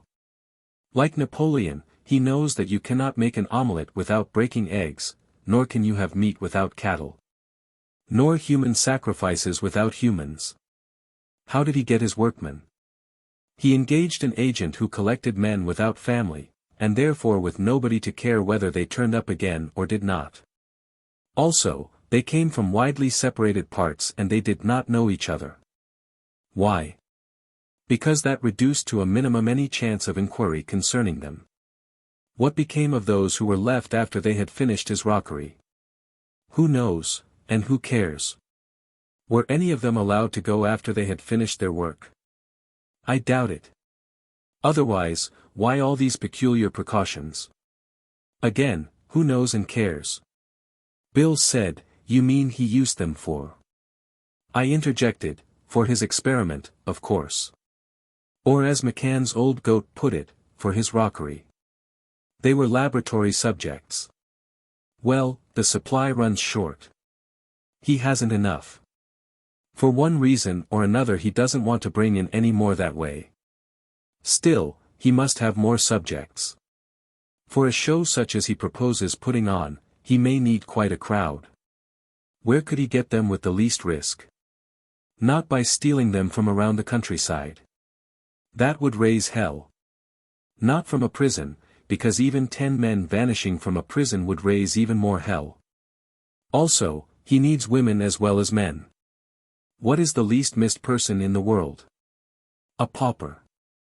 And here close at hand is a reservoir of them. And so, the paupers vanish. McCann said, it listens.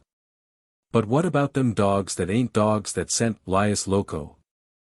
I thought, riding on her stallion black, at her feet her shadow pack dash, I answered, your guess about that is as good as mine, McCann. What are you going to do with these men, if Rickory puts them under your command? What plan have you in mind? He settled himself in his chair.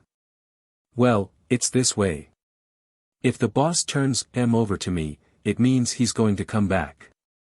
And when the boss makes up his mind, he moves quick. Now these lads I named are hand-picked and none afraid of hell or its angels. Handy with the Tommy guns and what not, but they ain't a bad-looking or a bad-behaved lot, ordinarily. Now what I'm figuring is that if this Keradil's up to the tricks we've been talking of, something's likely to happen that'll give us the brakes on him. I got a hunch the floating off of them 2 paupers was a mistake. He don't want nothing that'll point a finger at him. All right, maybe he'll make another mistake. And we'll be there. The Beverly people be damned glad to see me. I been a mite modest about how much they took to me.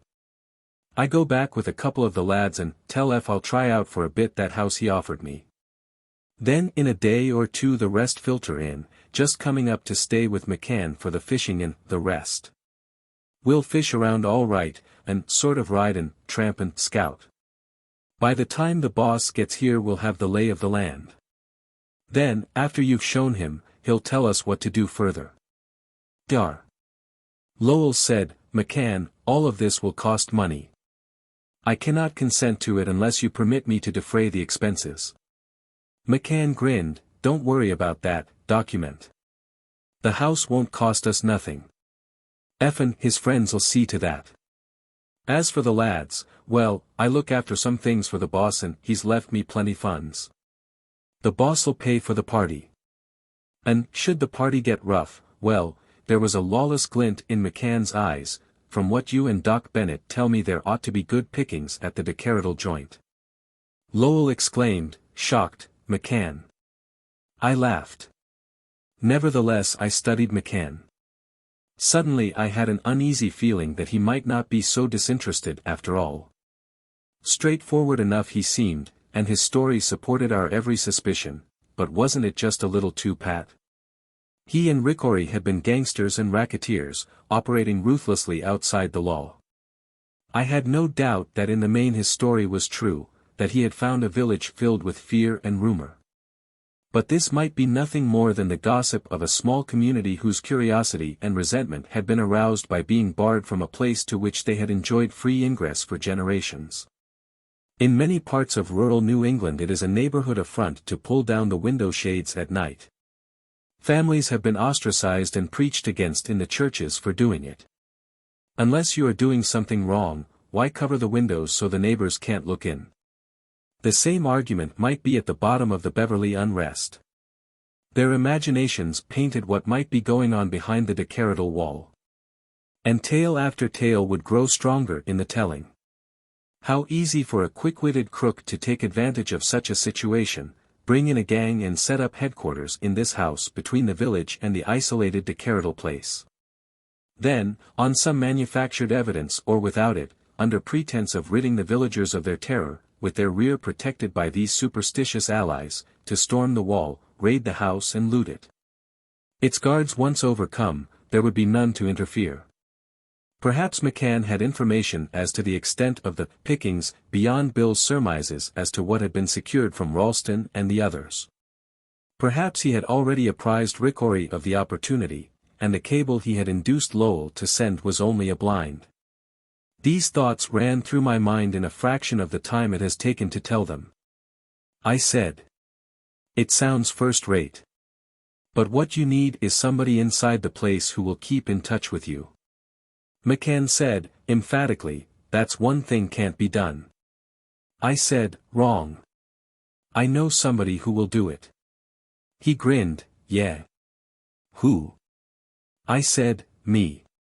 Lowell leaned forward, staring at me incredulously. Bill whitened, and little beads of sweat came out on his forehead. McCann's grin faded. He asked. How you going to get in? I said, by the front door, McCann. I have, in fact, an invitation from Mademoiselle de Keradel. I've accepted it. I'm afraid I forgot to tell you that, Bill. Bill said, grimly, I'm afraid you did. So, that was why you wanted de Keredel's address? And that was what you did while I was asleep, and that was why. I said, airily, I haven't the slightest idea what you're talking about, Bill. The demoiselle, no matter what else she may be, is a damned interesting lady. I've been thinking over what you suggested a few days ago, about sitting in and so on. It just happened that the invitation came while you were asleep, and I immediately accepted. And that's all. He said, slowly, and immediately though. I said, hastily, nothing to that, Bill. Forget it. Now as I see the situation.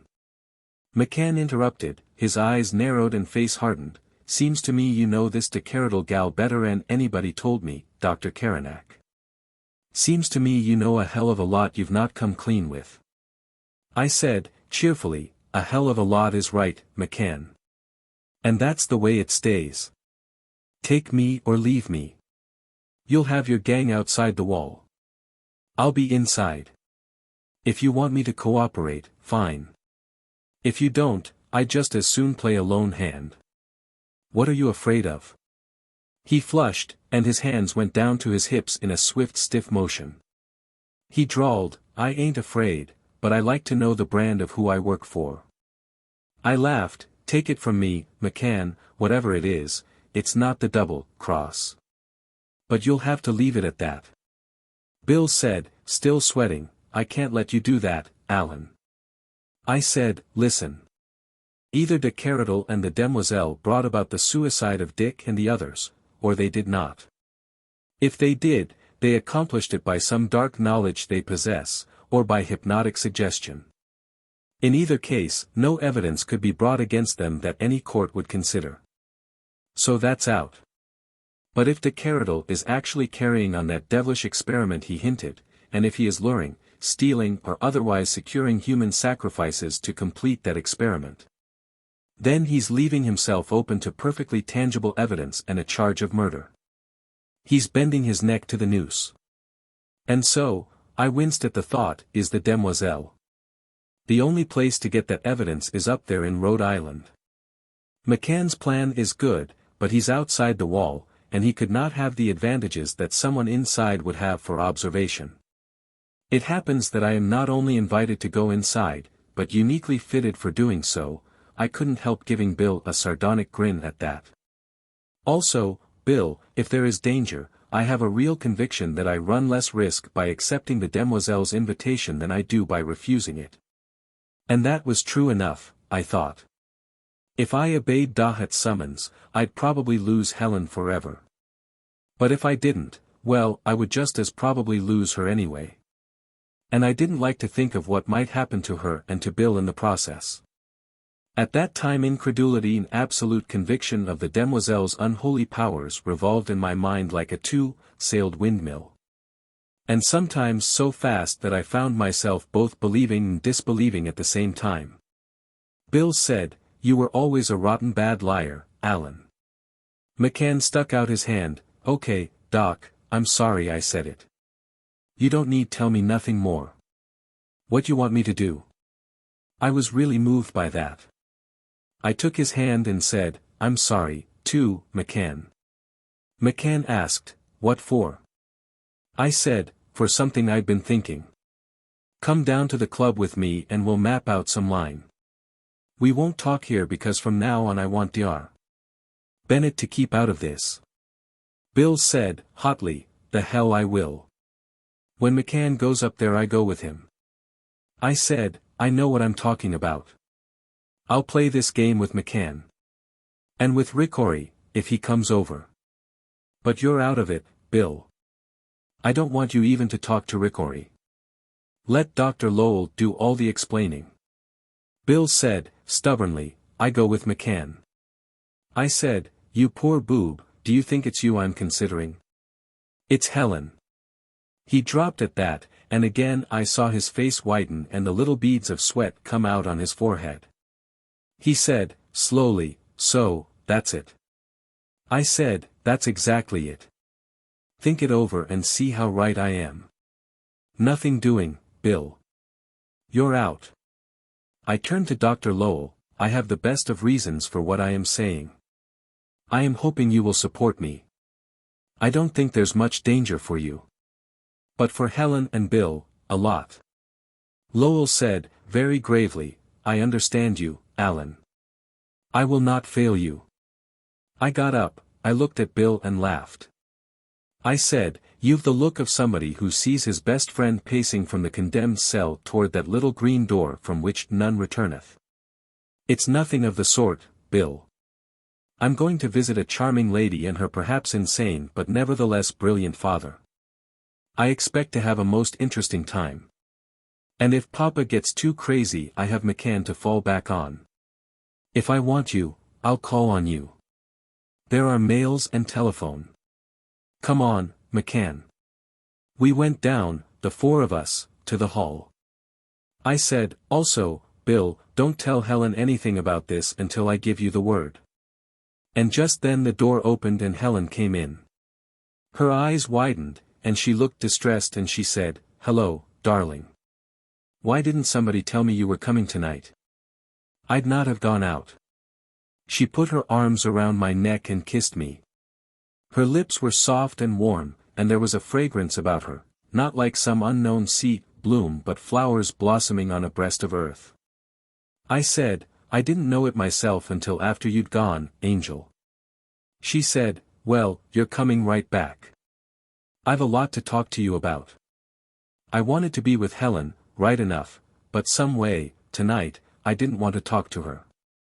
I cast an involuntary glance of appeal at McCann. McCann caught it. He said, "Sorry, Miss Helen, but we got to get right out." Helen looked at him. "Hello, McCann.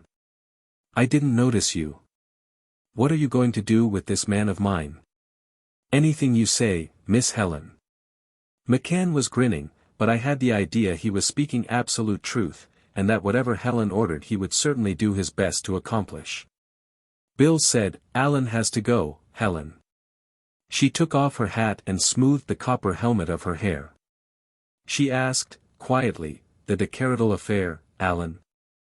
I nodded and she went a little white. I said, "It's nothing very important, but, honestly, I can't stay. Let's make a day of it tomorrow, Helen. Meet me at Margwan's and take lunch.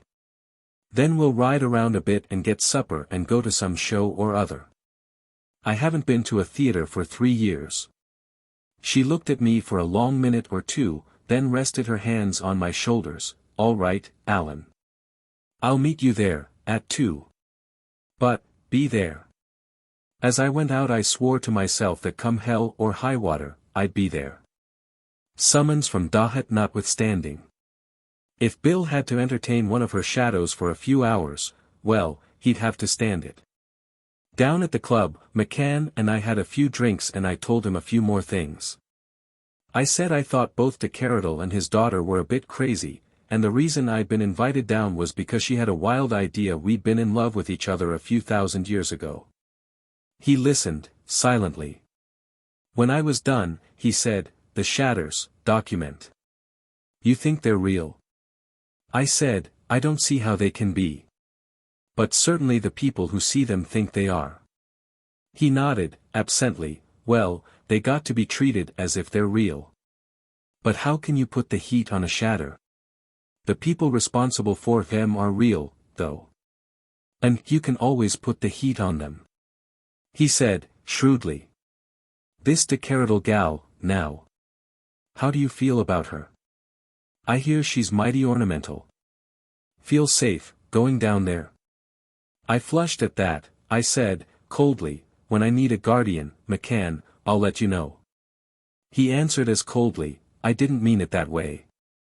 Only, I ain't aiming to see Miss Helen get any crooked deal. That stung me. I began, unthinkingly, if it wasn't for Miss Helen, then shut up. He leaned over toward me, his eyes less hard. I thought so. You're scared for Miss Helen. That's why you're going. But Meb, that ain't just the way to protect her. I said, all right, McCann, tell me a better. He said, why not leave it to me in the hands? I know what I'm about, McCann, I told him. He sighed and got up. Well, soon's we hear from the boss, you and me's got to get together on signals and how to meet down there. There'll be boats fishing at the end of the walls, for one thing. When do you figure on visiting? When I'm sent for. He sighed again, shook my hand solemnly, and left. I went to bed, and slept soundly. The next morning at 9 Bill called me up to say that Ricordi had cabled the necessary instructions and that he was flying from Genoa to Paris that day to catch the Mauretania and would be in New York in a week. McCann phoned the same news, and we made an engagement for that midnight to go over details of our teamwork. I spent a gorgeous day with Helen. I met her at Margwan's and said, this day is yours and mine, darling. We're not going to think about anything else. To hell with the de Keradels. This is the last mention of them. She said, sweetly, to hell with them suits me perfectly, darling. It was, as I have said, a gorgeous day, and long before it was over I knew just how much I was in love with her, how utterly lovely and desirable she was. Every time the thought of the demoiselle crept out of the far corner of my mind into which I had thrust her, I pushed her back with a pang of hatred. At 11:30 I bade goodbye to Helen at Lowell's door. I asked, how about tomorrow?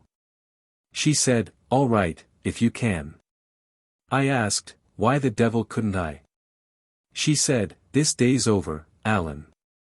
You'll not be rid of Dahut so easily. I started to answer, she stopped me, you don't know how much I love you. Promise me, if you need me. Come to me, at any time, in any shape. I caught her in my arms. In any shape, what the devil do you mean by that? She drew my head down, pressed her lips to mine, savagely, tenderly, passionately all in one for long. She thrust me from her and I saw that she was crying.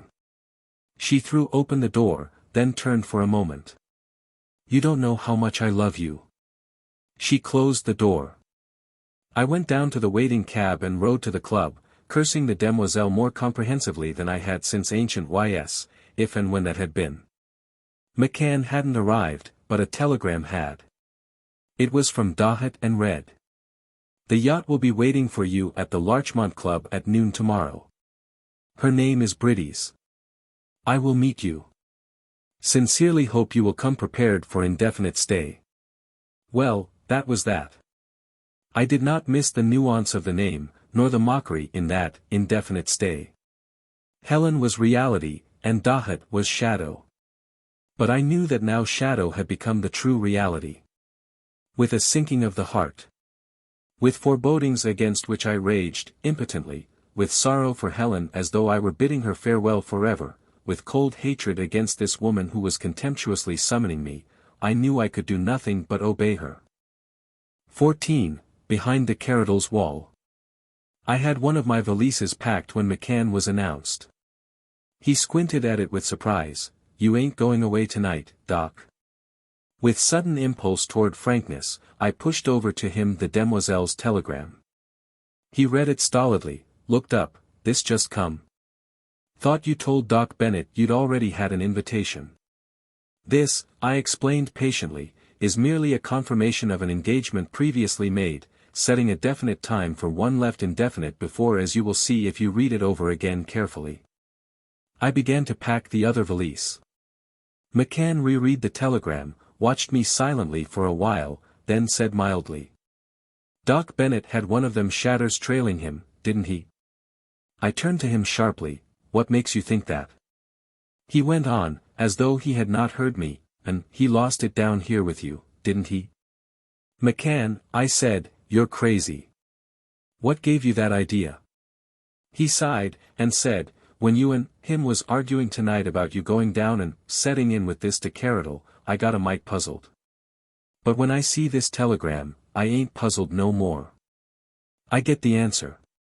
Fine, I said, and resumed packing. What is it? He said, you traded something for Doc Bennett's shatter. I looked at him and laughed. You've grand ideas, McCann.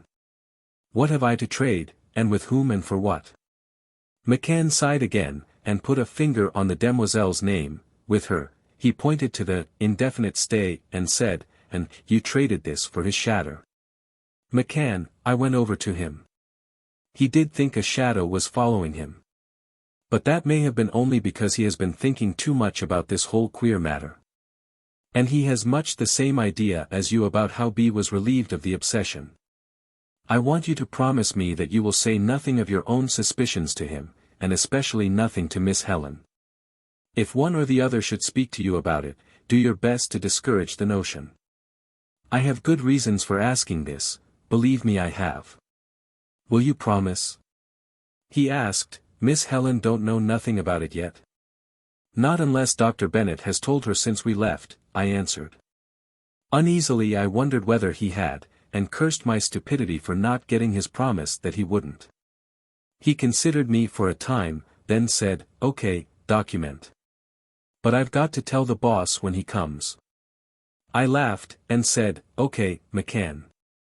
By that time the game may be all over, except for the post-mortems. He asked, sharply, what do you mean by that? I answered, nothing. And went on with my packing. The truth was I didn't know myself what I had meant. He said, you figure on getting there sometime tomorrow evening. I'll be up at the Old Goats with some of the lads long before dusk. Probably won't get to this house I've been telling you of until next day. But nothing's likely to happen right off. You got any plans how we're going to get together? I've been thinking about that. I stopped the packing, and sat on the bed. I'm not so sure how much I'm going to be under surveillance, or what liberty I'll have. The situation is, well, unusual and complicated. Obviously, I can't trust to letters or telegrams. Telegrams have to be telephoned and telephones can be tapped. Also, letters can be opened. I might ride to the village, but that doesn't mean I could get in touch with you when I got there, because I don't think I'd be riding alone. Even if you happen to be there, it would be highly impolitic to recognize and talk to you. The de Keradels are no fools, McCann, and they would realize the situation perfectly. Until I've been on the other side of de Keradels' wall and studied the ground, I can suggest only one thing. You talk like you've been sentenced and bound for the big house, he grinned. I believe in looking for the worst, I said. Then you're never disappointed. That being so, put this down, McCann, a telegram to Dr. Bennett which reads, feeling fine. Don't forget to forward all mail, means that you're to get over that wall despite hell or high water as quick as you can and up to the house as quick as you can and damn the torpedoes. Get that, McCann? Okay, he said. But I got an idea or two likewise. First, nobody's going to keep you from writing after you get there. Okay again. You write and you find some excuse to get to the village. You get out to this Beverly house I've been telling you about and go in. Don't matter who's with you, you'll find some way to drop that letter on the floor or somewhere. You don't have to give it to nobody. After you go they'll comb the place through to find it. And I'll get it. That's one line. Next, there'll be a couple of lads fishing around the north side of that wall all the time, that's the left end of it coming from the house. There's a breast of rock there, and I don't see why you can't climb up that to look at the surroundings, all by yourself. Hell, you're inside the wall and why should they stop you? Then if you've writ another note and put it in a little bottle and casually throw some stones and, among them the bottle, the lads being on the lookout for just such stuff will just as casually rope it in. Fine, I said, and poured him a drink. Now all you have to do is to tell Dr. Bennet to look out for that message and bring up your myrmidons. My what? Asked McCann. Your gifted lads with their Tommies and pineapples. That's a grand name, said McCann. The boys'll like it. Say it again. I said it again, and added, and for God's sake, don't forget to give that message straight to Dr. Bennet.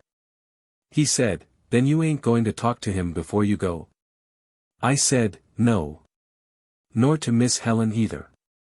He thought over that for a bit, then asked, how well you healed, Doc?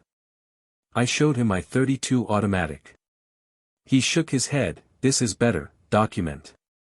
He reached under his left armpit and unstrapped a holster. In it was an extraordinarily compact little gun, short-barreled, squat. It shoots a .38, he said.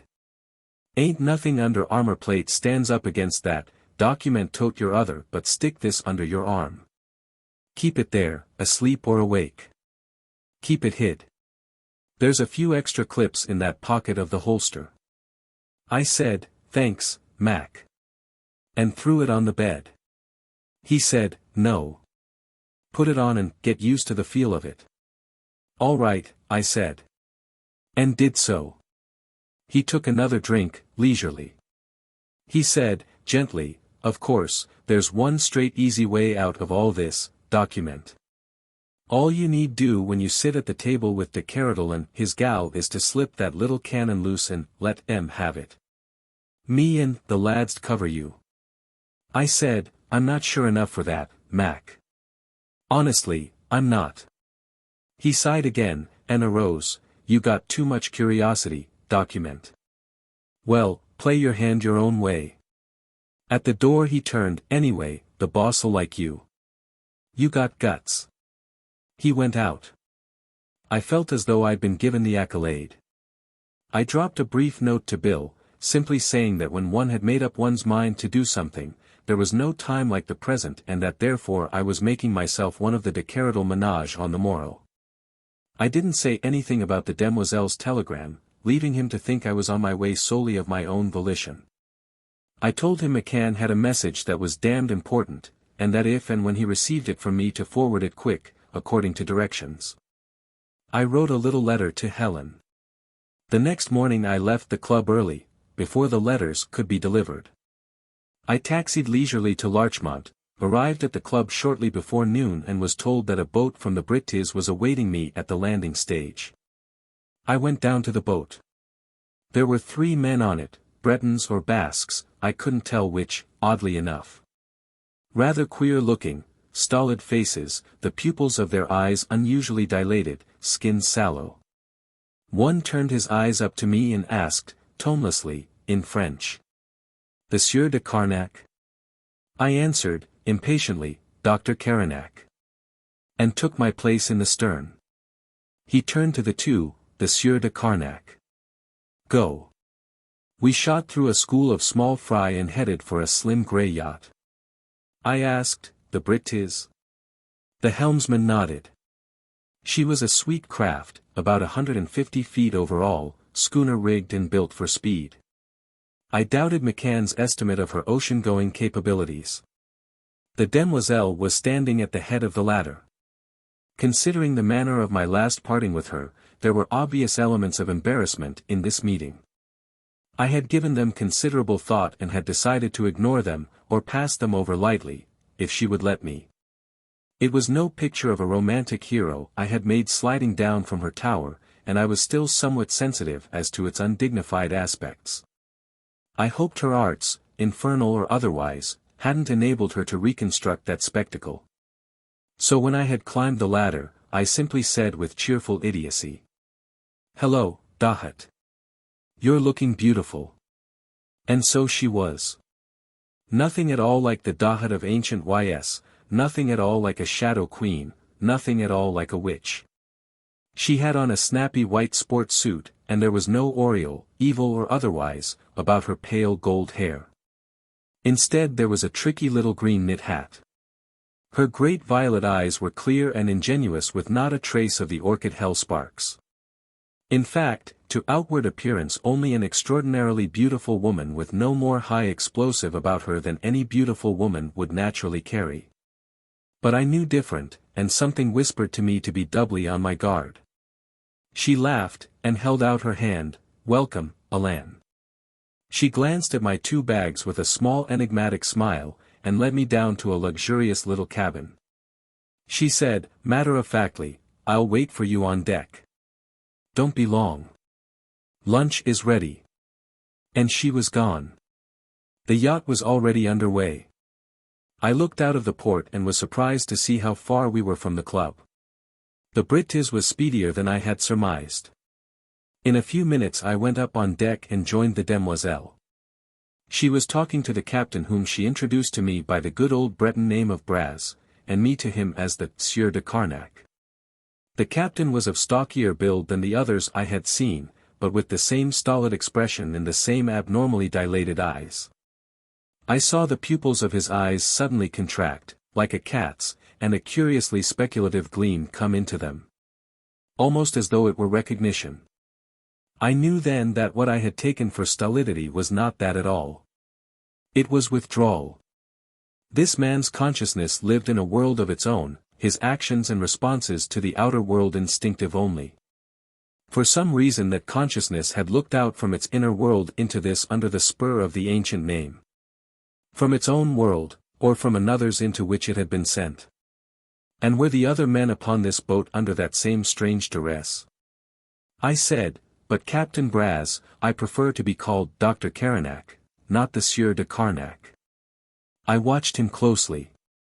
He did not respond, his face impassive, his eyes wide and blank. It was as though he had not heard me.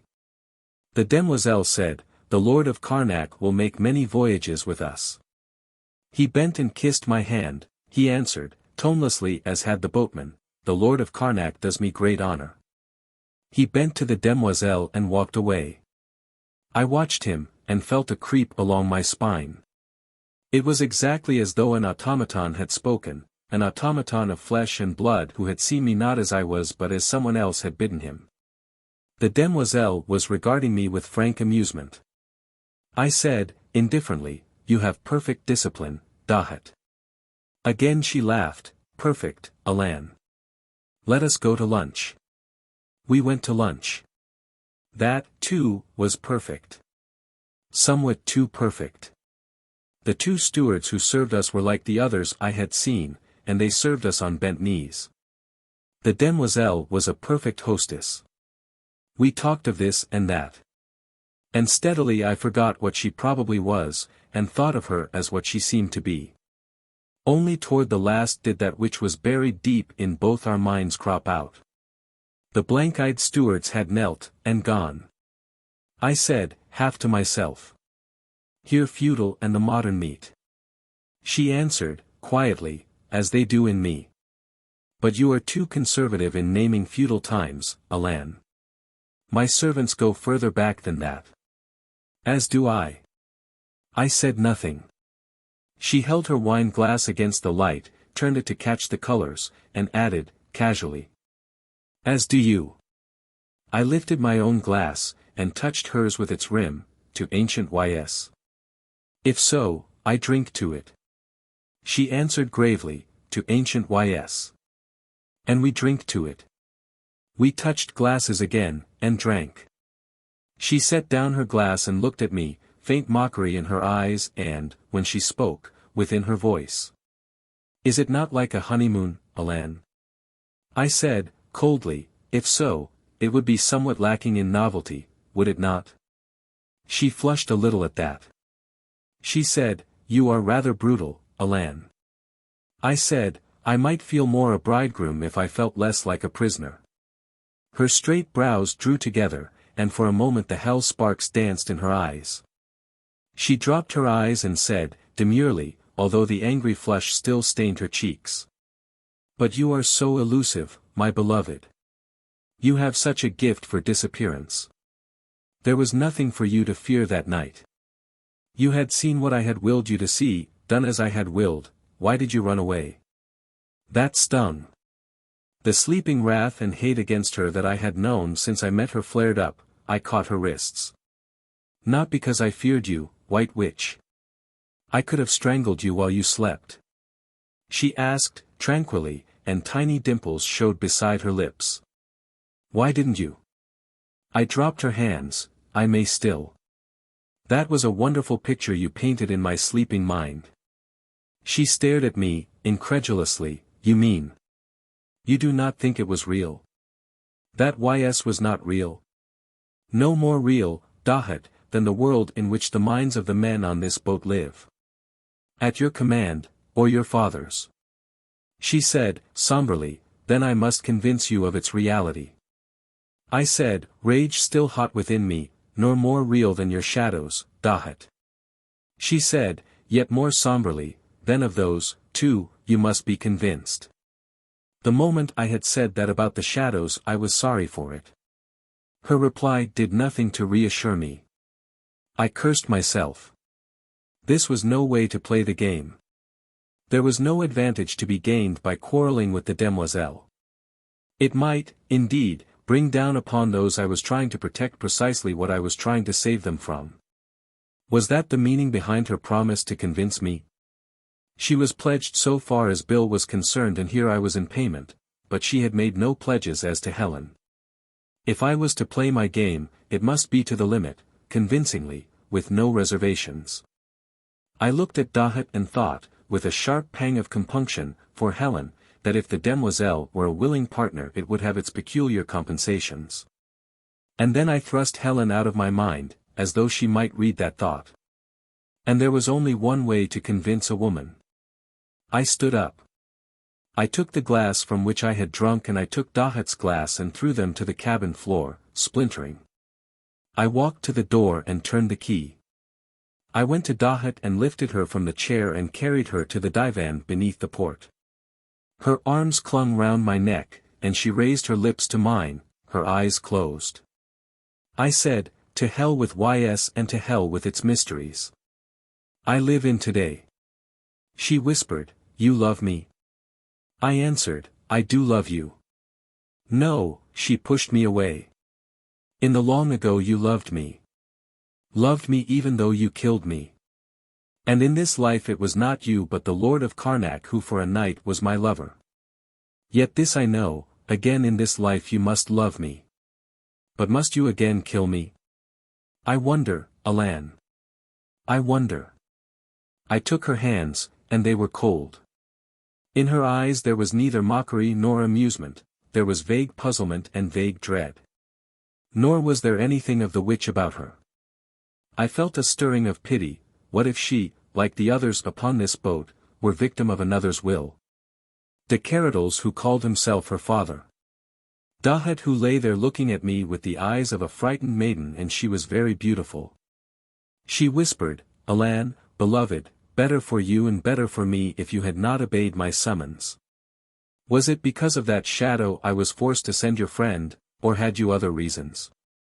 That steadied me. I thought, "Witch, you are not so clever." I said, as though reluctantly, "There was another reason, Dahut." She asked, "And that?" "You," I said. She bent toward me, took my chin in one soft hand and held my face close to hers. "You mean that, Alan de Caranac?" I said, "I may not love you as the Lord of Caranac did. But I am tempted to try." She leaned back at that, laughing, little rippling waves of laughter, careless and cruel. "You woo me strangely, Alan. Yet I like it, for I know that what you say is truth." "What do you truly think of me, Alan?" I said, "I think of you as a garden that was planned under the red heart of the dragon 10,000 years before the Great Pyramid was built and its rays fell upon the altar of its most secret shrine, a strange garden, Dahut, half of the sea. With trees whose leaves chant instead of whisper, with flowers that may be evil and may not be, but certainly are not wholly of earth, whose birds sing strange songs, whose breath is more of ocean than of land, difficult garden to enter. More difficult to find its heart, most difficult, once entered, to find escape. I said, I think of you as a garden that was planned. She bent to me, eyes wide and glowing, kissed me, you think that of me. And it is true. And the Lord of Caranac never saw me so truly, you remember more than he. She fastened my wrists, her breast against mine, the red-haired girl, I forget her name, is she not a garden, too? Helen. I said, indifferently, a garden of earth. Fragrant and sweet. But no difficulty there about finding your way out. She dropped my wrists, and sat for a time silent, then said, abruptly. Let us go up on deck. I followed her, uneasily. Something had gone amiss, something I had said or had not said about Helen. But what the devil it could have been, I did not know. I looked at my watch. It was after 4. There was a fog, but the yacht seemed not to mind it. Instead of diminishing, it seemed to me that the speed had increased. As we sat on the deck chairs, I mentioned this to the demoiselle. She said, absently, it is nothing. There can be no danger. I said, the speed seems rather dangerous. She answered, we must be at YS by 7. I echoed, stupidly, YS. She said, YS. It is so we have named our home. She sank back into silence. I watched the fog. It was an odd fog. It did not swirl past us as fog normally does. It seemed to go with us, to accommodate its pace to ours. To move with us. The wide-eyed, vacant-faced sailors padded past. I began to have a nightmarish sort of feeling that I was on a ship of ghosts, a modern Flying Dutchman, cut off from the rest of the world and sped on by unseen, unheard, unfelt winds. Or being pushed along by some gigantic swimmer whose hand was clasped about the stern of this boat, and whose breath was the fog that shrouded us. I glanced at the demoiselle. Her eyes were shut, and she seemed to be fast asleep. I closed my own eyes. When I opened them, the yacht had stopped. There was no sign of fog. We lay in a little harbor between 2 rocky headlands. Dahut was shaking me by the shoulders. I was outlandishly sleepy. The sea air, I drowsily thought. We dropped into a tender, and landed at a dock. We climbed up steps, interminably, it seemed to me. A few yards from the top of the steps was a long rambling old stone house. It was dark, and I could see nothing beyond it but the banks of trees, half stripped by autumn of their leaves. We went into the house, met by servants, wide-pupilled, impassive, as those who manned the brittes. I was taken to my room, and a valet began to unpack my bags. In the same torpor, I dressed for dinner. The only moment of real consciousness I had was when I put my hand up and felt McCann's holster under my armpit. I have the vaguest recollection of the dinner. I know that de Keradel greeted me with the utmost politeness and hospitality. During the dinner, he talked on, but what he was talking about I'm damned if I knew. Now and then I was aware acutely of the demoiselle, her face and big eyes swimming out of the haze that gripped me. And now and then I thought that I must have been drugged, but whether I had or hadn't been didn't seem to matter. There was one thing that I was acutely conscious did matter, however, and that was how I answered de Keradel's questions. But another sense, or another self, unaffected by what had so paralyzed my normal ones, seemed to have taken charge of that, and I had the comfortable feeling that it was doing it most satisfactorily. And after a while I heard Dahut say, "But, Alan, you are so sleepy. Why, you can hardly keep your eyes open. It must be the sea air." I replied, solemnly, that it must indeed be the sea air and apologized for my dullness. I had a dim perception of the solicitous readiness with which de Keradel accepted the feeble excuses. He, himself, took me to my room. At least, I was hazily aware that he accompanied me to some place where there was a bed. I rid myself of my clothes by sheer habit, dropped into the bed and in an instant was sound asleep. I sat up in my bed, wide awake. The strange drowsiness was gone, the irresistible torpor lifted. What had awakened me? I looked at my watch, and it was a few minutes after 1. The sound that had awakened me came again somberly, a distant muffled chanting, as though from far under earth. As though from far beneath the old house. It passed slowly from beneath the house, rising, approaching, becoming ever plainer. A weird chanting, archaic, vaguely familiar. I got up from the bed, and went to the windows. They looked out upon the ocean. There was no moon but I could see the grey surges breaking sullenly against the rocky shore. The chanting grew louder. I did not know where was the switch to turn on the electrics. There had been a flashlight in one of my bags, but these had been unpacked, their contents distributed. I felt around in my coat and found a box of matches. The chanting was dying away, as though those singing were passing far beyond the house. I lighted a match, and saw a switch beside the wall. I pressed it, and without result. I saw my flashlight on a table beside the bed. I clicked the catch, but no ray streamed forth. Suspicion began to take hold of me that these three things were linked: the strange sleepiness, the useless flash, the unresponsive switch. McCann's gun. I felt for it. There it was, nestling under my left armpit. I looked at it. The magazine was full and the extra clips safe. I went to the door and cautiously turned the key. It opened into a wide, old-fashioned hall at the end of which dimly glimmered a great window. The hall was curiously uneasy. That is the only word for it. It was filled with whisperings and rustlings, and shadows. I hesitated, then stole to the window and looked out. There was a bank of trees through whose half-bare branches I could see across a level field. Beyond that level field was another bank of trees. From beyond them came the chanting. There was a glow through and over these trees, a grey glow. I stared at it, thinking of what McCann had said, like light decaying, rotten. It was exactly that. I stood there, gripping the window, looking at the putrescent glow wax and wane, wax and wane. And now the chanting was like that dead luminescence transformed to sound. And then a sharp scream of human agony shot through it. The whisperings in the hall were peremptory. The rustlings were close. The shadows were pressing around me. They pressed me from the window, back to my room. I thrust the door shut against them, and leaned against it, wet with sweat. Leaning against it, I heard again that scream of anguish, sharper, more agonized. And suddenly muffled. Again the torpor swept over me. I crumpled down at the edge of the door, and slept. 15, behind the Keradels' wall, 2. Something was dancing, flittering, before me.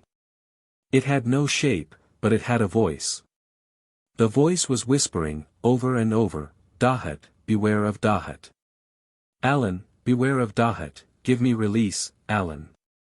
Beware of Dahut, Alan, give me release, from the gatherer, from the blackness." I tried to focus upon this flittering thing, but there was a brilliancy about it into which it melted and was lost. A broad aureole of brilliancy, and only when I turned my eyes from it could I see the thing dancing and flittering like a fly caught in a globule of light. But the voice, I knew the voice. The thing danced and flittered. Grew larger but never assumed definite shape, became small, and still was shapeless, a flittering shadow caught in a brilliancy. A shadow. The thing whispered, "The gatherer, Alan, the gatherer in the cairn, do not let it eat me but beware, beware of Dahut, free me, Alan, free, free." Ralston's voice. I lifted myself to my knees, crouching, hands on the floor. My eyes fixed upon the brilliancy, straining to focus this flittering thing that whispered with the voice of Ralston. The brilliancy contracted, like the eyes of the captain of the British. It became the knob of a door. A knob of brass glimmering in the light of dawn. There was a fly upon the knob. A bluebottle, a carrion fly. It was crawling over the knob, buzzing. The voice I had thought that of Dick was drained down into the buzzing, became one with it. There was only a bluebottle fly flittering and buzzing upon a shining brass doorknob.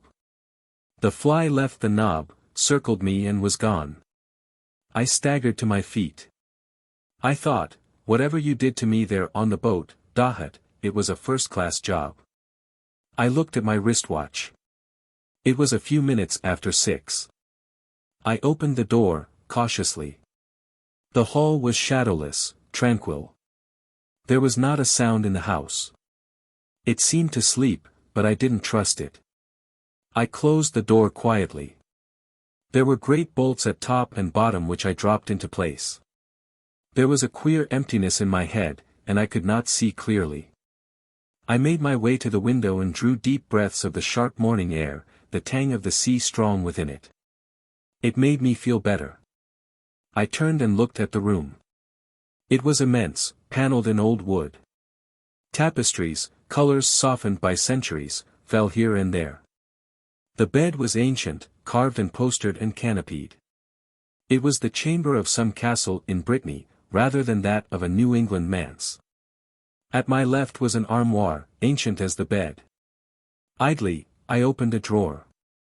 There upon my handkerchiefs lay my pistol. I pulled it open. Not a cartridge was in the chamber. I looked at it, unbelievingly. I knew that I had loaded it when I had placed it in one of my bags. Abruptly, its emptiness linked itself with the useless flash, the unresponsive switch, the strange sleepiness. It jarred me wide awake.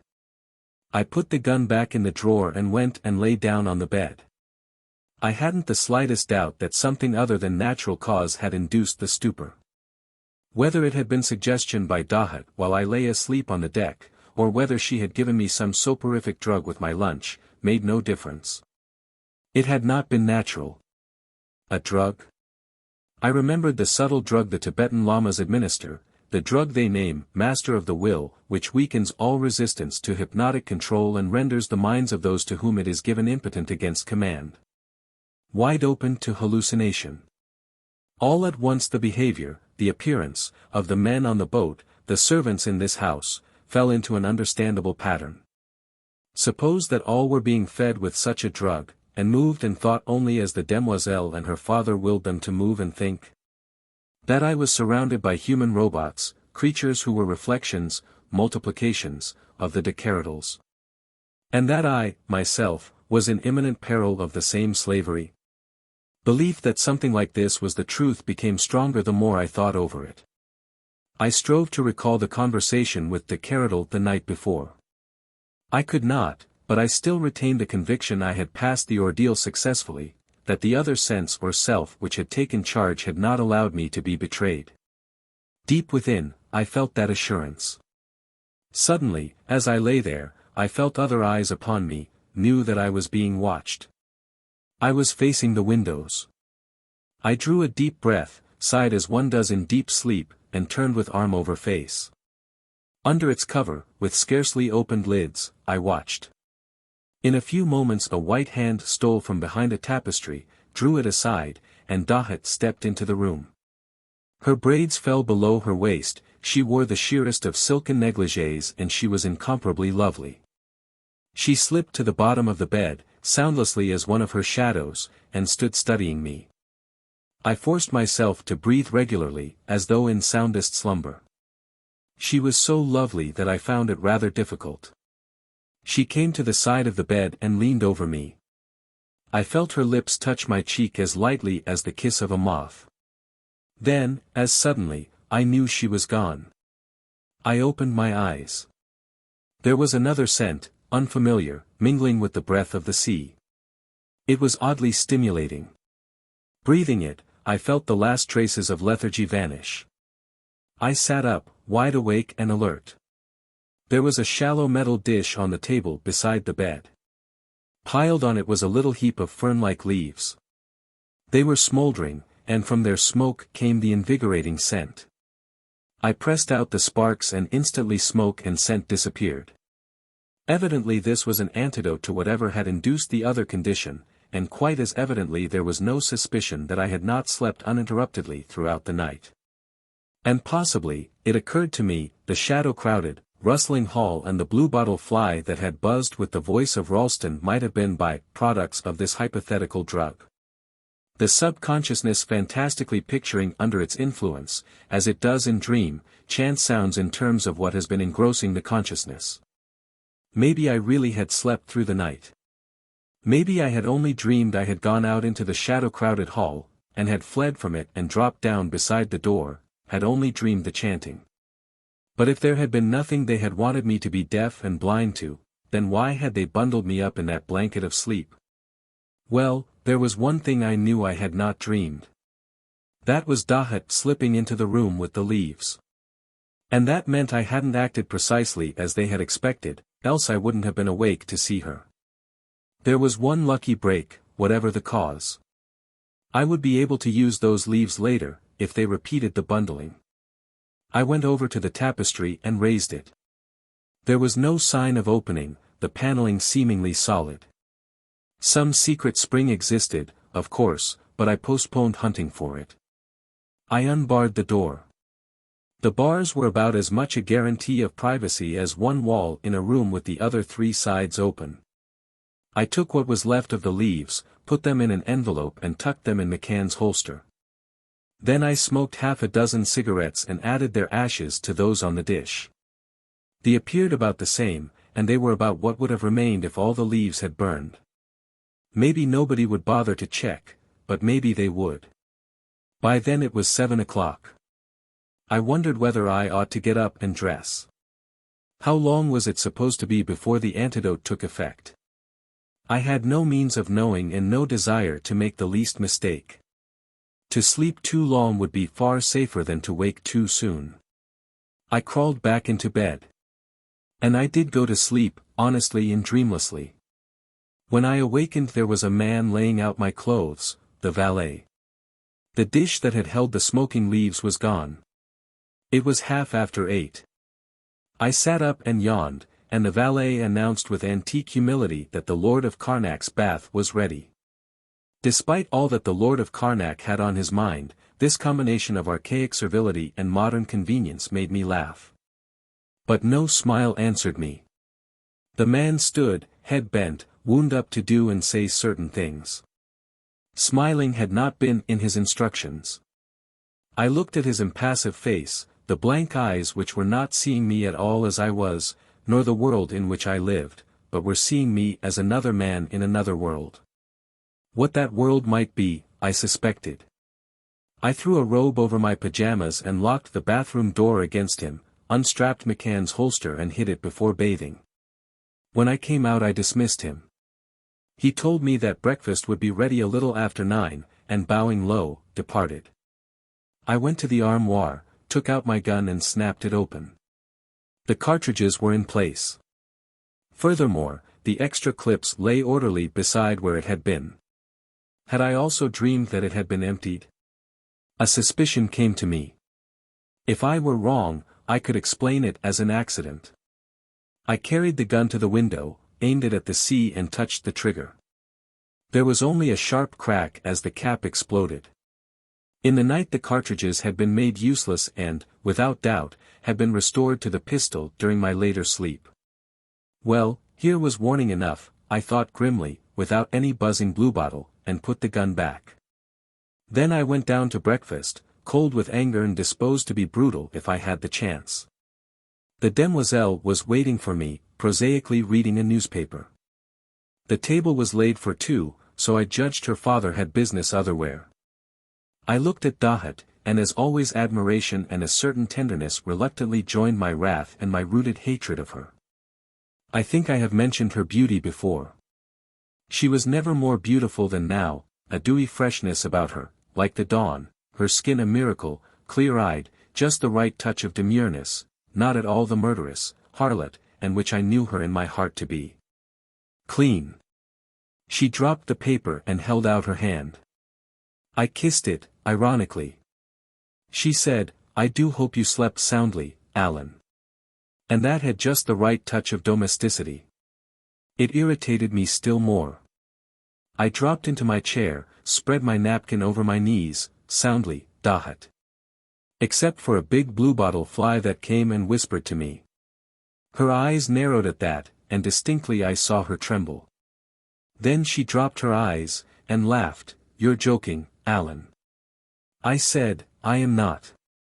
It was a big bluebottle that whispered and buzzed and whispered. She asked, quietly, what did it whisper, Alan? To beware of you, Dahut. She asked, again quietly, were you awake? Now, regaining caution, I laughed. Do bluebottle flies whisper to people who are awake? I was sound asleep and dreaming, without doubt. Did you know the voice? Her eyes lifted suddenly and held mine. I answered. When I heard it I seemed to know it. But now, awake, I have forgotten. She was silent while the blank-eyed servants placed this and that before us. Then she said, half wearily, put away your sword, Alan. For today, at least, you do not need it. And today, at least, I carry no weapons. I pledge you this, and you can trust me for today. Treat me today only as one who loves you greatly. Will you do this, Alan? It was said so simply, so sincerely, that my anger fled and my distrust of her weakened. For the first time I felt a stirring of pity. She said, I will not even ask you to pretend to love me. I said, slowly, it would not be hard to love you, Dahut. The violet of her eyes was misted with tears. She said, I wonder. I said, a bargain. We meet for the first time this morning. I know nothing of you, Dahut, and today you will be to me only what you seem to be. Perhaps by tonight I will be your slave. She said, sharply, I asked you to put down your sword. I had meant nothing more than what I had said. No innuendo. But now I heard again the voice that had changed to the buzzing of a fly, beware, beware of Dahut. Alan, beware of Dahut. And I thought of the blank-eyed, impassive men, slaves to her will or to her father's. I would not put away the sword, but I would hide it. I said, earnestly, I haven't the slightest idea what you mean, Dahut. Really I haven't. I meant precisely what I said. She seemed to believe me. And on that basis, piquant enough considering what had gone before in New York and ancient YS, our breakfast continued. It had its peculiar charm. Before it was done I found myself dangerously close several times to thinking of the demoiselle exactly as she wanted me to think of her. We dawdled, and it was 11 when we ended. She suggested a ride around the place, and with relief I went up to change my clothes. I had to snap my gun a few times and look at the leaves in McCann's holster to clear my mind of disarming doubts. Dahut had a way with her. When I came down she was in riding breeches, her hair braided around her head like a helmet. We went to the stables. There were a dozen first-class horses. I looked around for the black stallion. I didn't see it, but there was a box stall where it might have been. I picked out a sweet roan and Dahut a leggy bay. What I wanted most to see was de Keredel's rockery. I didn't see it. We trotted along a well-made bridle path which gave occasional vistas of the water, but most of the time the rocks and trees shut off the ocean. It was a peculiar layout and one better adapted for solitude I have never seen. We came at last to the wall, turned and rode along it. Wicked, inverted chevaux de frise guarded the top, and there were a couple of wires that I suspected of carrying heavy voltage. They could not have been there when Lias had scaled the wall. I thought that probably he had taught a lesson as well as having received one. And here and there stood one of the swarthy little men. They had clubs, but how otherwise armed I could not tell. They knelt as we passed them. We came to a massive gate, and there was a garrison of half a dozen. We rode past the gate and came to a wide, long meadow land dotted with stunted bushes, crouching like cowering men. It came to me that this must be where the unfortunate Lias had encountered the dogs that weren't dogs. Under the sun, the brisk air and the exhilaration of riding, that story had lost many of its elements of reality. Yet the place had a frightened, forbidding aspect. I mentioned this casually to Dahut. She looked at me with a secret amusement, answered as casually, yes, but there is good hunting here. She rode on without saying what kind of hunting. Nor did I ask, for there had been that about her answer which had abruptly restored my faith in Lias's veracity. We came to the end of the wall, and it was built in the rock as McCann had said. There was a big breast of the rock which shut off view of what lay beyond. I said, "I'd like to take a look from here." And before she could answer, had dismounted and climbed the rock. From the top, it was open ocean.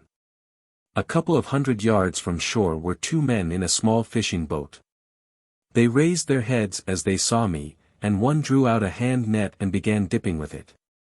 Well, McCann was on the job. I scrambled down and joined Dahut.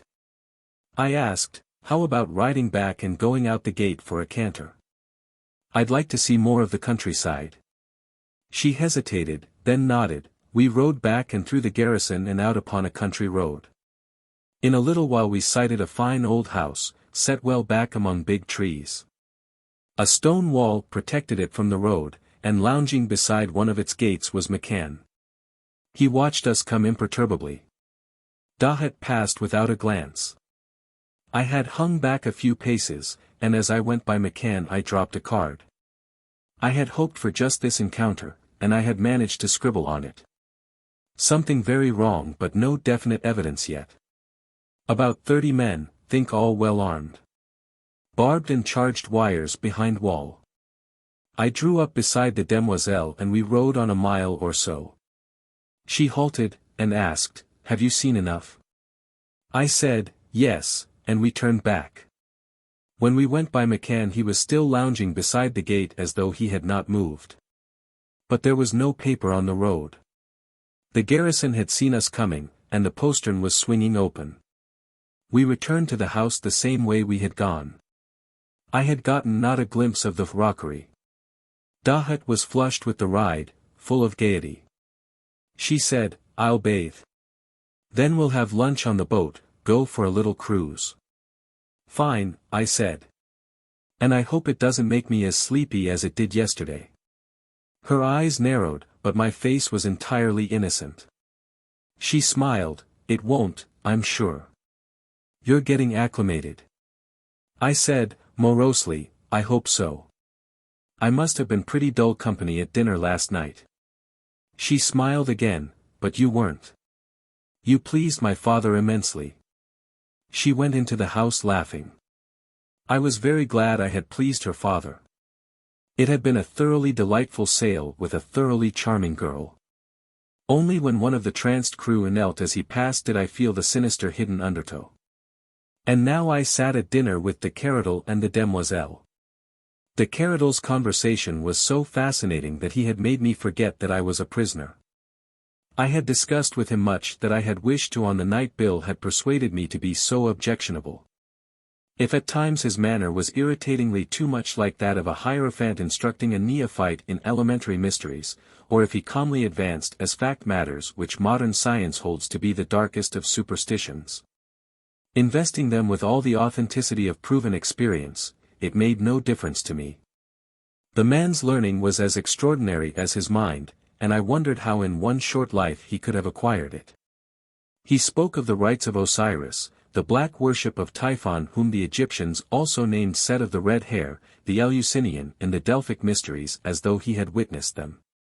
Described them in minutest detail, and others more ancient and darker, long buried in age-rotten shrouds of time. The evil secrets of the Sabbat were open to him, and once he spoke of the worship of Kore, the daughter, who was known also as Persephone, and in another form as Hecate, and by other names back through the endless vistas of the ages, the wife of Hades, the queen of the shades whose daughters were the Furies.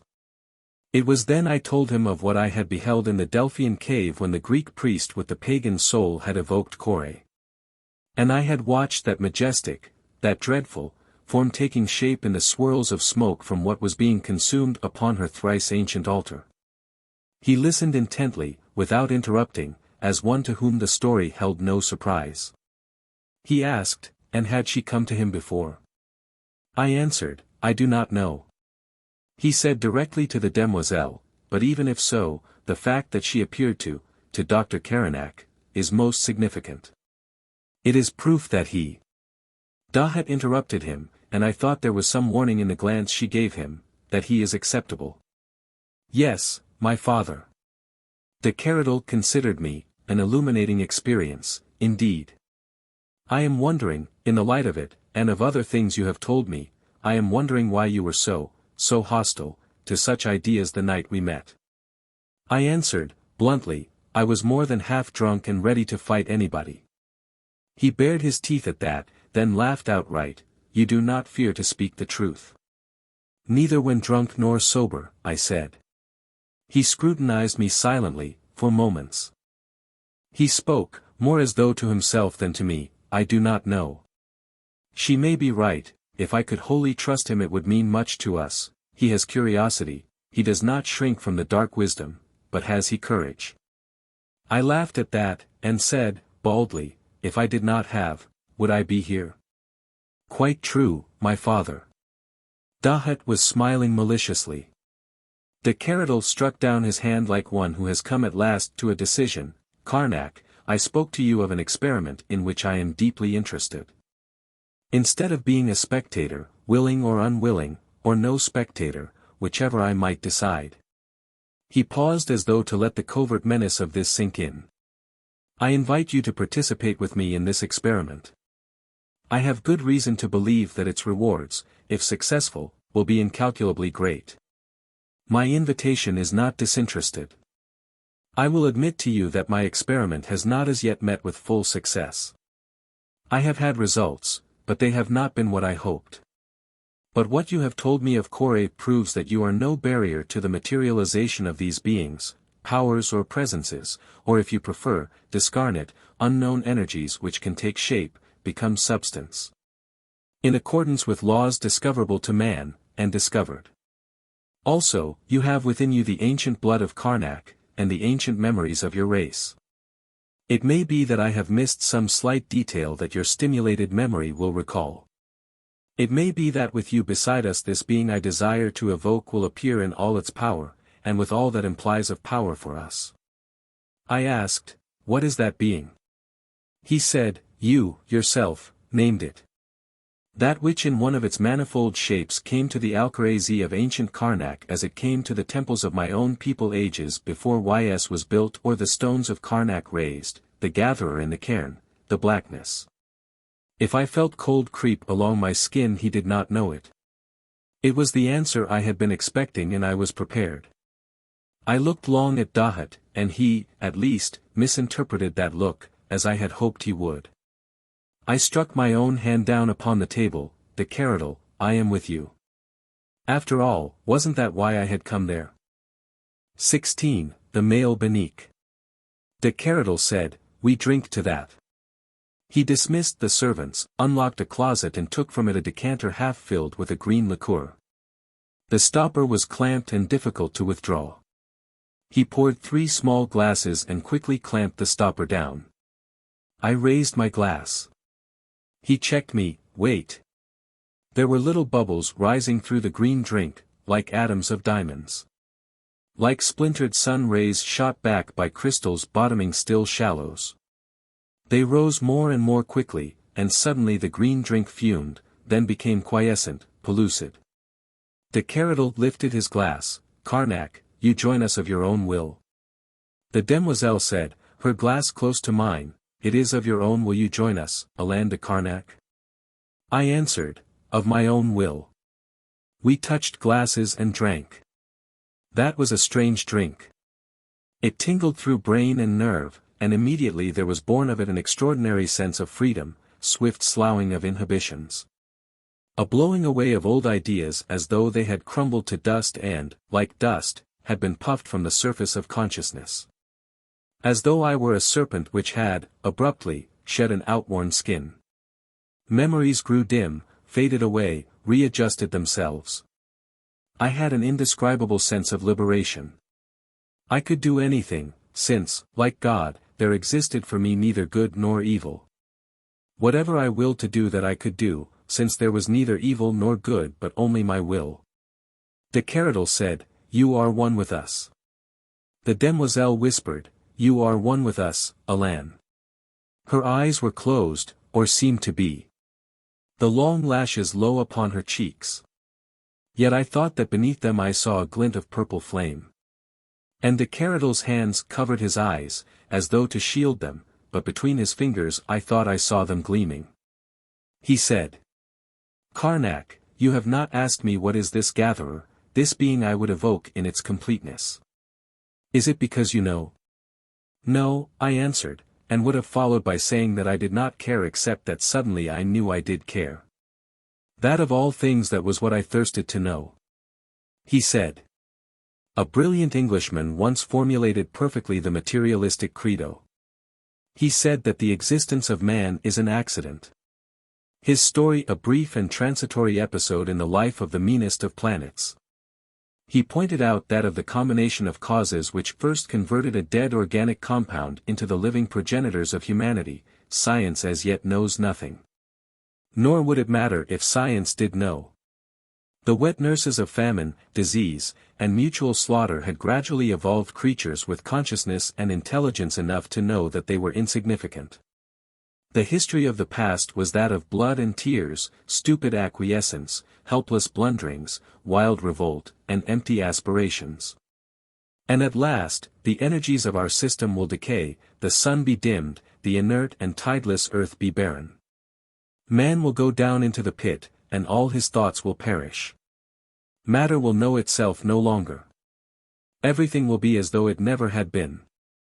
And nothing will be either better or worse for all the labor, devotion, pity, love, and suffering of man." I said, the godlike sense of power stronger within me, "It is not true." "It is partly true," he answered. "What is not true is that life is an accident. What we call accident is only a happening of whose causes we are ignorant. Life must have come from life. Not necessarily such life as we know, but from something, acting deliberately, whose essence was, and is, life. It is true that pain, agony, sorrow, hate, and discord are the foundations of humanity. It is true that famine, disease, and slaughter have been our nurses. Yet it is equally true that there are such things as peace, happiness, pity, perception of beauty, wisdom. Although these may be only of the thickness of the film on the surface of a woodland pool which mirrors its flowered rim, yet, these things do exist, peace and beauty, happiness and wisdom. They are. And therefore, de Keradel's hands were still over his eyes, but through the masking fingers I felt his gaze sharpen upon me, penetrate me, therefore I hold that these desirable things must be in that which breathed life into the primeval slime. It must be so, since that which is created cannot possess attributes other than those possessed by what creates it. Of course, I knew all that. Why should he waste effort to convince me of the obvious? I said, tolerantly, "It is self-evident." He said, "And therefore it must also be self-evident that since it was the dark, the malevolent, the cruel side of this, being, which created us, our only approach to it, our only path to its other self, must be through agony and suffering. Cruelty and malevolence." He paused, then said, violently, "Is it not what every religion has taught? That man can approach his Creator only through suffering and sorrow? Sacrifice. Crucifixion." I answered, "It is true. The baptism of blood. The purification through tears. Rebirth through sorrow." The demoiselle murmured, "Chords that must be struck before we may attain the supreme harmonies." There was a mocking note to that. I turned to her quickly. She had not opened her eyes, but I caught the derisive curving of her lips. De Keradel said, "The sacrifices are ready." I said, "Then let us sacrifice." De Keradel dropped his hands. The pupils of his eyes were phosphorescent, his face seemed to retreat until nothing could be seen but those two orbs of pale blue fire. The demoiselle raised her eyes, and they were two deep pools of violet flame, her face a blur beyond them. I did not think that strange, then. There was a mirror at the back of the sideboard. I looked into it and my own eyes were shining with the same feral fires, golden, my face a blurred setting from which yellow gleaming eyes stared back at me. Nor did that seem as strange either, not then. De Keradel repeated, "The sacrifices are ready." I said, rising, "Let us use them." We went out of the dining room and up the stairs. The inhuman exaltation did not wane, it grew stronger. More ruthless. Life was to be taken, but what was the life of one or the lives of many if they were rungs of a ladder up which I could climb out of the pit into the sun? Force recognition from that which had lived before life, command it. The Creator? With de Keredel's hand upon my arm I passed into my room. He bade me strip and bathe, and left me, I stripped, and my hand touched something hanging to my left armpit. It was a holster in which was an automatic. I had forgotten who had given it to me, but whoever it was had told me it was important, most important, not to be lost nor given up, essential. I laughed. This toy essential to one about to summon the Creator of life? I tossed it into a corner of the room. De Keradel was beside me and I wondered vaguely why I had not seen him come into the room. I had bathed, and was stark naked. He was wrapping a breech cloud of white cotton around my loins. He laced sandals on my feet, and he drew my arms through the sleeves of a robe of thick fine cotton. He stood back, and I saw that he was clothed in the same white robes. There was a broad belt either of black metal or ancient wood around his middle. There was a similar cincture around his breast. They were inlaid with symbolings in silver, but whoever saw silver shift and change outline? Melt from this rune into another, as these did?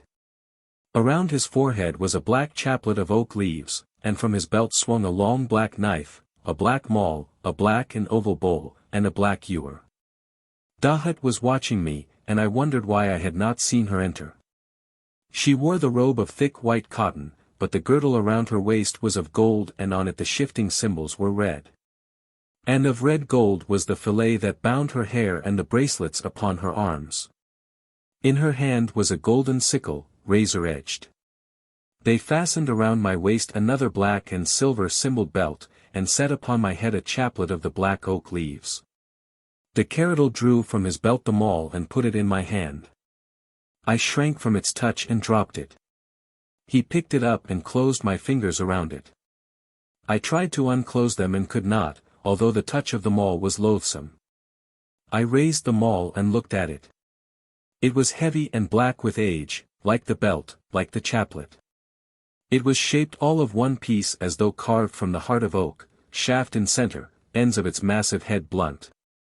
The Mael Bennique. The beater in of breasts. Heart crusher. And I knew that its blackness was less from age than from red baptisms. My exaltation ebbed. Something deep within me was stirring, tearing at its fetters, whispering to me. Whispering that it had been to stop the beating of his maul that I had gone from Caranac long and long ago to slay Dahut, that whatever else I did I must not use the maul, but also that I must go on as I had in. Lost ys meet and even steep myself in this ancient evil, so that. De Keredel's face was thrust into mine, mouth snarling, hellfire flaming in his eyes. You are one with us, bearer of the maul. Dahut's hand closed around mine. Her cheek touched me. The exaltation swept back, the deep revolt forgotten. But some echo of it remained. I said, I am one with you, but I will not wield the maul. Dahut's hand pressed and my fingers were loosed and I threw the thing from me. De Keradel said, deadly, you do as I command. Pick up the maul. Dahut said, sweetly, but with voice as deadly as his own, patience, my father. He shall bear the bowl and the ewer and do with them as is prescribed. He shall feed the fires. Unless he wields the maul of his own will, it is useless. Be patient. He answered her, furiously, once before you betrayed a father for your lover. She said, steadily, and may again, and if so what can you do, my father? His face writhed. He half raised his arm as though to strike her. And then crept into his eyes that same fear as had shone there on the night we had met when he had spoken of powers summoned to aid and obey, and she had added, or to command us. His arm dropped. He picked up the maul, and gave to me the bowl and ewer. He said, sullenly, let us go. We went out of that room, he on one side of me and Dahut at the other. Down the stairs we went. A score of the servants were in the great hall. All wore the white robes and they held unlighted flambeaux. They sank upon their knees as we approached them. The Keradel pressed upon the wall and a section slid open, revealing wide stone steps winding down and down. Arm in arm, Dahut and the Keradel and I trod them, the servants behind us until we faced what seemed to be a wall of solid stone.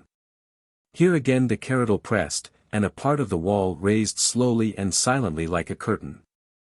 It had masked a portal to a vast chamber hewn out of the solid rock.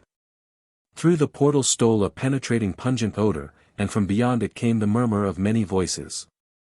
The light that filled it was dim but crystal clear, like a forest twilight.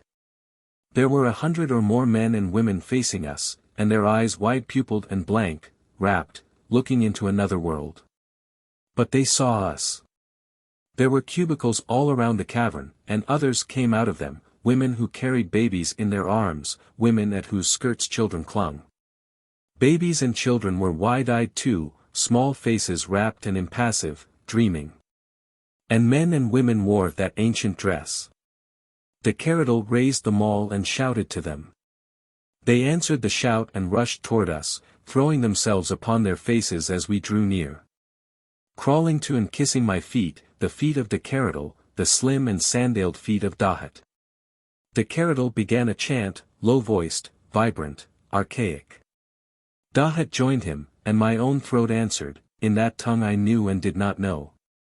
The men and women lifted themselves to their knees. They joined, full-throated, in the chant. They lifted themselves to their feet and stood swaying to its cadence. I studied them. They were gaunt-faced and old, most of them. Their garb was what I had known in ancient Caranac, but their faces were not those of Carnac's sacrifices. There was a glow in their breasts, over their hearts. But in too many it was dim and yellowed, flickering toward extinction. Only in the babies and the children was it clear and steady. I said to the Keradel, too many are old. The fire of life is dim within them. The essence of life which feeds the wicks runs too low. We need younger sacrifices, those in whom the fire of life is strong. He answered, does it matter, so long as there is life to be eaten? I said, angrily, it does matter. We must have youth. Nor are these of the old blood. He looked at me for the first time since I had refused to pick up the maul. There was calculation in the glowing eyes, and satisfaction and approval. He looked at Dahut, and I saw her nod to him, and she murmured, I am right, my father. He is one with us, but, patience. The Keradel said, we shall have youth, later. All we need of it. But now we must do with what we have. Dahut touched my hand, and pointed. At the far end of the cavern a ramp led up to another door. She said. Time goes, and we must do with what we have now. The Keradel took up the chant. We walked, the three of us, between the ranks of swaying, chanting men and women. The servants with the flambeaux fell in behind us and behind them trooped the singing sacrifices. We ascended the ramp. A door opened smoothly. We passed through it into the open air. The Keradel stepped ahead, his chanting fuller voiced. Challenging. The night was cloudy and thin wisps of fog eddied around us. We crossed a broad open stretch and entered a grove of great oaks. The oaks sighed and whispered, then their branches began to toss and their leaves soughed the chant. The Keradel raised his maul and saluted them. We passed out of the oaks. For an instant ancient time and this time and all times reeled around me. I stopped my chanting. I said, strangled, Caranac, but it cannot be. Caranac was then. And this is now. Dahut's arm was around my shoulders, Dahut's lips were upon mine, she whispered, "There is no then, there is no now, for us, beloved. And you are one with us." Yet still I stood and looked. While behind me the chanting became ever fainter, faltering and uncertain. For there was a level space before me over which great monoliths marched, not leaning or fallen as at Caranac now, but lifting straight up, defiant, as in Caranac of old. Scores of them in avenues like the spokes of a tremendous wheel. They marched and circled to the gigantic dolmen, the cairn, that was their heart. A crypt that was truly an Alcarazi. Greater than that which I had known in most ancient Caranac. And among and between the standing stones danced the wraiths of the fog was a huge inverted bowl covering the cairn and the monoliths. And against the standing stones leaned shadows, the shadows of men. Dahut's hands touched my eyes, covered them.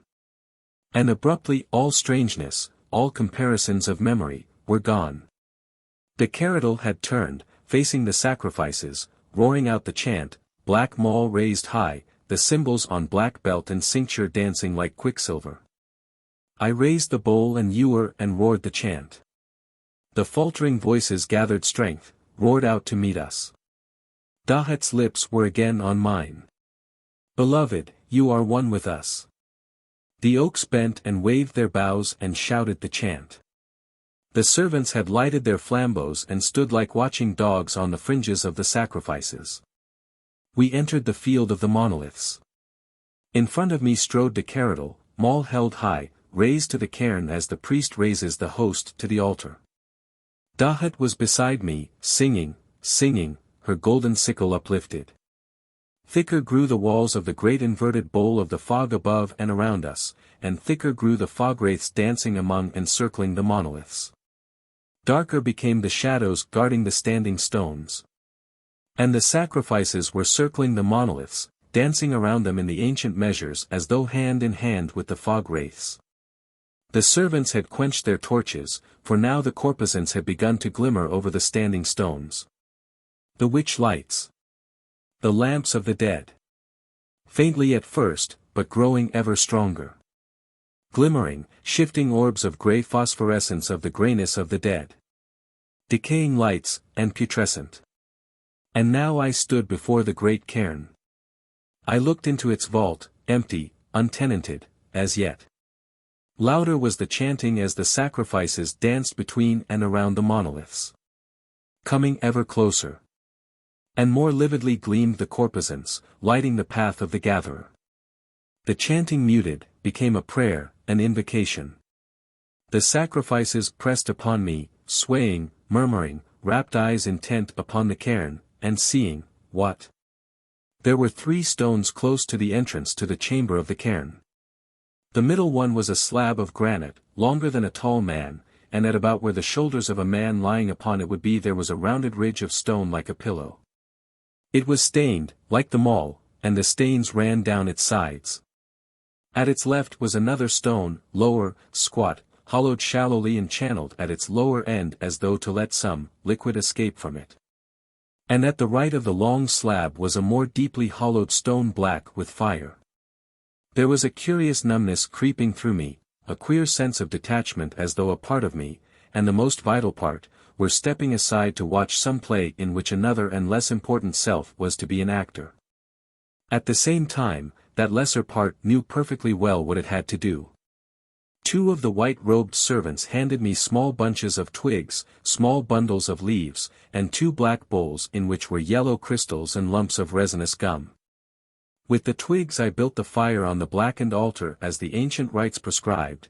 Well did I remember how the priests of Ys had made that fire before the Alcarazi at Caranac. I struck the flint, and as the twigs blazed I cast on them leaves and crystals and gums.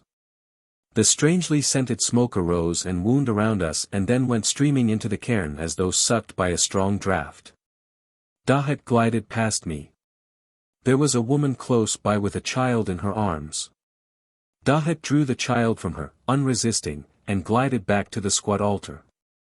Through the smoke I caught the flash of the golden sickle, and then the Keradel took the black bowl and ewer from me.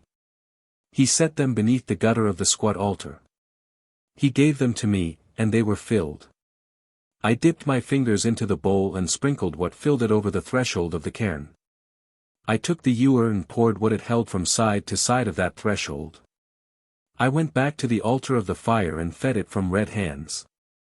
Now de Keradel was standing at the squat altar. He raised a small body in his arms, and cast it into the cairn. Dahut was beside him, rigid, golden sickle upraised, but the sickle was no longer golden. It was red, like my hands. The smoke from the sacred fire swirled between and around us. De Keradel cried a word, and the chant of the prayer ended. A man shambled from the sacrifices, eyes wide and unwinking, face rapt. De Keradel caught him by the shoulders, and instantly two of the servants threw themselves upon this man, tore off his clothing and pressed him naked down upon the stone. His head fell behind the stone pillow, his chest strained over it.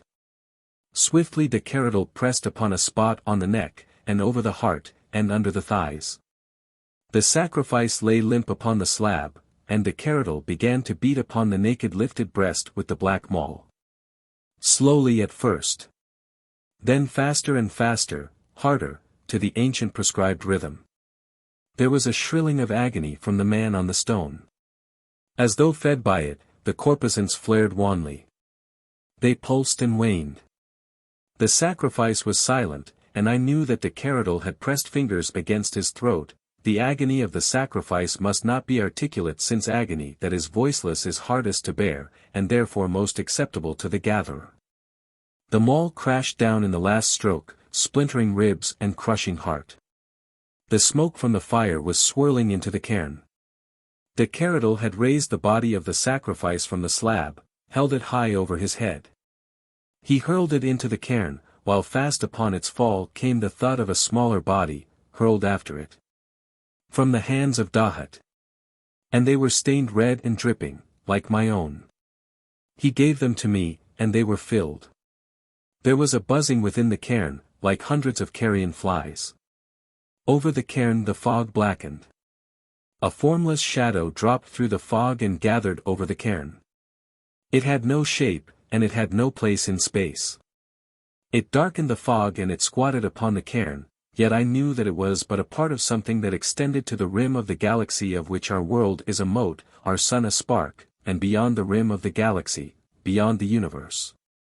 Beyond, where there is no such thing as space. It squatted upon the cairn, but it did not enter. Again the golden sickle flashed in the hand of Dahut, and again de Keradel filled the ewer and the bowl and gave them to me.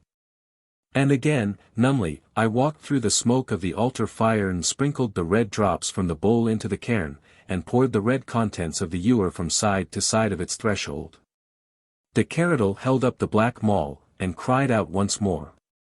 A woman came out of the sacrifices, an old woman, wrinkled and trembling. The acolytes of de Keradel stripped her, and he threw her upon the stone. And swung the black maul down upon her withered breasts, and again and again. And he swung her body up and out and through the portal of the cairn, and others came running to him, and them he slew with the black maul. No longer black but dripping crimson, and hurled them into the cairn. The squatting darkness on the cairn was no longer there. It had seeped through the great stones that roofed it, but still its shadow stained the fog, reaching up and up like a black pillar. The chamber of the cairn was thick with the blackness. And the smoke from the altar fire no longer clothed Dahut and de Keradel and I, but streamed straight through into the cairn. The buzzing ceased, all sound died everywhere, a silence that was like the silence of space before ever a sun was born took its place. All movement ceased. Even the drifting fog wraiths were motionless. But I knew that the formless darkness within the cairn was aware of me. Was aware of me and weighing me with 1,000 eyes. I felt its awareness, malignant, crueler beyond measurement than even human cruelty. Its awareness streamed out and flicked over me like tiny tentacles, like black butterflies testing me with their antennae. I was not afraid. Now the buzzing began again within the cairn, rising higher and higher until it became a faint, sustained whispering. De Keradel was kneeling at the threshold, listening. Beside him stood Dahut, listening, sickle in hand. Sickle no longer golden but red. There was a child upon the squat altar, crying, not yet dead. Abruptly the cairn was empty, the fog above it empty of the shadow, the gatherer gone. I was marching back between the standing stones, Dahut and de Keradel beside me. There were no corposants over the monoliths. The flambeaux flared in the hands of the servants. Behind us, chanting and swaying, danced those who were left of the sacrifices. We passed through the oaks, and they were silent. The curious numbness still held me, and I felt no horror of what I had seen or of what I had done. The house was before me. It was strange how its outlines wavered, how misty and unsubstantial they seemed. And now I was in my own room. The numbness that had deadened all emotional reactions during the evocation of the gatherer was slowly giving way to something else not yet defined, not yet strong enough to be known. The exaltation which had followed the green drink ebbed and flowed in steadily decreasing waves. I had an overpowering sense of unreality. I moved, unreal, among unreal things. What had become of my robe of white? I remembered that de Keradel had stripped it from me, but where and when I could not think. And my hands were clean, no longer red with blood, the blood of Dahut was with me, feet bare, white skin gleaming through a silken shift that held no concealment. The violet fires still flickered faintly in her eyes. She put her arms around my neck, drew my face down to hers, set her mouth on mine. She whispered, Alan. I have forgotten Alan Caranac, he has paid for what he did, and he is dying. It is you, Alan, you that I love. I held her in my arms, and within them I felt the Lord of Caranac die. But I, Alan Caranac, was not yet awake. My arms closed tighter around her, there was the fragrance of some secret flower of the sea about her, and there was the sweetness of new, learned or long-forgotten evil in her kisses. 17. The Bowl of Sacrifice. I awakened as though escaping from some singularly unpleasant dream. I could not remember what the dream had been, but I knew it had been rotten. It was a stormy day, the surges hammering against the rocky shores, the wind wailing, and the light that came through the windows was grey. I raised my left arm to look at my watch, but it was not there. Nor was it on the table beside the bed. My mouth was dry, and my skin was dry and hot. I felt as though I had been drunk for 2 days. Worst of all was my fear that I would remember the dream. I sat up in bed. Something was missing besides my watch, the gun under my armpit, McCann's gun. I lay back, and tried to remember. There had been a green drink which had sparkled and effervesced, after that, nothing. There was a fog between the green drink and now. The fog hid what I feared to have uncovered. Fog had been in the dream. The pistol had been in the dream, too. When I had taken the green drink I still had the gun. There was a flash of memory, after the drink the gun had seemed absurd, unconsequential, and I had thrown it into a corner. I jumped out of the bed to look for it. My foot struck against a black and oval bowl. Not all black, there were stains along its sides, and inside it was a viscous scum. The bowl of sacrifice. Abruptly the fog lifted and there was the dream. If dream it had been, stark and clear in each dread detail. I recoiled from it, not only sick of soul but nauseated of body. If it had been no dream, then was I damned and trebly damned. If I had not killed, I had acquiesced in killing. If I had not beaten in the breasts of the sacrifices with my own hands, I had not lifted a hand to save them, and I had fed the fires that were their funeral torches. Equally with Dahut and de Keradel, I had summoned that black and evil power. Equally with them I was murderer, torturer, thrall of hell. What was there to prove it dream?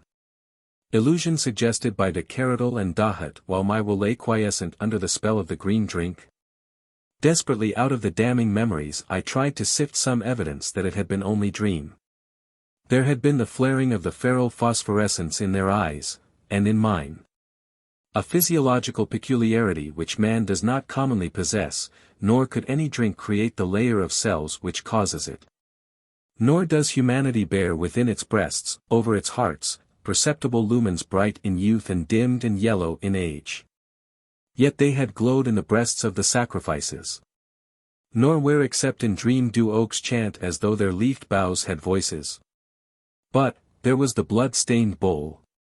Could that materialize from a dream? No. But the Keradel or Dahut might have placed it there to make me, waking, believe the dream had been real.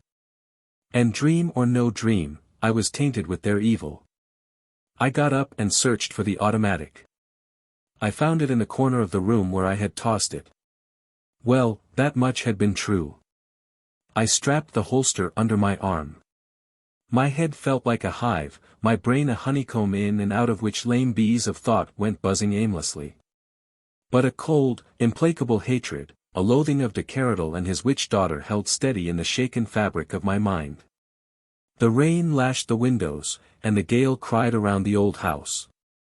Somewhere a clock struck a single clanging note. Whether it was the half-hour or the full I could not tell. A straight thought struck through the aimless ones. I took a pinch of the leaves out of the holster and chewed them. They were exceedingly bitter, but I swallowed them, and almost instantly my head was clear. There was no use in hunting out de Keradel and killing him. In the first place, I could give no real defense for doing so. Not unless there was a heap of bodies in the cairn, and I could open the cavern of the paupers. I had not the slightest belief that I could find that cavern or that there would be any bodies. Killing de Keradel would seem the act of a madman, and for doing so a madhouse would be the best I could expect. Also, if I killed him, there would yet be the blank-eyed servants to reckon with. And Dahut. I doubted whether I could shoot down Dahut in cold blood. If I did there still would be the servants. They would kill me, and I had no especial desire to die. The face of Helen came before me, and still less did I desire to die. Also, there was the necessity of knowing whether what I had been visualizing had been dream or reality. It was most necessary that I know that. Some way, somehow, I must get in touch with McCann. Whether dream or reality, I must continue to play the game, not allow myself to be trapped again. At any rate, at first I must seem to believe in its reality, convinced de Keradel that I did so believe. For no other reason could he or Dahut have left the bowl beside my bed. I dressed, and picked up the bowl and went downstairs, holding it behind me. De Keradel was at the table, but the demoiselle was not. I saw that it was a little after 1. He looked up at me, sharply, as I sat and said, "I trust you slept well. I gave order that you should not be disturbed. It is a desolate day, and my daughter sleeps late." I laughed. She should, after last night. He asked, "What do you mean?" "No need to fence longer with me, de Keradel," I answered, "after last night." He asked, slowly, "What do you remember of last night?" "Everything, de Keradel.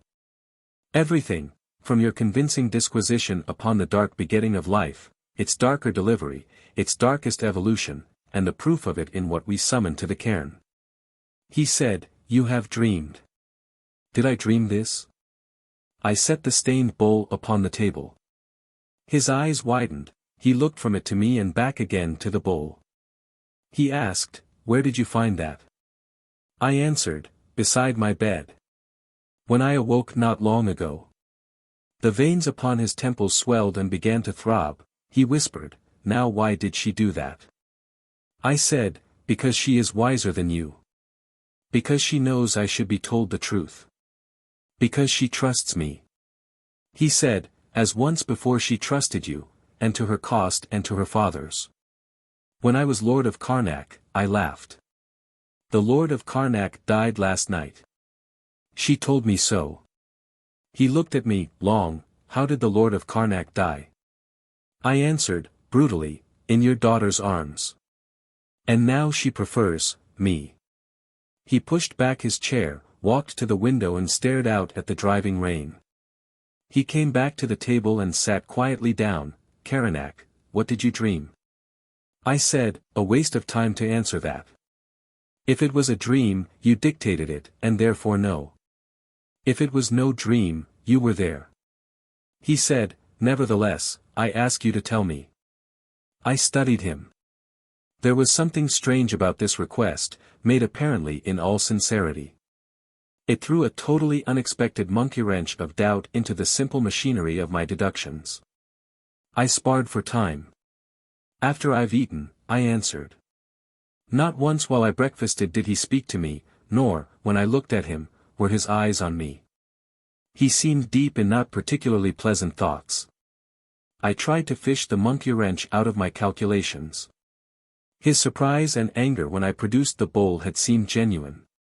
If so, then obviously he had not put it beside me. Therefore it was not he who had wished to awaken my memory, either of dream or reality. Then it must have been Dahut. But why should she want me to remember if her father did not? The only answer seemed to be that they were in conflict. Yet it might mean something else, far wider reaching. I had respect for de Keredel's mentality. I did not believe he would ask me to tell him something he already knew. At least not without a reason. Did his question mean that he had taken no part in the summoning of the gatherer? That there had been no sacrifices? That all had been illusion, and that he had taken no part in the creation of the illusion? That all had been the work of Dahut alone? But wait! Might it not also mean that the green drink, after it changed me into what I had become, had also been supposed to make me forget? And that for some reason I had been partly immune to its effect? That now de Keradel wanted to know to what extent it had failed, to compare my memories with what he knew had occurred. Yet there was the bowl, and twice I had seen fear in his eyes when Dahut had spoken to him. And what was the rift between the pair, and how could I take advantage of it? Could anyone except Dahut have left beside me the sacrificial bowl, anything? I heard the voice of Ralston changing to the buzzing of a fly. I heard Dick's voice crying out to me. Beware, beware of Dahut, give me release, from the gatherer. Alan. And the room darkened as though the dripping clouds had grown heavier, or had filled with shadows. I said, dismiss the servants, de Keradel. I'll tell you. And when he had done so, I did tell him. He listened without interrupting, expression unchanged, pale eyes now glancing out of the windows, now fixed on mine. When I was through, he asked, smiling. Do you think it dream, or real? There is this. I threw the stained bowl on the table. He took it, and examined it, thoughtfully. He said. Let us first assume your experiences were real. Under that assumption, I am sorcerer, warlock, priest of evil. And I do not like you. Not only do I not like you, but I do not trust you. I am not deceived by your apparent conversion to our aims and purposes. I know that you came here only because of your fear of what might befall your friends if you did not. In short, I am fully aware of my daughter's command to you, and what led up to it. I could get rid of you. Very easily. And would, were it not for one obstacle. My daughter's love for you. In awakening those memories which were her most ancient mother's in Y.S., in resolving her into that ancient Dahut, obviously I could not pick and choose among her memories. They must, for my purposes, be complete. I must revive them all. Unfortunately, the Lord of Caranac was in them. Most unfortunately she met you, whose ancient father was that same Lord of Caranac.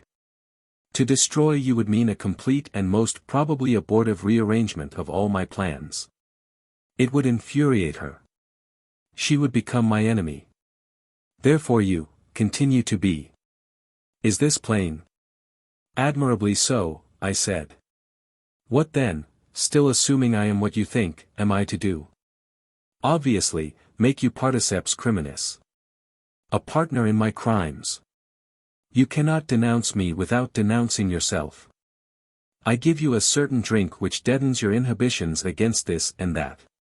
You become particeps criminis. Helpless to denounce, unless you want the same halter around your neck as would encircle mine. Doubtless, he said, courteously, all this has occurred to you. It has, I answered. But I would like to put a few questions to you, in your character of sorcerer, warlock, priest of evil, assumed or otherwise, of course. In that character, he said gravely, ask. Did you bring about the death of Ralston? I did not, he said. My daughter did. It is she who commands the shadows. Was the shadow which whispered him to his death, real? Real enough to cause his death, he replied. You become ambiguous, I said. I asked was it real? He smiled, there is evidence that he thought so. And the other three? Equally as real. It was the unexpected linking of those cases by Dr. Bennitt that prompted our visit to Lowell, an exceedingly unfortunate visit, I repeat, since it resulted in my daughter meeting you. The admission, Caranac, is in my character of warlock, only. Why, in that character, did you kill them? Because we were temporarily in need of funds. You will recall there was difficulty in getting gold out of Europe. We had killed many times before, in England, in France, and otherwhere. Dahut needs amusement, so do her shadows. And they must feed, now and then. Could he be speaking truth, or was he playing with me? I said, coldly, hoping to balm him out of his calm. You profit well by your daughter's whoredom. He laughed outright at that. What is whoredom to one who is warlock, sorcerer, and priest of evil? Those who marched last night to the cairn, still assuming these sacrifices reality, the paupers. He interrupted me, paupers. Why do you call them that? Now I laughed, aren't they? He recovered his poise, always under the same conditions of response, the majority of them, yes. And now you would ask me how I collected them. That, my dear Caranac, was remarkably simple.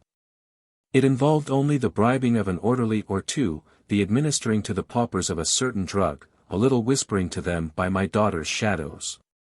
Their slipping away under the guidance of those shadows to where my boat lay waiting for them. And they were here, and very happy to be here I assure you, between sacrifices.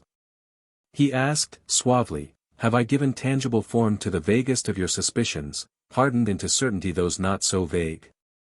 Is not all this credible conduct for a sorcerer and his witch daughter? I did not answer. He said. Speaking still in this capacity, my dear Caranac, assuming that you leave here, tell this story to others, bring down upon me man's law, what would happen? They would find no sacrifices, either dead in the cairn or alive in the cavern. There would be no cavern. I have provided for all that. They would find only a peaceful scientist, one of whose hobbies is to reproduce Karnak in miniature. He would show them his standing stones. His entirely charming daughter would accompany and entertain them. You, if you were here, would be merely a lunatic dissonance. Whether you were here or not, what would happen to you thereafter? You would not die. But very heartily would you wish to die, if mind enough remained to formulate a wish.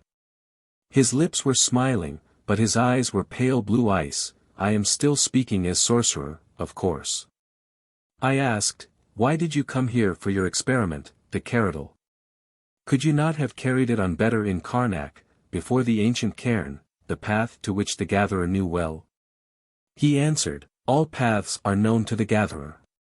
And how could I have had freedom to open that ancient path in a land where memory still lingers? Where could I have gotten the sacrifices, or carried on the ritual without interruption? It was not possible. Therefore I came here. Where the gatherer is unknown, as yet. I nodded, that was reasonable enough.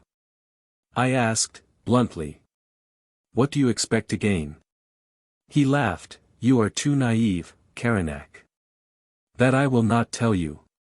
Anger and remorse swept away my caution. I said.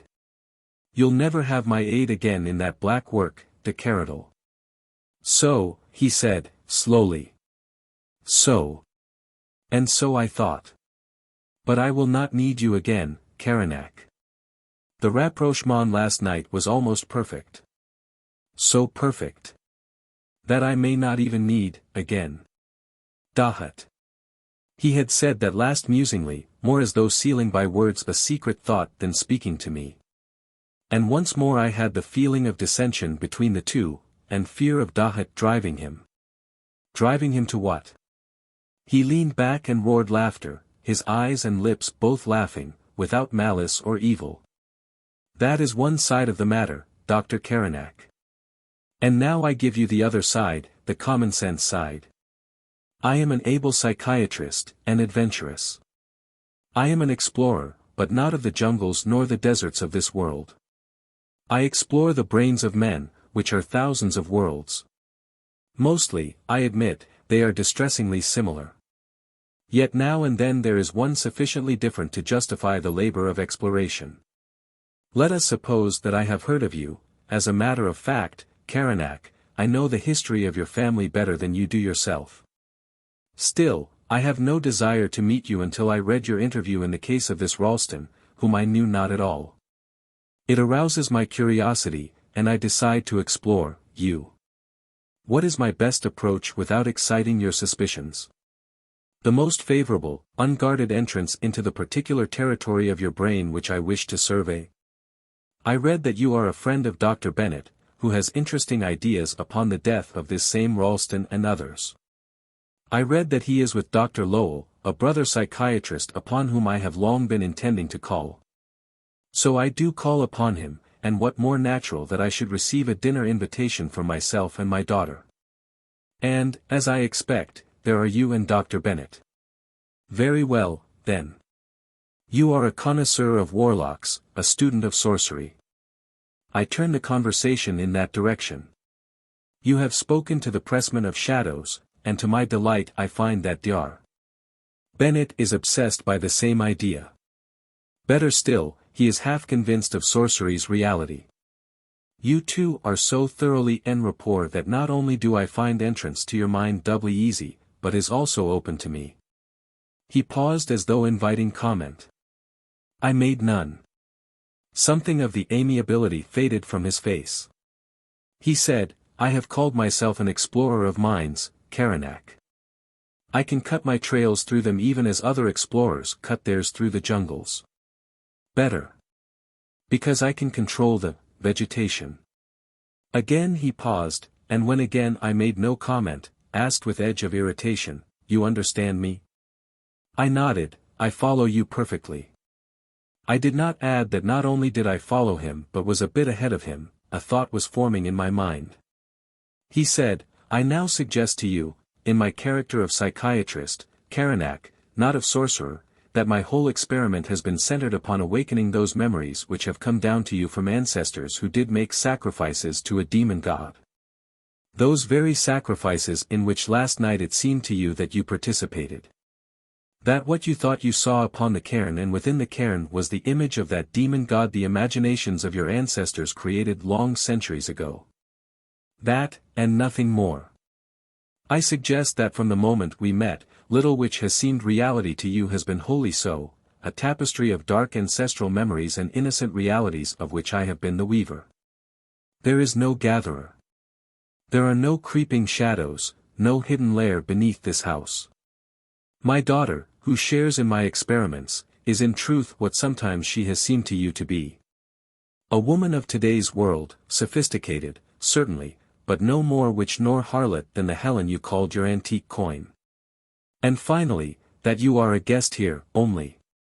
No prisoner, and under no compulsion to remain other than your own imagination, stimulated, as I have admitted, by my own passion for research. He added with barely discernible irony, and my daughters. Now it was I who walked to the window, and stood with my back to him. Absently, I noted that the rain had stopped and the sun was breaking through the clouds. He was lying, but in which of his two interpretations were the lies the fewer? No sorcerer could have set the stage of Dahut's towers in New York and Y.S., nor have directed my experiences there, real or imagined, nor been fugleman to what had happened after the rites of last night. Only a sorceress could have managed those things. Also, there were other weak spots to that second explanation. But the one indissoluble rock on which it split was that McCann, flying over this place, had also seen the corpuscles, the rotting lights of the dead, had seen the black and formless shape squatting upon the cairn. Glimpsed figures weaving among the standing stones before the fog had covered all. Which of the two stories did de Keradel want me to believe? Which was it better for me to pretend to believe? That he had never really trusted me, I knew. Was this a sort of lady or the tiger trap? Which door ought I open? The thought that had been forming in my mind grew clear. I turned to him with what I hoped was the precise mixture of chagrin and admiration. I said. Frankly, de Keradel, I don't know whether to be disappointed or relieved. After all, you did take me up on the mountain and show me the kingdoms of earth, and a part of me rejoiced exceedingly at the prospect and was perfectly willing to sign over to you. If a tenderer part is set at ease because it was mirage, still the sterner part wishes it had been true. And I am divided between resentment that you should make me the subject of such an experiment, and admiration for your perfect workmanship. I sat down and added, carelessly, I take it that now you have made everything plain, the experiment is ended. The pale blue eyes dwelt upon me. He answered, slowly, it is ended, so far as I am concerned. Well did I know it wasn't, and well did I know I was as much a prisoner as ever, but I lighted a cigarette, and asked, I suppose, then, I am free to go whenever I choose. An unnecessary question, the pale eyes narrowed, if you have accepted my common-sense interpretation of your experiences. I laughed, it was an echo of my servitude to you. One does not so quickly feel himself free of such fetters of illusion as you forge, de Keradel. By the way, I'd like to send a telegram to Dr. Bennet. I am sorry, he said, but the storm has broken the wire between us and the village. I said, I am sure it has. But what I would like to wire Dr. Bennet is that I like it here, and intend to remain as long as I am welcome. That the matter in which we have been so interested has been explained to my complete satisfaction, and to drop it. That there is nothing for him to worry about, and that I will amplify all this later by letter. Pausing, I looked him straight in the eyes, we would collaborate in that letter, you and I. He leaned back, appraising me with expressionless face, but I had not missed the flicker of astonishment when I had made my proposal. He was nibbling at the bait, although he had not yet swallowed it. He asked. Why? Because of you, I said, and walked over to him, de Keradel, I want to stay here. With you. But not as one held by ancestral memories. Not by an imagination stimulated or guided by you or your daughter. Nor by suggestion nor sorcery. I want to stay here wide awake and all myself. Nor have the charms of your daughter anything to do with that desire. I care little for women, de Keradel, except for the naked lady they name Truth. It is because of you, solely because of you, that I want to stay. Again he asked, why? But he had taken the bait. His guard had dropped. Every symphony has its chord, and every chord its dominant note. So has every man and every woman. Discover that note, and learn just how and when to sound it, and man or woman is yours. De Keradel's dominant was vanity, egotism. I struck it heavily. Never, I think, has a de Caranac named a de Keradel, master. Never asked to sit at a de Keradel's feet and learn. I know enough of the histories of our clans to be sure of that. Well, it has come to pass. All my life I have sought to lift truth's veil. I think you can do that, de Keradel.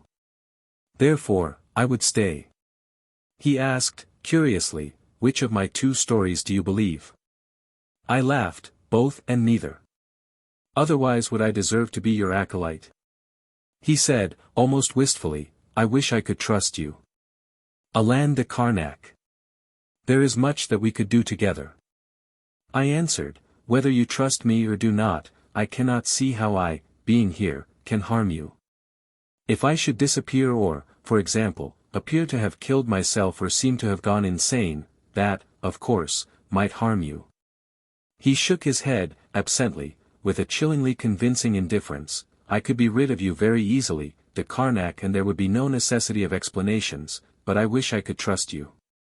I said, if you have nothing to lose by it, why not? He said, slowly, I will. He picked up the bowl of sacrifice in his hands, and weighed it. He dropped it on the table. Stretching both hands out toward me but without touching me, he did with them that to which, knowing what was in my heart against him, I could not respond. It was an immemorially ancient gesture, a holy gesture that had been taught to me in Tibet by a lama whose life I had saved, and the way the Keradel made that gesture defiled it, although it still held within it the obligation. An obligation beyond life. Dahut saved me. A sudden flood of sunshine poured into the room. She came through toward us. If anything could have made me believe without reservation, the Keradel's second and common-sense version, it would have been Dahut walking through that sunshine. She had on her riding breeches and boots, and a sea-green silk shirt that just matched the color of her eyes, and a beret on her silver gilt hair that was exactly the same green. Coming through the sunshine toward me like this, she knocked the Keradel and everything else out of my head. She said, "Hello, Alan. It's cleared. Let's take a canter." She saw the bowl of sacrifice. Her eyes dilated so that I could see the whites both above and below them, and how the orchid hell sparks danced. The Keradel's face whitened. Then comprehension came into it, a warning, a message, darted from him to her. The demoiselle's lids dropped, the long lashes swept her cheeks. All this in a split second. I said, carelessly, as though I had observed nothing. "Fine. I'll change my clothes." I had known damned well that the Keradel hadn't put that bowl of sacrifice beside me. Now I knew just as damned well that Dahut hadn't either. Then who had? I stepped into my room, again I seemed to hear the buzzing. "Alan, beware of Dahut. Maybe the shadows were going to be kind to me again." 18. The Hounds of Dahut. Whatever the mystery of the bowl, Dahut's invitation was a break I hadn't hoped for. I got into my riding togs with haste. I had the idea that the conversation between her and her father would not be entirely amicable, and I didn't want her to have time to change her mind about that gallop. Probably I would not be able to get to the village, but I ought to be able to make the rock where the patient fisherman waited. I wrote a note to McCann, "Be at the rock tonight from 11 until 4. If I don't show up, be there tomorrow night between the same hours. Same holds for night after tomorrow. If you then haven't heard from me, tell Rickory I say to use his own judgment." Rickory should have landed by then. And if by then I had not been able to get a message to McCann, it would mean that I was in a tight corner, if, indeed, I was in any shape to be in any corner whatsoever. I banked upon Rickory's resourcefulness and ruthlessness as adequate to meet the Keradel's own. Also, he would act swiftly. I wrote the note in duplicate, since after all I might be able to get to the village. I put one in a 2-ounce bottle, stopping it tightly. The other I put in my pocket. I went downstairs whistling, giving artless warning of my approach. I went into the room as though I had not a care nor a suspicion in the world. Nor was I entirely acting, I did have a heady sense of elation. Somewhat like that of a fighter who has lost round after round with an opponent whose style has been devastatingly unfamiliar, but who suddenly gets the key to it and knows he can meet it. The demoiselle was standing beside the fireplace, switching at her boots with her quirt. The Keradel was still at the table's head, scrunched down a bit, more stolid than I had seen him. The bowl of sacrifice was nowhere in sight. The demoiselle was rather like a beautiful wasp, the Keradel a quite small Gibraltar repelling stings. I laughed as that comparison came into my head. Dahut said, "You are gay." I said, "Indeed I am. Gayer than," I looked at the Keradel, "than I have been for years." She did not miss that look, nor his faint answering smile. She said, "Let us go." "You are sure you will not join us, my father?" The Keradel shook his head, "I have much to do." We went out to the stables. She took the same leggy bay, and I the roan. For a time she rode a little ahead of me, silent, then dropped back. She said, "You are as gay as though you rode to meet a loved woman." I said, "I hope to meet her. But not on this ride, Dahut." She whispered, is it, Helen? No, Dahut, although Helen has many of her attributes. Who is she? You don't know her very well, Dahut. She wears no clothes, except a veil over her face. Her name is Truth. Your father has promised me to lift her veil. She reined closer, grasped my wrist. He promised that, to you. I said, casually, yes. And he rather more than intimated that he need not call you in to assist. Why do you tell me this? Her fingers tightened on my wrist. Because, Dahut, I am exceedingly anxious to meet this naked Lady Truth with no veil over her face. And I have a feeling that unless from now on I answer all questions with perfect candor, our meeting will be delayed. She said, dangerously, do not play with me. Why did you tell me that? I am not playing with you at all, Dahut. I am only being bluntly honest. So much so that I will give you my secondary reason. And that? Divide, and rule, I answered. She stared at me, uncomprehendingly. They tell a story in India, I said. It is one of their Jatakas or animal fables. Tiger Queen and Lion King could not agree. Their enmity upset the jungle. At last they made a bargain. They were to sit on the pans of a balance suspended just over a pool filled with crocodiles. The heavier one obviously would drop into the water, to the delight of the crocodiles. Tiger Queen and Lion King sat on the scales. Each weighed exactly the same. But an ant had hidden himself mid-beam with a grain of sand in his mandibles. Ho! He cried. Who bids? And what is bid? Thus he cried, this humble ant, to Tiger Queen and Lion King. And a grain of sand in his mandibles was life or death to one of them. Dahut asked, breathlessly, which lived? I laughed, the story does not say. She knew what I now meant, and I watched the color creep into her cheeks and the sparks dance in her eyes. She dropped my wrist. She said, my father is truly pleased with you, Alan. I think you told me that once before, Dahut, but no gaiety followed. She whispered, and I seem to have heard you speaking like this before, and there was no gaiety thereafter for me. Again she grasped my wrist. But I am not pleased, Alan. I am sorry, Dahut. She said, despite his wisdom, my father is rather ingenuous. But I am not. Fine, I said, heartily. Nor am I. I loathe ingenuousness. But I have not as yet observed any naivete about your father.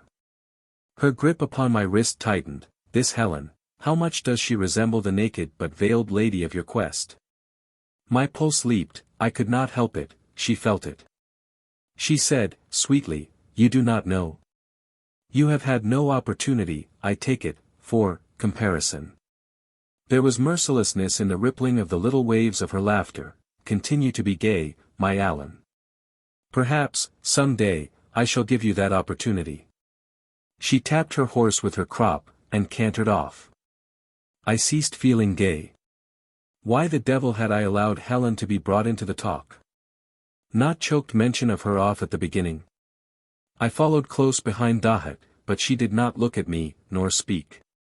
We went along for a mile or two, and came out on that haunted meadow of the crouching bushes. Here she seemed to regain her good humor, dropped back beside me.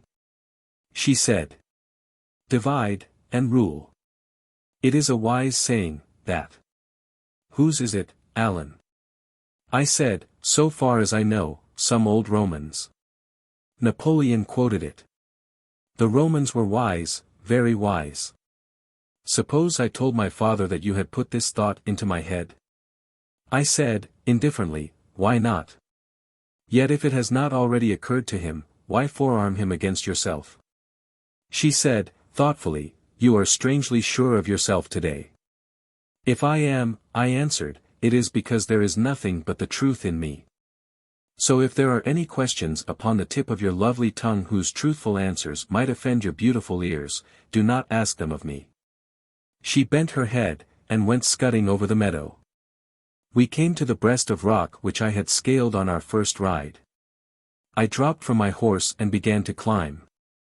I reached the top, and turning, saw that she, too, had dismounted and was looking up at me, irresolutely. I waved to her, and sat down upon the rock. The fishing boat was a few hundred yards away. I threw a stone or two idly into the water, then flipped out the small bottle in which was the note to McCann. One of the men stood up, stretched, and began to pull up the anchors. I called out to him, "Any luck?" Dahut was standing beside me.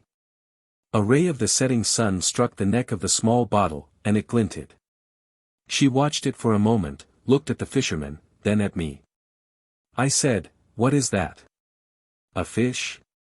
and threw a stone at the glint. She did not answer. Stood studying the men in the boat. They rowed between us and the bottle, turned the breast of rock and passed out of sight. The bottle still glinted, rising and falling in the swell. She half lifted her hand, and I could have sworn that a ripple shot across the water straight to the bottle, and an eddy caught it, sending it swirling toward us. I stood up, and caught her by the shoulders, raised her face to mine and kissed her. She clung to me, quivering. I took her hands, and they were cold, and helped her down the breast of rock. Toward the bottom, I lifted her in my arms and carried her. I set her on her feet beside her horse. Her long fingers slipped around my throat, half strangling me. She pressed her lips to mine in a kiss that left me breathless. She leaped on the bay and gave it the quirt, mercilessly. She was off over the meadow, swift as a racing shadow. I looked after her, stupidly. I mounted the roan.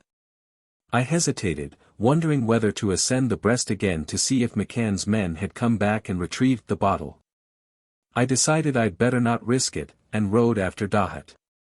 She kept far ahead of me, never looking back. At the door of the old house she flung herself from the back of the bay, gave it a little slap, and went quickly in. The bay trotted over to the stables. I turned across the field and rode into the grove of oaks. I remembered it so well that I knew precisely when I would reach its edge and face the monoliths. I reached the edge, and there were the standing stones, a good 200 of them lifting up from a 10-acre plain and hidden from the sea by a pine-thatched granite ridge. They were not grey as they had been under fog. They were stained red by the setting sun.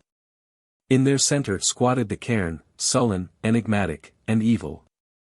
The roan would not pass the threshold of the grove. He raised his head and sniffed at the wind and whinnied. He began to shiver and to sweat, and the whinny grew shrill with fear. He swerved and swung back into the oaks. I gave him his head. Dahut sat at the head of the table. Her father had gone somewhere in the yacht and might not return that night, she had said. I wondered, but not aloud, if he were collecting more paupers for the sacrifices. He had not been there when I had come in from the ride. Nor, until I had sat down at the table, had I seen Dahut. I had gone up to my room and bathed and dressed leisurely. I had set my ear to the tapestry and had searched again for the hidden spring, and had heard and found nothing. A kneeling servant had announced that dinner was ready. It interested me that he did not address me as his Lord of Caranac. Dahut wore a black dress, for the first time since I had met her. There wasn't much of it, but what there was showed her off beautifully. She looked tired, not wilty nor droopy, but in some odd fashion like a sea flower that was at its best at high tide and was now marking time through the low. I felt a certain pity for her. She raised her eyes to mine, and they were weary. She said, "Alan, do you mind? I'd rather talk commonplaces tonight." Inwardly, I smiled at that. The situation was somewhat more than piquant. There was so little we could talk about other than commonplaces that wasn't loaded with high explosive. I approved of the suggestion, feeling in no mood for explosions. Nevertheless, there was something wrong with the demoiselle or she would never have made it. Was she afraid I might bring up that matter of the sacrificial bowl, perhaps, or was it that my talk with the Keradel had upset her? Certainly, she had not liked it. "Commonplaces it is," I said. "If brains were sparks, mine tonight wouldn't even light a match. Discussion of the weather is about the limit of my intelligence. She laughed. Well, what do you think of the weather, Alan? I said, it ought to be abolished by constitutional amendment. And what makes the weather? Just now, I answered, you do, for me. She looked at me, somberly. I wish that were true, but take care, Alan. My mistake, Dahut, I said. Back to the commonplace. She sighed, then smiled, and it was hard to think of her as the Dahut I had known, or thought I had known, in her towers of YS and New York, or with the golden sickle red in her hand. We stuck to commonplaces, although now and then perilous pits gaped. The perfect servants served us with a perfect dinner. The Keradel, whether scientist or sorcerer, did himself well with his wines. But the demoiselle ate little and drank hardly at all, and steadily her languor grew. I pushed aside the coffee, and said, the tide must be on the ebb, Dahut. She straightened, and asked, sharply. Why do you say that? I do not know. But always you have seemed to me of the sea, Dahut. I told you so that night I met you. So why should your spirit not rise and fall with the rise and fall of the tides? She arose, abruptly, and her face was colorless. Good night, Alan. I am very tired. Sleep, without dreams. She was out of the room before I could answer her. Why had that mention of the tides brought about such change in her, forced her to flight, for flight that swift departure had been? I could find no answer. A clock struck 9. I sat at the table for a quarter hour more, the blank-eyed servants watching me. I stood up, yawning.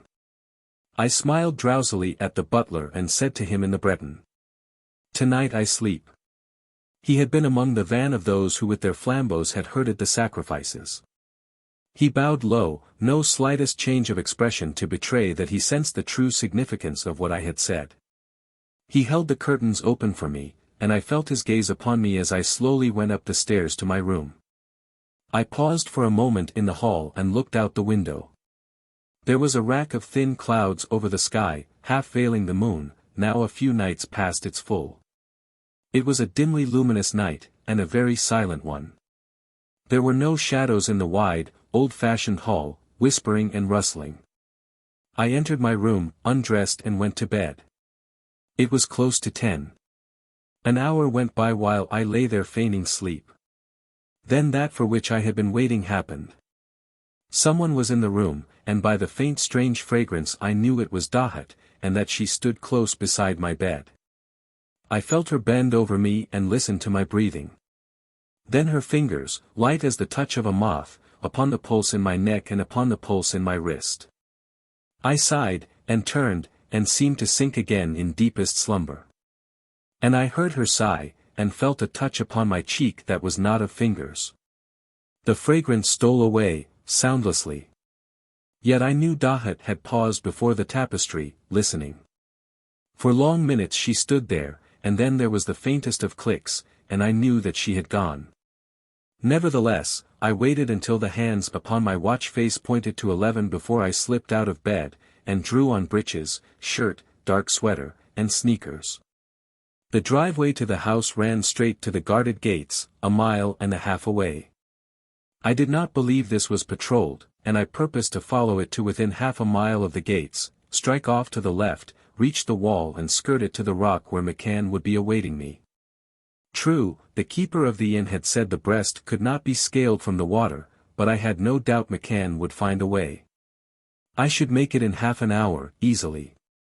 I stepped out into the hall, crept to the head of the stairs, and looked down.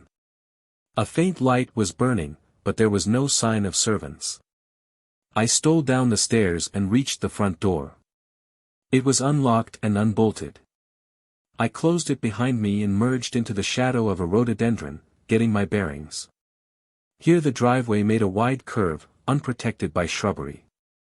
The scud had thinned and the moon was far too bright, but once the loop was crossed, there would be cover from the trees that bordered the road. I walked across the loop and gained the shelter of the trees. I waited a good 5 minutes, watching. The house remained dark, no lights from any window, no stir nor sound. I set off along the roadway. I had covered a trifle under my mile when I came to a narrow lane angling to the left. It was fairly straight, what I could see of it in the watery moonlight. It struck in the general direction of the rock, and promised not only a shorter cut but a safer way. I took it. A few score yards and the trees ended. The lane continued, but bordered with scrub and bushes just too high for me to look over and far too dense for me to see through. A half-mile of this, and I began to have an acutely disagreeable feeling of being followed. It was an extraordinary unpleasant feeling, as though that which followed was peculiarly loathsome. And suddenly it was at my back, reaching out to me. I wheeled, snatching the gun from the holster. There was nothing behind me. The lane stretched dimly back, and empty. My heart was pumping as though I had been running, the backs of my hands and my forehead wet with sweat, and I felt a stirring of nausea. I fought it down and went on, gun in hand. A dozen steps, and again I felt the stealthy approach, coming closer, closer, closer, faster and faster, sweeping upon me. I mastered panic impulse to run, and wheeled again, and again saw only empty lane. I pressed my back against the bushes, and sidled along, watching the path I had traversed. Now there was furtive movement in the scrub that lined the lane. Movement as of things flitting through the bushes to the measure of my steps, watching me, gloating upon me. And there were rustlings and whisperings and thin obscene pipings as though they talked of me as I sidled on, legs trembling, nausea growing, and fighting at every step that panic desire to fling away my gun. Cover my eyes with my arms lest I see the things, and run. The lane ended. Step by step I backed away from it until I could no longer hear the rustlings and the pipings. But still there was movement in the bushes, and I knew the things watched me from them. I turned and saw that I was on the edge of the haunted meadow. Sinister enough it had seemed by day, but it had been gay to what it was now, by night, under the scud-veiled, waning moon. It was desolate, unutterably desolate, and the bushes that had seemed like crouching men were now bent souls chained for eternity to that desolation, in irrevocable despair. I could not cross that meadow unless I did it quickly. I could not go back through the piping things. I began to run straight across the meadow, toward the wall. I was a third over it when I heard the baying of the hounds. It came from the direction of the house, and involuntarily I stopped, listening. It was not like the cry of any pack I had ever heard. It was sustained, wailing, ineffably mournful, with the thin unearthly quality of the obscene pipings. It was the desolation of the meadow given voice. I stood, throat dry, every hair prickling, unable to move. And nearer drew the howling, and nearer. The lane spewed shadow shapes. They were black under the moon, and they were like the shadows of men, but of men deformed, distorted, changed into abominable grotesques within a workshop in hell. They were foul. They spread fanwise from the mouth of the lane and came leaping, skipping, flittering over the meadow, squattering in the crouching bushes, then flinging themselves out again, and as they ran they mewed and squeaked and piped. There was one with bloated body like a monstrous frog that came hopping toward me and leaped croaking over my head. There was another that touched me as it passed, a shadowy thing with long and twisted ape-like arms, dwarfed legs and head the size of an orange set upon a thin and writhing neck. It was not all shadow, for I felt its touch, gossamer as the wing of a moth, thin as mist, but palpable. It was unclean, a defilement, a horror. The baying of the dogs was close, and with it a tattoo of hoofs, the drumming of a strong horse, galloping. Out of the lane burst a great black stallion, neck outstretched, mane flying. Upon his back rode Dahut, ash-gold hair streaming loose in the wind, eyes flaming with the violet witch-fire. She saw me, and raised her whip and screamed, reining in the stallion so that he danced, 4 feet high in air. Again she screamed, and pointed to me. From behind the stallion poured a pack of huge dogs, a dozen or more of them, like staghounds, like the great hounds of the Druids. They raced down upon me like a black wave. And I saw that they were shadowy, but in the blackness of their shadows red eyes gleamed with the same hellfires that were in Dahut's. And behind them thundered the stallion with Dahut, no longer screaming, her mouth twisted into a square of fury and her face no woman's but a fiend's. They were almost upon me before my paralysis broke. I raised the automatic and shot straight at her. Before I could press trigger again, the shadow pack was on me. Like the thing that had touched me, they, too, had substance, these shadow hounds of Dahut. Tenuous, misty, but material. I staggered under their onslaught. It was as though I fought against bodies made of black cobwebs, and I saw the moon as though it were shining through a black veil. And Dahut upon the stallion and the desolate meadow were dimmed and blurred as though I looked through black cobwebs. I had dropped my gun and I fought with bare hands.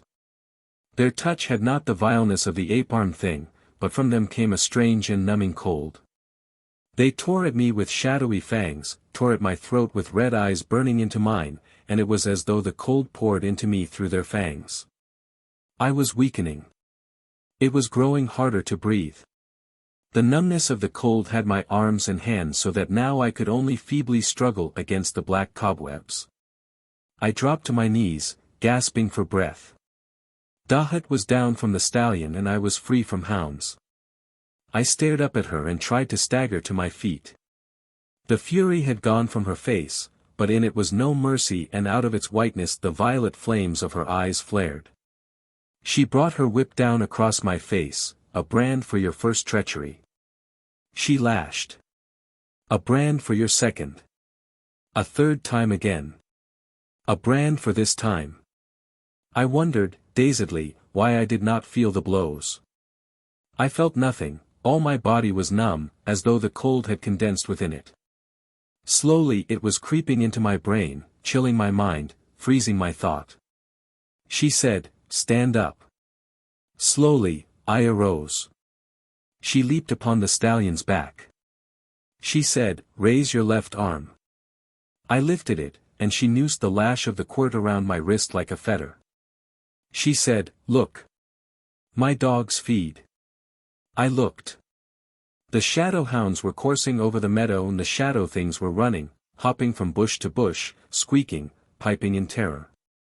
The hounds were chasing them, pulling them down, tearing at them. She said, "You, too, shall feed." She called to her dogs and they left their kills and came coursing to her. The cold had crept into my brain. I could not think. I could see, but what I saw had little meaning. I had no will, except hers. The stallion trotted away, into the lane. I trotted at its side, held by the fetter of Dahut's lash, like a runaway slave. Once I looked behind. At my heels was the shadow pack, red eyes glinting in their bodies' murk. It did not matter. And the numbness grew until all I knew was that I was trotting. Then even that last faint fragment of consciousness faded away. 19. Creep, shadow.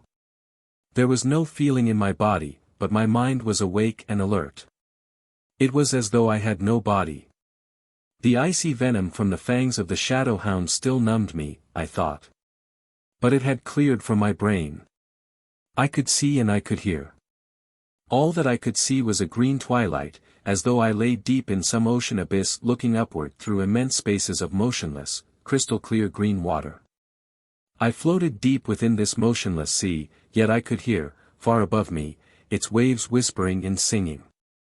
I began to rise, floating up through the depths toward the whispering, singing waves. Their voices became clearer. They were singing a strange old song, a sea-song old before ever man was, singing it to the measured chime of tiny bells struck slowly far beneath the sea, to measured tap, tap, tap on drums of red royal coral deep beneath the sea. To chords struck softly on harps of sea fans whose strings were mauve and violet and crocus yellow. Up I floated and up, until song and drum beat, chimes and sighing harp chords blended into one. The voice of Dahut. She was close to me, and she was singing, but I could not see her. I could see nothing but the green twilight, and that was fast darkening. Sweet was her voice and pitiless, and wordless was her song except for its burden. Creep, shadow. Thirst, shadow. Hunger, shadow. Creep, shadow, creep. I strove to speak and could not, strove to move and could not. And still her song went on, only its burden plain. Creep, shadow. Hunger, shadow. Feed only where and when I bid you. Thirst, shadow. Drink only where and when I bid you. Creep, shadow, creep. Suddenly I felt my body. First as a tingling, and then as a leaden weight, and then as a wrenching agony. I was out of my body. It lay upon a wide, low bed in a tapestried room filled with rosy light.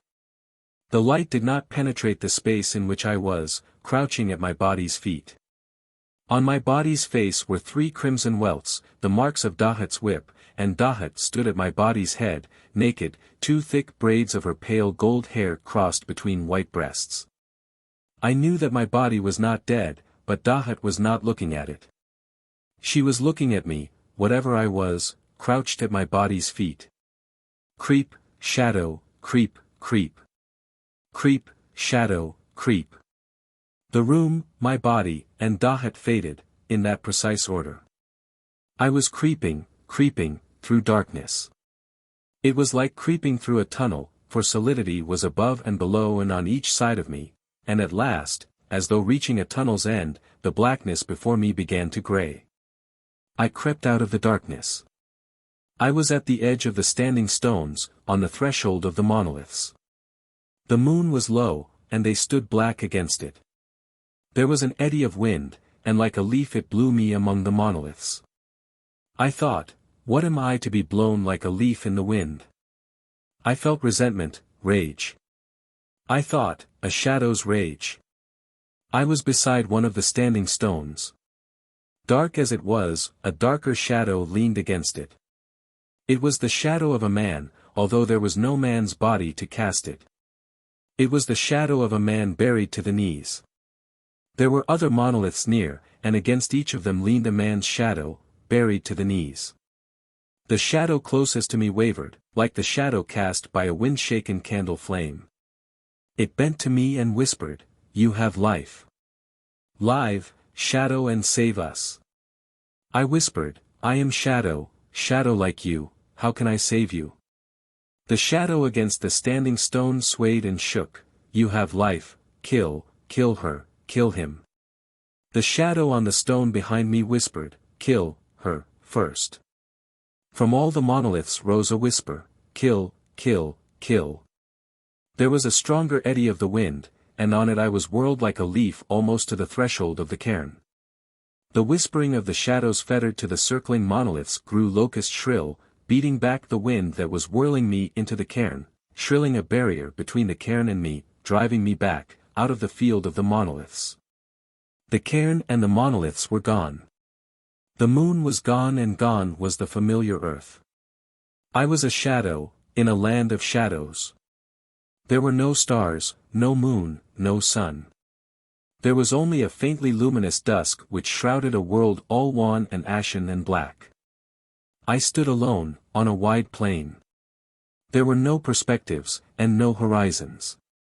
Everywhere it was as though I looked upon vast screens. Yet I knew there were depths and distances in this strange land.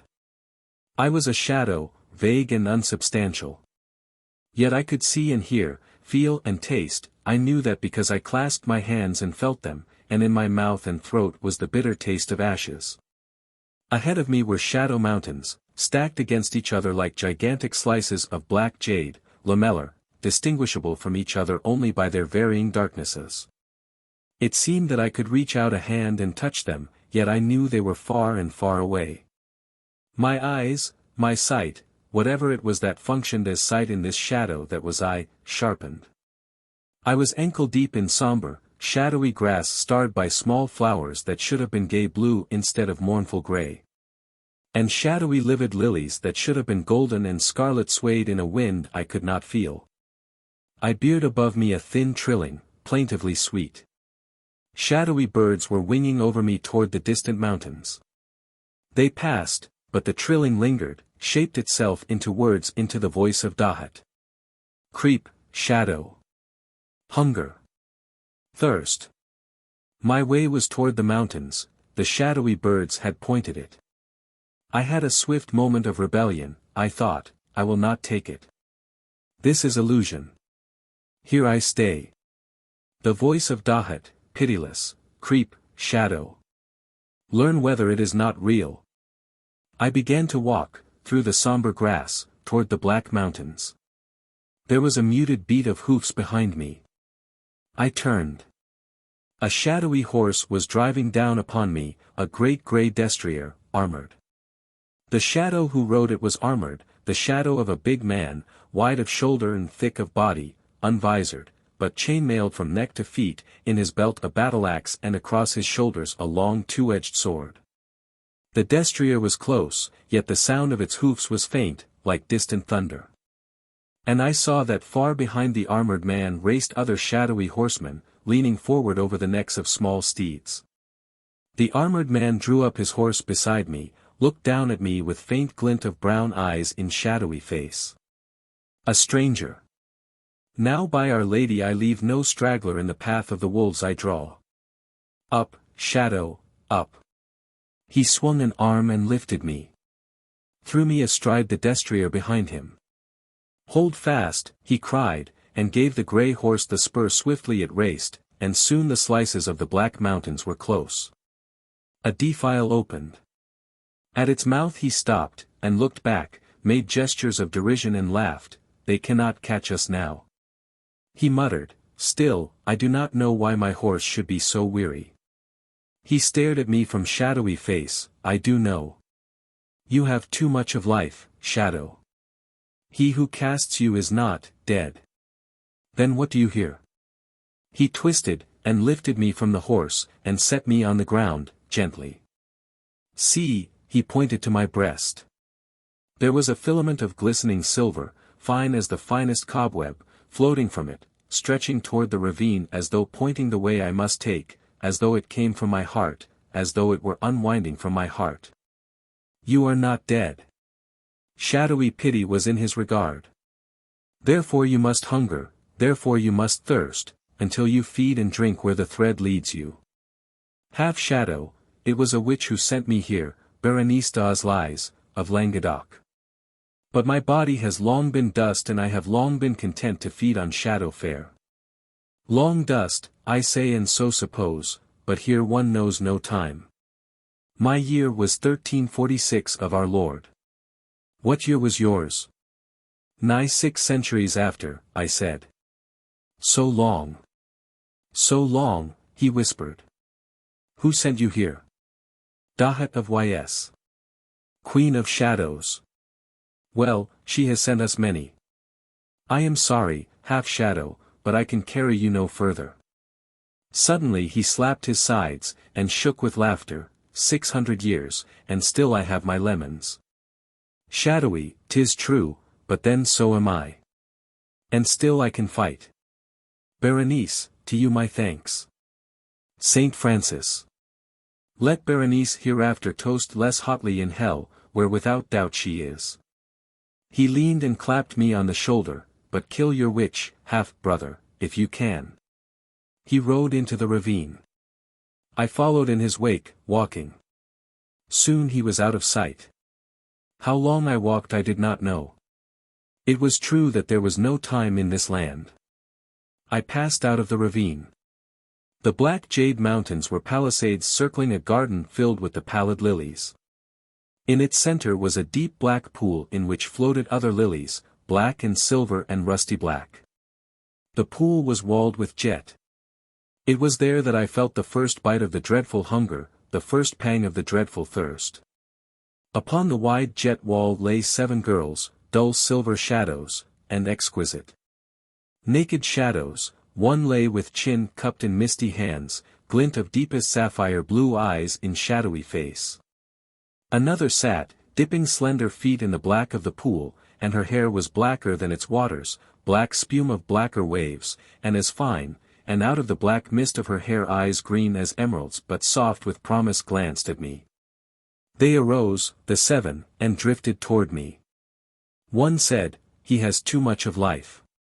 Another said, "Too much, yet not enough." A third said, "He must feed and drink, then come back, and we shall see." The girl whose eyes were sapphire blue, asked, "Who sent you here, Shadow?" I said, "Dahut the White. Dahut of Ys. They shrank from me. Dahut sent you. Shadow, you are not for us. Shadow, pass on. Creep, Shadow." I said, "I am weary. Let me rest here for a while." The green-eyed girl said, "You have too much of life. If you had none you would not be weary. Only life grows weary." The blue-eyed girl whispered, "And life is only weariness. Nevertheless, I would rest. Also I am hungry, and I thirst. Shadow with too much of life, there is nothing here that you can eat, nothing here that you can drink." I pointed to the pool, "I drink of that." They laughed, "Try, Shadow." I dropped upon my belly and thrust my face toward the black water. The surface of the pool receded as I bent. It drew back from my lips, it was but the shadow of water, and I could not drink. Thirst, Shadow. Drink only when and where I bid. The voice of Dahut. I said to the girls, "Let me rest." They answered, "Rest." I crouched upon the rim of jet. The silver girls drew away from me, clustered, shadowy arms entwined, whispering. It was good to rest, although I felt no desire to sleep. I sat, hands clasping knees, head on breast. Loneliness fell upon me like a garment, loneliness rained upon me. The girl whose eyes were blue slipped to my side. She threw an arm around my shoulders, leaned against me. "When you have fed, when you have drunk, come back to me." I do not know how long I lay upon the rim of jet around the black pool. But when at last I arose the girls of tarnished silver were not there. The armored man had said there was no time in this land. I had liked the armored man. I wished that his horse had been strong enough to carry me wherever he had been going. My hunger had grown and so had my thirst. Again I dropped and tried to sip of the pool. The shadow waters were not for me. Something was tugging at me, drawing me on. It was the silver filament and it was shining like a thread of living light. I walked out of the garden, following the thread. The mountains were behind me. I was threading my way through a vast marsh. Spectral rushes bordered a perilous path, and in them lurked shadow shapes unseen but hideous. They watched me as I went, and I knew that here I must go carefully lest a misstep give me to them. A mist hung over the marsh, a grey and dead mist that darkened when the hidden things furtively raised themselves. Or fled ahead to crouch beside the path and wait my coming. I felt their eyes upon me, cold, dead, malignant. There was a ridge feathered with ghostly ferns behind which other shadowy shapes lurked, pushing and crowding against each other, following me as I threaded my way through the spectral rushes. And at every step more woeful became my loneliness, more torturing my hunger and my thirst. I passed the marsh and came out upon a dim path that quickly widened into a broad highway which, wavering, stretched across an illimitable and cloudy plain. There were other shadow shapes upon this highway, shapes of men and women, old and young, shapes of children and of animals, but no shape inhuman or unearthly. They were like shapes formed of heavy fog, of frozen fog. They flittered and loitered, ran or stood forlorn, singly, in groups, in companies. And as they went by, or overtook me or I overtook them, I felt their gaze upon me. They seemed of all times and of all races, these shadow folk. There was a lean Egyptian priest upon whose shoulder sat a shadowy cat that arched its back and spat soundlessly at me. 3 Roman legionaries whose round, close-fitting helmets were darker stains upon their heads and who raised shadowy arms in the ancient salute as they strode past. There were Greek warriors with helms from which shadow plumes streamed, and shadowy women in litters carried by shadow slaves. And once a company of little men went by on shaggy silent ponies, spectral bows at backs, slant shadowy eyes glinting at me. And there was the shadow of a child that turned and trotted beside me for a space, reaching up its hands to the slender filament that was leading me, dragging me, where? The road went on and on. It became ever more thronged with the shadow people, and I saw that many more were going my way than against me. Then at my right, out upon the vaporous plain, a wan light began to glow, phosphorescent, funereal. Like the glimmer of the corposants, the lights of the dead, among the monoliths. It became a half-moon that rested upon the plain like a gigantic gateway. It sent a path of ashen light across the plain, and from the highroad into that path, the shadow people began to stream.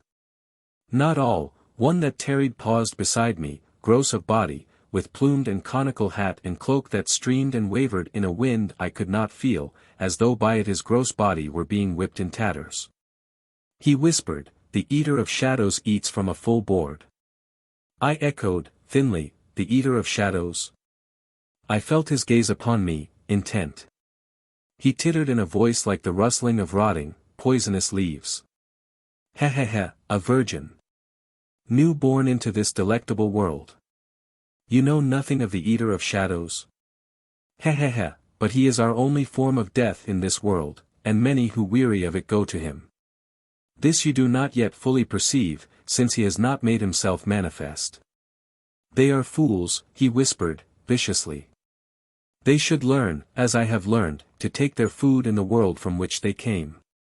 No shadow food, no, no, no. Good flesh and body and soul, soul, ha ha ha." A shadowy hand snatched at the shining filament, and recoiled, twisting as though seared. The gross shadow cringed and writhed as though in agony. The rustling voice became a vile high whining, "You are going to your marriage feast, going to your marriage bed. You will have your own table, a fair table of flesh and blood and soul, of life. Take me with you, bridegroom. Take me with you. I can teach you so much. And my price is only a few crumbs from your table, only the smallest share in your bride."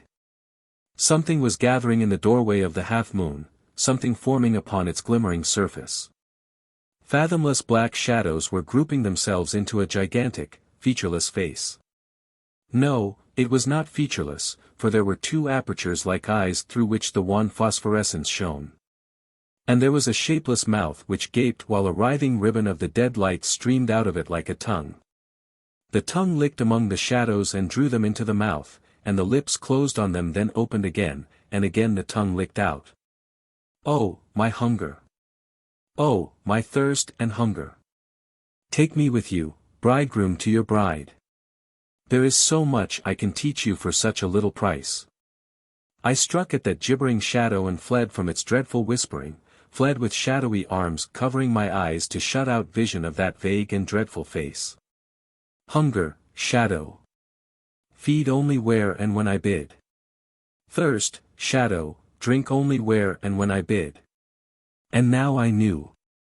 I knew where the silver filament was dragging me, and I tore at it with shadowy hands, but could not break it.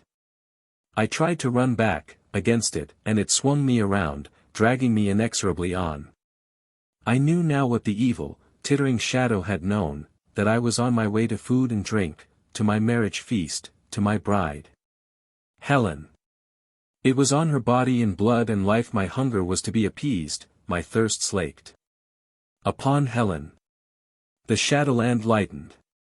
It became crystalline. Heavier, blacker shadows thrust themselves within it. These steadied, and the land of shadows vanished. I was in an old room. Helen was there, and Bill and McCann, and a man I did not know, a lean and dark man with thin, ascetic face and snow-white hair. But wait, that must be Rickory. How long had I been in Shadowland? Their voices came to me as a low humming, their words an unintelligible drone. I did not care what they were talking about. My whole being was focused upon Helen. I was starving for her, famishing for her. I must eat and drink of her. I thought, if I do, she must die. I thought, let her die. I must eat and drink. She raised her head, sharply. I knew that she was aware of me. She turned and looked straight at me. She saw me. I knew that she saw me. Her face whitened, then grew pitiful. The amber gold of her eyes darkened with a wrath in which was complete comprehension, then became tender. Her little rounded chin hardened, her red mouth with its touch of the archaic became inscrutable. She arose and said something to the others. I saw them rise, staring at her incredulously, then searched the room with their eyes. Except Rickory, who looked straight at her, stern face softened. And now words shaped themselves from the low humming of their voices. I heard Helen say. I fight Dahut. Give me an hour. I know what I am doing. A wave of color spread over her face, believe me, I know. I saw Rickory bend and kiss her hand. He raised his head and there was iron assurance in the look he gave her. And I know, win, Madonna. Or if you lose, be sure that you shall be avenged. She walked from the room. The shadow that was I crept after her. She walked upstairs, and into another room. She turned on lights, hesitated, then locked the door behind her. She went to the windows and drew down the curtains. She held her arms out to me. Can you hear me, Alan? I can see you, faintly still, but more plainly than below. Can you hear me? Then come to me. I quivered with desire for her. To eat and drink of her. But the voice of Dahut was in my ears, not to be disobeyed, eat and drink, when I bid you. I knew that the hunger must grow stronger, the thirst more consuming, before I could be loosed from that command. This so that only all the life of Helen could appease the hunger and slake the thirst. So that feeding, drinking. I killed her. I whispered, I hear you. I hear you, darling. Come to me. I cannot come to you, not yet. My thirst and hunger for you must grow greater, so that when I come to you, you die. She dimmed the lights, raised her arms and loosed her hair so that it fell in shining red gold ringlets almost to her waist. She asked, what keeps you from me? From me who loves you, from me whom you love. Dahut, you know that. Beloved, I do not know that. It is not true. None can keep you from me if I truly love you and if you truly love me. Both are true. And I say to you, come to me, beloved, take me. I made no answer, I could not. Nor could I go to her. And more ravenous grew the hunger, more maddening the thirst. She said, Alan, think only that. Think only that we love. That none can keep us from each other. Think only that. Do you understand me? I whispered, yes. And tried to think only that while the hunger and the thirst for her, for the life of her, were two starved hounds straining at the leash. She said, darling, can you see me? See me clearly? I whispered, yes. She said, then look, and come to me. She raised her arms again, and slipped from her dress, drew off slippers and stockings. She let fall from her the silken sheath that remained. She stood facing me, all lovely, all desirable, wholly human. She threw back her hair uncovering her white breasts, her eyes were golden pools of love that held no shame. Take me, beloved. Eat and drink of me. I strained against the fetters that held me, strained against them as a soul led up from hell to the gates of paradise would strain to break its bonds and enter. She has no power over you. None can keep us apart. Come to me, beloved.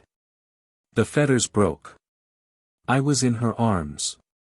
Shadow that I was, I could feel her soft arms around me, feel the warmth of her breast pressing me closer, closer, feel her kisses on my shadowy lips. I merged with her.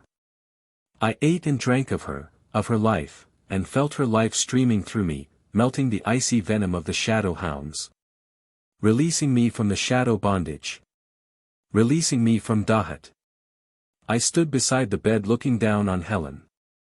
She lay, white and drained of life, half covered by her red gold hair, and was she dead? Had Dahut conquered?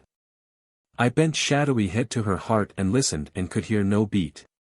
Love and tenderness such as I had never known throbbed from me and covered her. And I thought, this love must surely be stronger than death, must give back to her the life I have taken. And still I could not hear her heart. Then despair followed the pulse of that love. And on its wake a hate colder than the venom of the shadow hounds. Hate against Dahut. Hate against the warlock who called himself her father. Hate implacable, relentless, remorseless against both. That hate grew. It merged with the life I had stolen from Helen. It lifted me. Upon its wings I was rushed away, away from Helen, back through the shadowland. And awakened, shadow no more. 20. The Last Sacrifice. I lay upon a wide low bed in a tapestried room where an ancient lamp burned with a dim rose light. It was Dahut's room from which she had sent me forth as shadow. My hands were crossed upon my breast, and something bound my wrists. I raised them and saw twined tight around them the witch fetters, a twisted thread of pale gold hair, the hair of Dahut. I broke them. My ankles were crossed and bound with the same fetters, and these I broke. I swung from the bed. Around me was a robe of the soft white cotton, a robe like that I had worn to the sacrifices. I tore it from me with loathing. There was a mirror over the dressing table, on my face were the 3 marks of Dahut's whip branding, no longer crimson but livid. How long had I been in the shadowy land? Long enough to allow Rickory to return, but how much longer? More important, what time had elapsed since Helen? A clock showed close to 11. But was this still the same night? It might not be, shadow time and shadow space were alien. I had seemed to cover immense distances, and yet I had found Helen just outside de Keredel's gates. For I was sure that that old room had been in the house McCann had taken. And clearly, this return of mine had not been expected by Dahut, at least not so soon.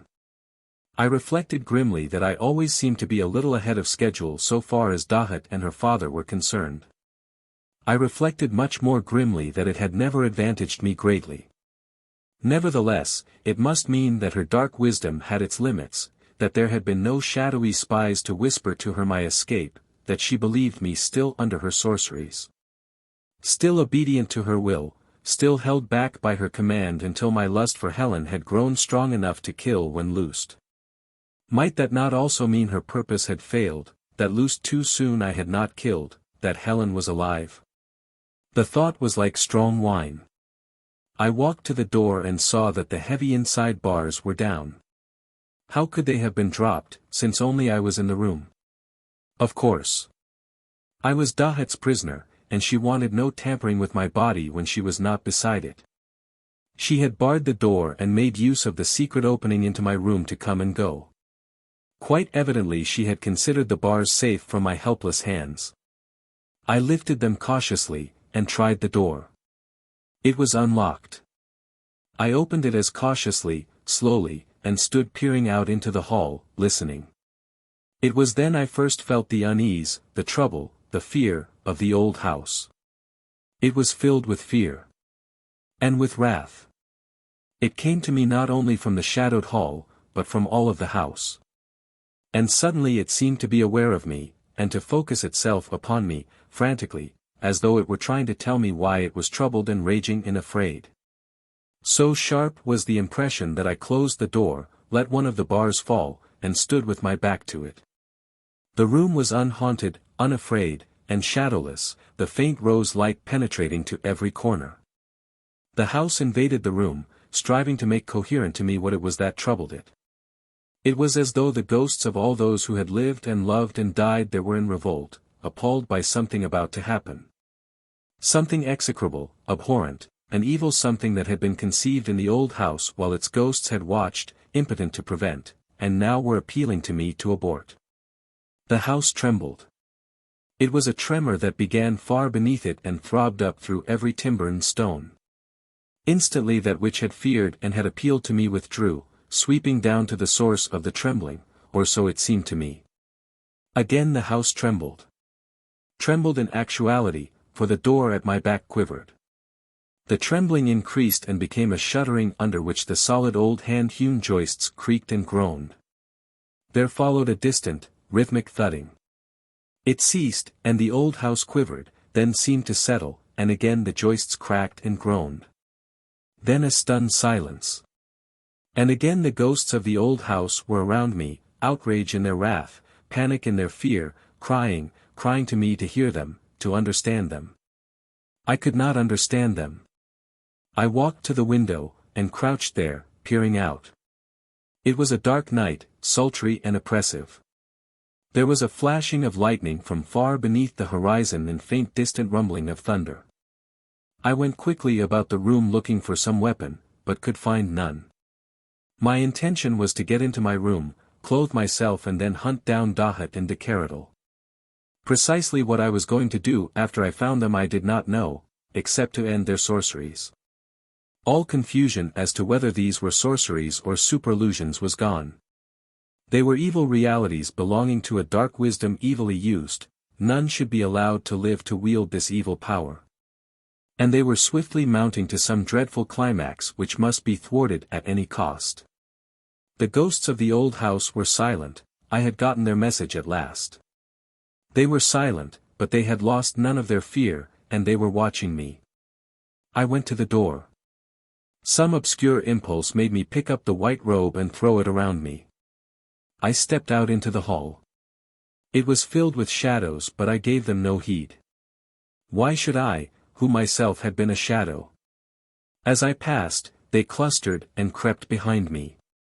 And now I knew that the shadows too were afraid, like the old house. Were cringing before some imminent and dreadful doom, like the ghosts were beseeching me to avert it. From below came the murmur of voices, then that of Keradel raised in anger, and following it, the laughter of Dahut, taunting, mocking, brittle with menace. I slipped to the head of the stairs. The lower hall was but dimly lighted. The voices came from the big living room, and that the two were quarreling was evident, but their words were inaudible. I crept down the stairs and flattened myself beside the edge of one of the heavy curtains which covered the doorway. I heard Keradel say, voice now level and controlled, I tell you that it is finished. There remains only the last sacrifice, which I perform tonight. I do not need you for that, my daughter. Nor after it is done shall I ever need you more. And there is nothing you can do to stop it. The end toward which I have been working all my life has been reached. He has told me. Now. He will become wholly manifest and ascend his throne. And all Keradel's egotism was in his voice, colossal, blasphemous, and I shall sit beside him. He has promised me. The dark power which men in all ages and in all lands have sought, the power which Atlantis almost attained and that Ys drew but thinly from the cairn, the power for which the medieval world so feebly groped, that power will be mine. In all its fullness. In all its unconquerable might. There was a right none knew, and he has taught me it. No, I need you no longer, Dahut. Yet I am loath to lose you. And he is inclined to you. But you would have a price to pay. There was a little silence, and then Dahut's voice, very still. And that price, my father? The blood of your lover. He waited for her answer, as did I, but she made none, and he said. I do not need it. I have pressed the paupers and have enough and to spare. But his would enrich it, and it would be acceptable to him. He has told me so. It would strengthen his draft. And he has asked for it. She asked, slowly, and if I refuse? It will not save him, my daughter. Again he waited for her to speak, then said with simulated and malicious wonder, what, a Dahut of Ys to hesitate between her father and her lover. This man has a debt to pay, my daughter. An ancient one, since it was for one who bore his name an ancestress of yours betrayed another father. Or was it you, Dahut? It is my duty to cancel that ancient wrong, lest, perchance, it should recur. She asked, quietly, and if I refuse, what of me? He laughed, how can I tell? Now, I am swayed by my fatherly impulses. But when I sit beside him, what you may mean to me I cannot know. Perhaps, nothing. She asked, what shape will he assume? Any or all. There is no shape he cannot take. Be assured that it will not be the inchoate blackness which the dull minds of those who evoked him, by the rites of the cairn forced upon him. No, no, he might even take the shape of your lover, Dahut. Why not? He is inclined to you, my daughter. Now at this my skin grew cold, and the hatred I felt for him was like a band of hot iron around my temples, and I gathered myself to leap through the curtains and lock my hands around his throat. But the shadows held me back and whispered, and the ghosts of the old house whispered with them, not yet. Not yet. He said, be wise, my daughter. Always this man has betrayed you. What are you with your shadows? What was Helen with her dolls? Children. Children playing with toys. With shadows and dolls. Pass from childhood, my daughter, give me the blood of your lover. She answered, musingly, a child. I had forgotten that I had ever been a child. He made no reply to that. She seemed to wait for one, then said, tranquilly. So you ask for the blood of my lover? Well, you shall not have it. There was the crash of an overthrown chair. I drew the curtain a hair's breadth aside and peered in. The Keradel stood at the head of the table glaring at Dahut. But it was not the face nor the body of the Keradel I had known. His eyes were no longer pale blue, they were black, and his silvery hair seemed black and his body had grown. And long arms reached toward and long taloned fingers clutched at Dahut. She threw something down upon the table between her and him. I could not see what it was, but it sped like a racing, small and shining wave straight at him. And he threw himself back from it, and stood trembling, eyes again blue but suffused with blood, and body shrunken. Beware, my father. Not yet do you sit on the throne with him. And I am still of the sea, my father. So beware. There was a shuffle of feet behind me. The blank-eyed butler was at my side. He started to kneel, and then the vagueness went from his eyes. He sprang at me, mouth opening to cry alarm.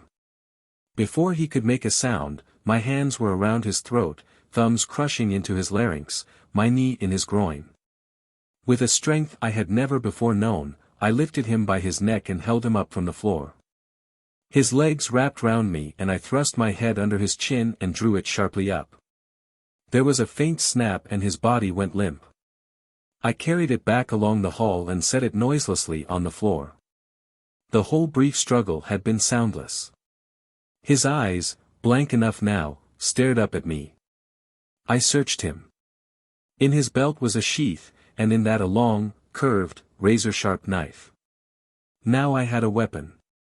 I rolled the body under a deep settee, stole back to the living room and peeped through the curtains. It was empty, Dahut and Keradel gone. I stepped back for a moment into the cover of the curtains. I knew now what it was the ghosts of the old house had feared. Knew the meaning of the trembling and the rhythmic thudding. The cavern of the sacrifices had been destroyed. It had served its purpose. How had Keradel put it? That he had pressed the paupers, and had enough and more than enough blood for the last sacrifice. Incongruously, a line came into my mind, he is trampling out the wine-press where the grapes of wrath are stored. Not so incongruous. I thought, Keradel has trampled out another wine-press for the gatherer's drink. My blood was to have been mixed with it, but Dahut had refused to let it be. I felt no gratitude toward her for that. She was a spider who thought her fly securely in her web, and was resisting another spider's attempt to take it from her. That was all. But the fly was no longer in her web nor did it owe her for its release. If I felt increase of hatred for Keradel, I felt no decrease of it for Dahut. Nevertheless, what I had heard had changed the vague pattern of my vengeance. The design clarified. The shadows were wrong. Dahut must not die before her father. I had a better plan. It came to me from the Lord of Caranac, whom Dahut thought had died in her arms, and he counseled me as he had counseled himself, long and long and long ago in ancient Ys. I walked up the stairs. The door to my room was open. I switched on the lights, boldly. Dahut was standing there, between me and the bed. She smiled, but her eyes did not. She walked toward me.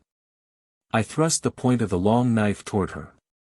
She stopped and laughed, but her eyes did not laugh. She said, "You are so elusive, my beloved.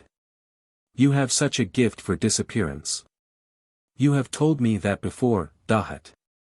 And, I touched my cheek, have, even emphasized it."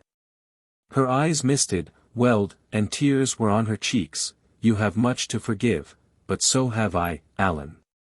Well, that was true enough. Beware, beware, Dahut. Where did you get your knife, Alan?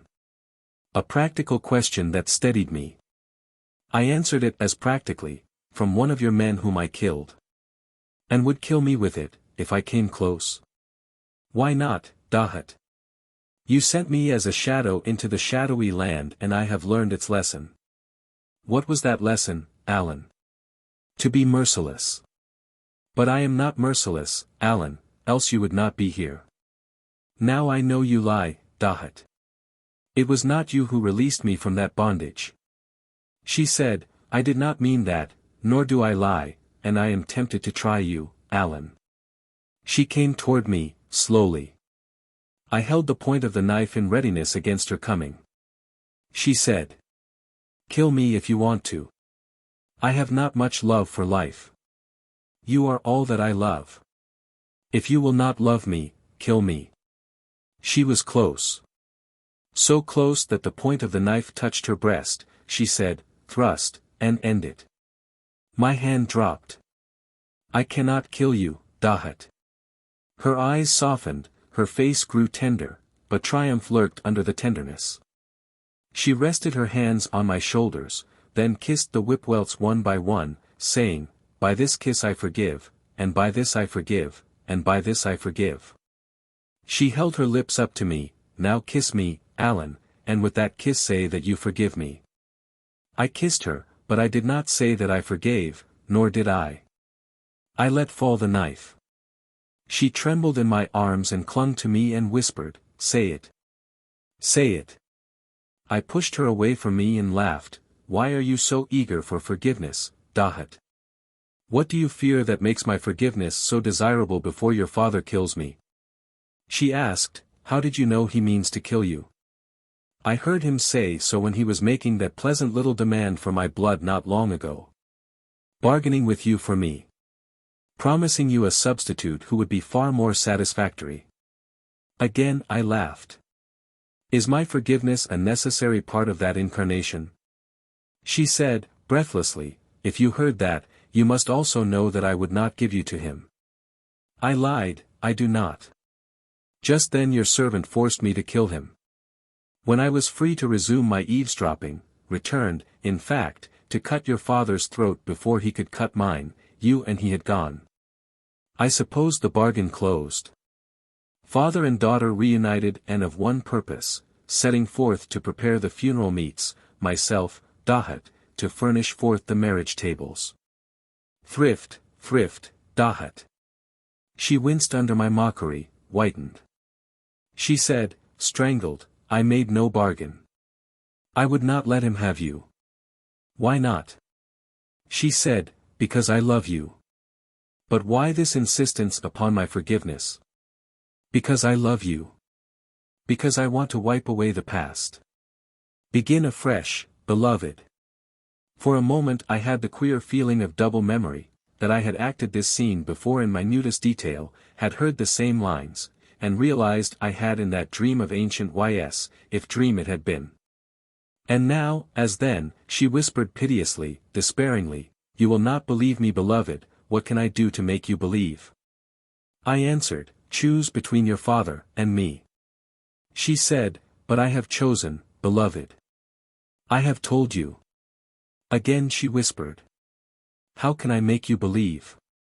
I answered, end his sorceries. She said, contemptuously, I do not fear him. And I no longer fear that which he evokes. I said, but I do. End his sorceries. She caught the pause this time, and its significance. Her eyes dilated, and for seconds she was silent, studying me. She said, slowly. There is but one way to end them. I made no comment on that. She came to me and drew my head down to her and looked deep into my eyes. If I do this, you will forgive me? You will love me? Never leave me, as once before you did, long and long and long ago, in Y.S. When once before I chose between my father and you. I will forgive you, Dahut. I will never leave you as long as you have life. That was true enough, but I closed every window of my mind so she might not glimpse the determination that was its source. And again, as it had been in Y.S., I took her in my arms. And the lure of her lips and her body shook me and I felt my resolution weaken, but the life within me that had come from Helen was implacable, inexorable, hating Dahut as only one woman who loves a man can hate another who loves him. She loosed my arms from round her, dress, and wait for me here. She passed through the door. I dressed, but I kept the long knife close. The tapestry that concealed the secret panel wavered, and she was in the room. She wore an archaic robe of green, her sandals were green, her girdle was not golden but of clear green stones that held the shifting gleam of waves, and a wreath of green sea flowers bound her hair. Upon her wrist was the silver bracelet set with the black stone that bore in crimson the trident symbol which was the summoning name of the sea god. She looked like a sea god's daughter. I felt my resolution weakening again until she came close and I could see clearly her face. It was unsmiling, and the mouth was cruel, and the hell sparks were beginning their dance in her eyes. She lifted her arms and touched my eyes with her fingers, closing them. The touch of her fingers was like that of cold sea spray. Come, she said. The ghosts of the old house were whispering, go with her, but beware. The shadows were whispering, go with her, but beware. Beware Dahut. My hand tightened on the knife hilt as I followed her. We went out of the old house. It was strange how plainly I could see. The sky was heavy with clouds, the air murky. I knew the night must be dark indeed, yet every stone and bush and tree stood out plain, as though by some light of its own. Dahut led me by a dozen paces, nor could I lessen that distance, try as I might. She moved like a wave, and around her played a faint nimbus of palest golden green like the phosphorescence that sometimes clothes a wave moving through darkness. The shadows flittered and swayed around us, interlacing, flowing in and out of each other, like shadows cast by some great tree fretted by a fitful wind. The shadows followed us, and flanked us, and swayed before us, but they shrank from Dahut, and never was there one between her and me. There was a glow beyond the oaks where were the standing stones. It was not the wan gleam of the corposants. It was a steady, ruddy glow as from still fires. I heard no chanting. She did not go toward the oaks. She took a way that led upward to the ridge of rocks hiding the standing stones from the water. Soon the path topped the ridge, and the open sea lay before me. It was a sullen sea and dark, with long, slow swells breaking sluggishly on the ledges. The path climbed steeply over a cliff which lifted above the waves a full 200 feet. And suddenly Dahut was on its crest, poised on its verge, arms outstretched to the sea. From her lips came a call, low and inhumanly sweet. In it the plaintiveness of the gull's cry, the singing of waves over unfathomable, unspoiled deeps, the chant of deep-sea winds. It was a voice of the sea transmuted goldenly in a woman's throat, but losing no inhuman quality and taking on no human one. It seemed to me that the surges stopped as though listening while that cry went forth. Again she sent the call. And once again. And after that she cupped her hands to mouth and cried a word, a name. From far out at sea there came a roaring answer. A long white line of foam sped from the darkness, a great comber whose top was the tossing manes of hundreds of white horses. It raced shouting against the ridge and broke. A column of spume swept up and touched her outstretched hands. It seemed to me that something passed to it from her hands, and that as the spume fell something within it glittered silver with glint of scarlet. I climbed up to her. There was no hint of tenderness now in her eyes or face. Only triumph. And her eyes were violet flames. She lifted a fold of her dress, veiling eyes and face from me. The bracelet of YS was gone from her arm.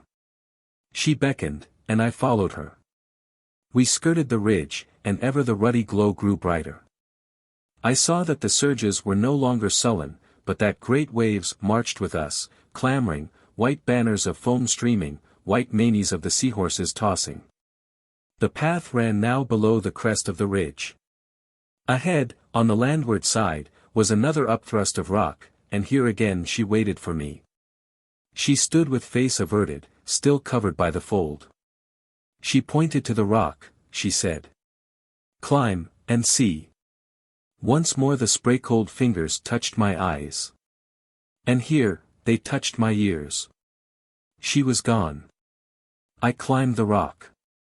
I scrambled over its top. Strong hands caught my arms, pinioning them behind me, forcing me to my knees. I twisted and looked into the face of McCann. He was bending, his face close to mine, peering as though he found it difficult to see me clearly. I cried, McCann. He swore, incredulously, released me. Someone else was on the rock, a lean and dark man with thin, ascetic face and snow-white hair. He, too, was leaning and peering at me as though he found it difficult to see me. That was odd, for I could see them both clearly. I knew him. He had been in the old room where my shadow search for Helen had ended. Rickory. McCann was stammering, Caranac, my God, boss, Caranac. I whispered, steeling myself against any blow. Helen. She lives. It was Rickory who answered. My whole body went weak with reaction so that I would have fallen had he not caught me. A new fear took me, but will she live? He said, she has had a strange experience. When we left her she was fully conscious. Steadily growing stronger. Her brother is with her. You are all she needs. We are here to take you back to her. I said, no. Not until. Gale blast that closed my mouth as though a hand had struck it. Crash of wave against the ridge, shaking it. I felt the spray of it on my face, and it was like the whip of Dahut and it was like the cold fingers of her on my eyes. And suddenly McCann and Rickory seemed unreal and shadowy. And suddenly I seemed to see the shining body of Dahut swaying onward upon the path between the sea and the ridge, and I heard a voice in my heart, the Lord of Carnac's voice and mine, how can I kill her, evil as I know her to be? Rickory's voice, how long had he been talking? And so when last night you did not appear, I used, as you had suggested, my judgment. After we were assured of her safety, we set out. We persuaded the guardians of the gates to let us enter. They will guard no more gates. We saw the lights, and we thought that where they were you would most likely be. We distributed our men, and McCann and I came by chance upon this excellent place for observation. We saw neither you nor the Demoiselle Dahut. Dahut.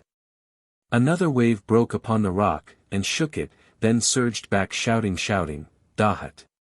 Another gust roared over the rock roaring, Dahut. Rickory was saying, they are down there, awaiting our signal. I interrupted, attention abruptly centered, signal for what? He said, to stop what is going on down there. He pointed toward the inward edge of the rock, and I saw that its edge was outlined black against depths of the ruddy light. I walked to the edge and looked down. The cairn was plain before me. I thought, how strangely close it seems. How stark the monoliths stand out. It was as though the cairn were but a few yards away, the Keradel so close that I could reach out my hand and touch him. I knew that there were many of the standing stones between me and the cairn, and that it must be a full 1,000 feet away. Yet not only could I see the cairn as though I were beside it, I could see within it as well. Strange, too, although the wind was roaring overhead and whipping us on the rock, that the fires before the cairn burned steadily, flickering only when those who fed them sprinkled them from the black ewers they carried. And that although the wind came from the sea, the smoke of the fires streamed straight against it. And strange how silent it was down there among the monoliths when steadily grew the shouting and the clamor of the sea. Nor did the flashing of the lightning marching ever higher dim the fires, nor did the rumbling thunder invade the silence of the plain more than did the clamor of the combers. Those who fed the fires were not now in white but in red. And the Keradel was clothed in a robe of red instead of the white robe of the sacrifices. He wore the black belt and the cincture, but the shifting symbols on them glittered not silver but scarlet. There were 10 of the fires, in a semicircle between the 3 altars and the monoliths which faced the threshold of the cairn. Each was a little more than a man's height, and they burned with a cone-shaped, still flame. From the peak of each arose a column of smoke. They were as thick as the arm of a man, these columns, and having risen twice the height of the fires, they curved, and then streamed straight toward the threshold of the cairn. They were like 10 black arteries of which the 10 fires were the hearts, and they were threaded with crimson filaments, like little fiery veins.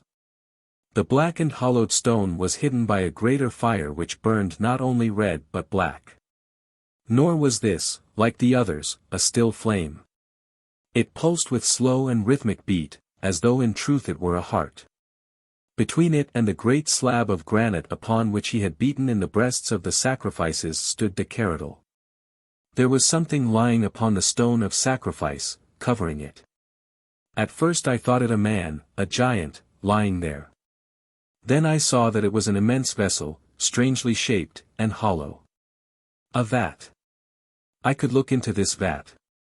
It was half filled with a clotted, reddish, black fluid over the surface of which ran tiny flames. Not pale and dead like the corpuscles, but crimson and filled with evil life. It was to this vat that the blank-eyed men who fed the fires came to have their ewers refilled. And it was from it that the Keradel took that which he sprinkled upon the pulsing fire, and his hands and his arms were red with it. On the threshold of the cairn was another vessel, a huge bowl like a shallow baptismal font. It was filled, and over its surface ran the crimson flames. The smoke from the lesser fires, the 10 crimson-threaded arteries, met in the thicker column that arose from the throbbing fire, mingled with it, and streamed as one into the cairn. The silence of the plain was broken by a whispering, a faint wailing, and up from the bases of the monoliths shadows began to rise. They lifted, as I had first seen them, to their knees. And then they were wrenched from the earth, and whimpering, wailing, were sucked into the cairn, beating about it, fighting to escape. Within the cairn was the gatherer, the blackness. From the first I had known it was there. It was no longer shapeless, nebulous, part of an infinitely greater something that dwelt in space and beyond space. The gatherer was breaking loose, taking form. The small crimson flames were running through it, like corpuscles of evil blood. It was condensing, steadily becoming material. That which filled the font on the threshold of the cairn was empty. The Keradel filled it from the vat, and again, and again. The gatherer drank from the font and fed upon the shadows, and upon the smoke of the fires which were fed by blood. And steadily it assumed shape. I stepped back, covering my eyes. Ricori said, "What do you see?" "All I see are men in red, far away, who feed fires, and another who stands before the house of stones." "What do you see, Caranac?" I whispered, "I see hell opening."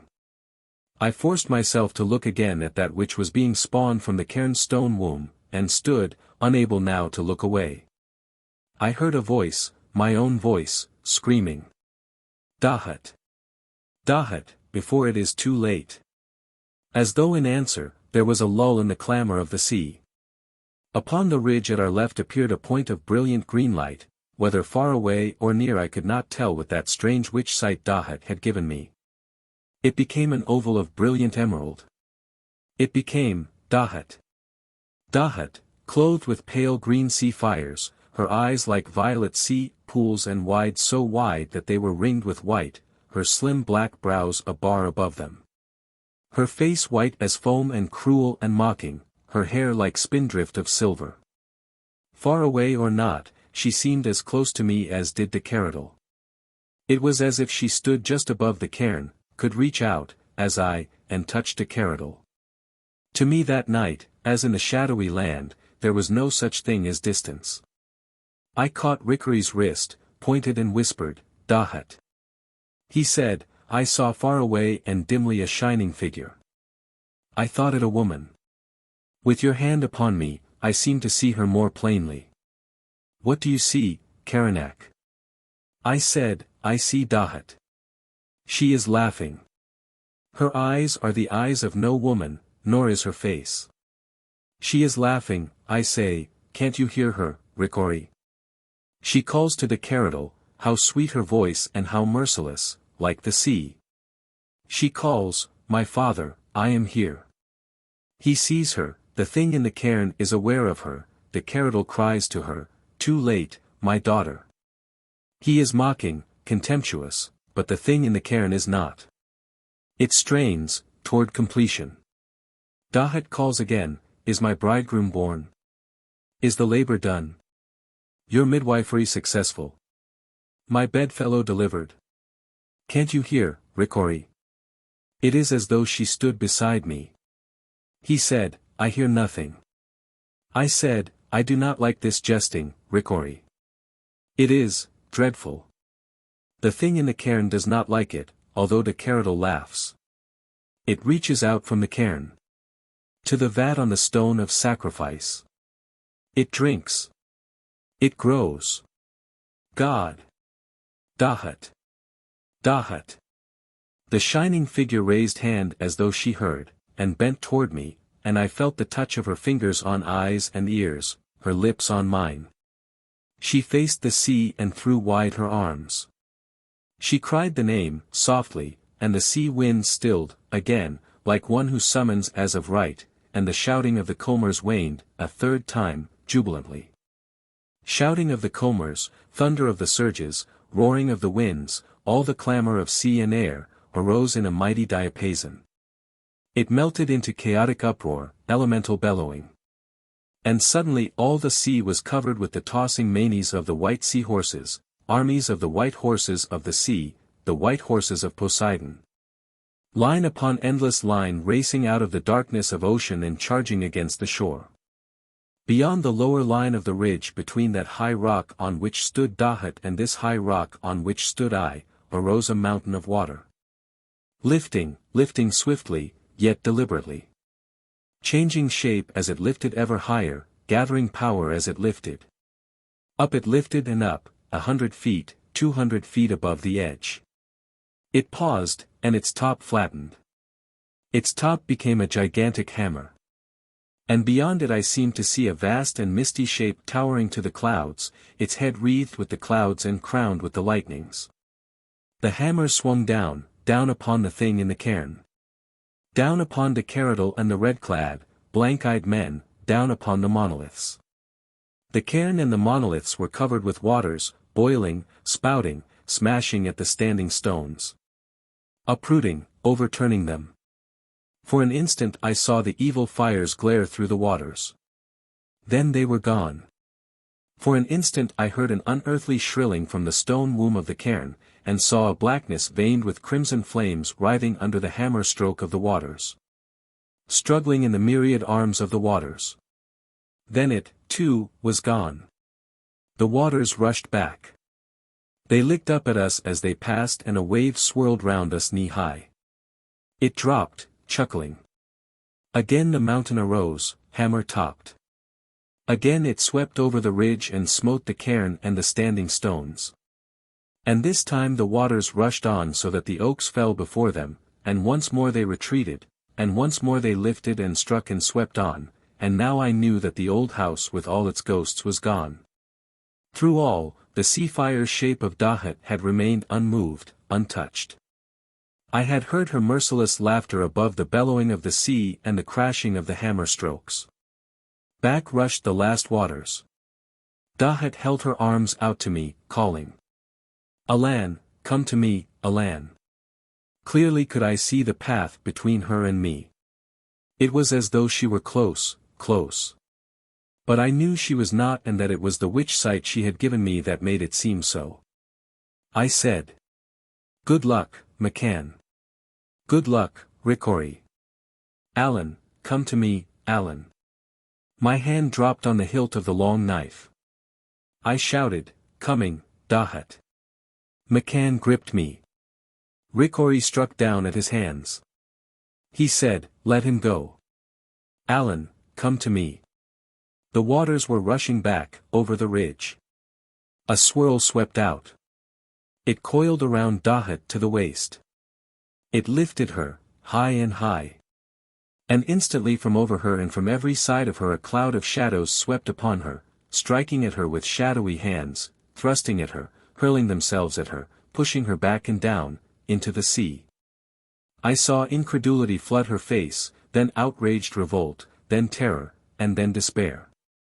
The wave crashed back into the sea, and with it went Dahut, the shadows pouring after her. I heard myself crying, Dahut. Dahut. I rushed to the verge of the rock. There was a prolonged flaring of the lightning. By it I saw Dahut, face upturned, hair floating around her like a silver net, her eyes wide and horror-filled and, dying. The shadows were all around her and over her, pushing her down, down. The witch sight was fading from my eyes. The witch hearing stilling in my ears. Before that sight went, I saw the Keradel lying on the threshold of the cairn, crushed beneath one of its great stones. The stone had pulped the breast and heart of the Keradel as he had pulped the breasts and hearts of the sacrifices. There were only his head and his arms, his face upturned, dead eyes wide and filled with hate, dead hands held high in imprecation and in appeal. The cairn was flat, and of the standing stones not one was erect. Witch sight and witch hearing were gone. The land was dark save for the glare of the lightning. The sea was dark save for the foaming tops of the waves. Their shouting was the voice of waves, and nothing more. The roaring of the wind was the voice of the wind, and nothing more. Dahut was dead. I asked Rickory, what did you see? 3 waves. They destroyed all that was below. They killed my men.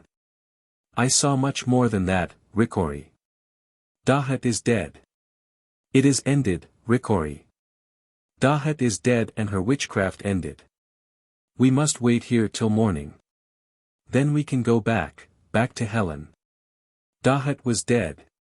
She was dead as of old, long and long and long ago in Y.S. By her shadows and by her wickednesses, by the sea, and by me. Would I have killed her with the long knife had I reached her before the wave? The cycle had been reborn and it had ended as it had of old, long and long and long ago, in Y.S. The sea had cleansed this place of her sorceries as it had cleansed Y.S. of them in that long and long and long ago. Had there been a Helen in Caranac when I set forth from Caranac to Y.S. to slay Dahut? Had she cleansed me of the memories of Dahut when I returned to her? Could Helen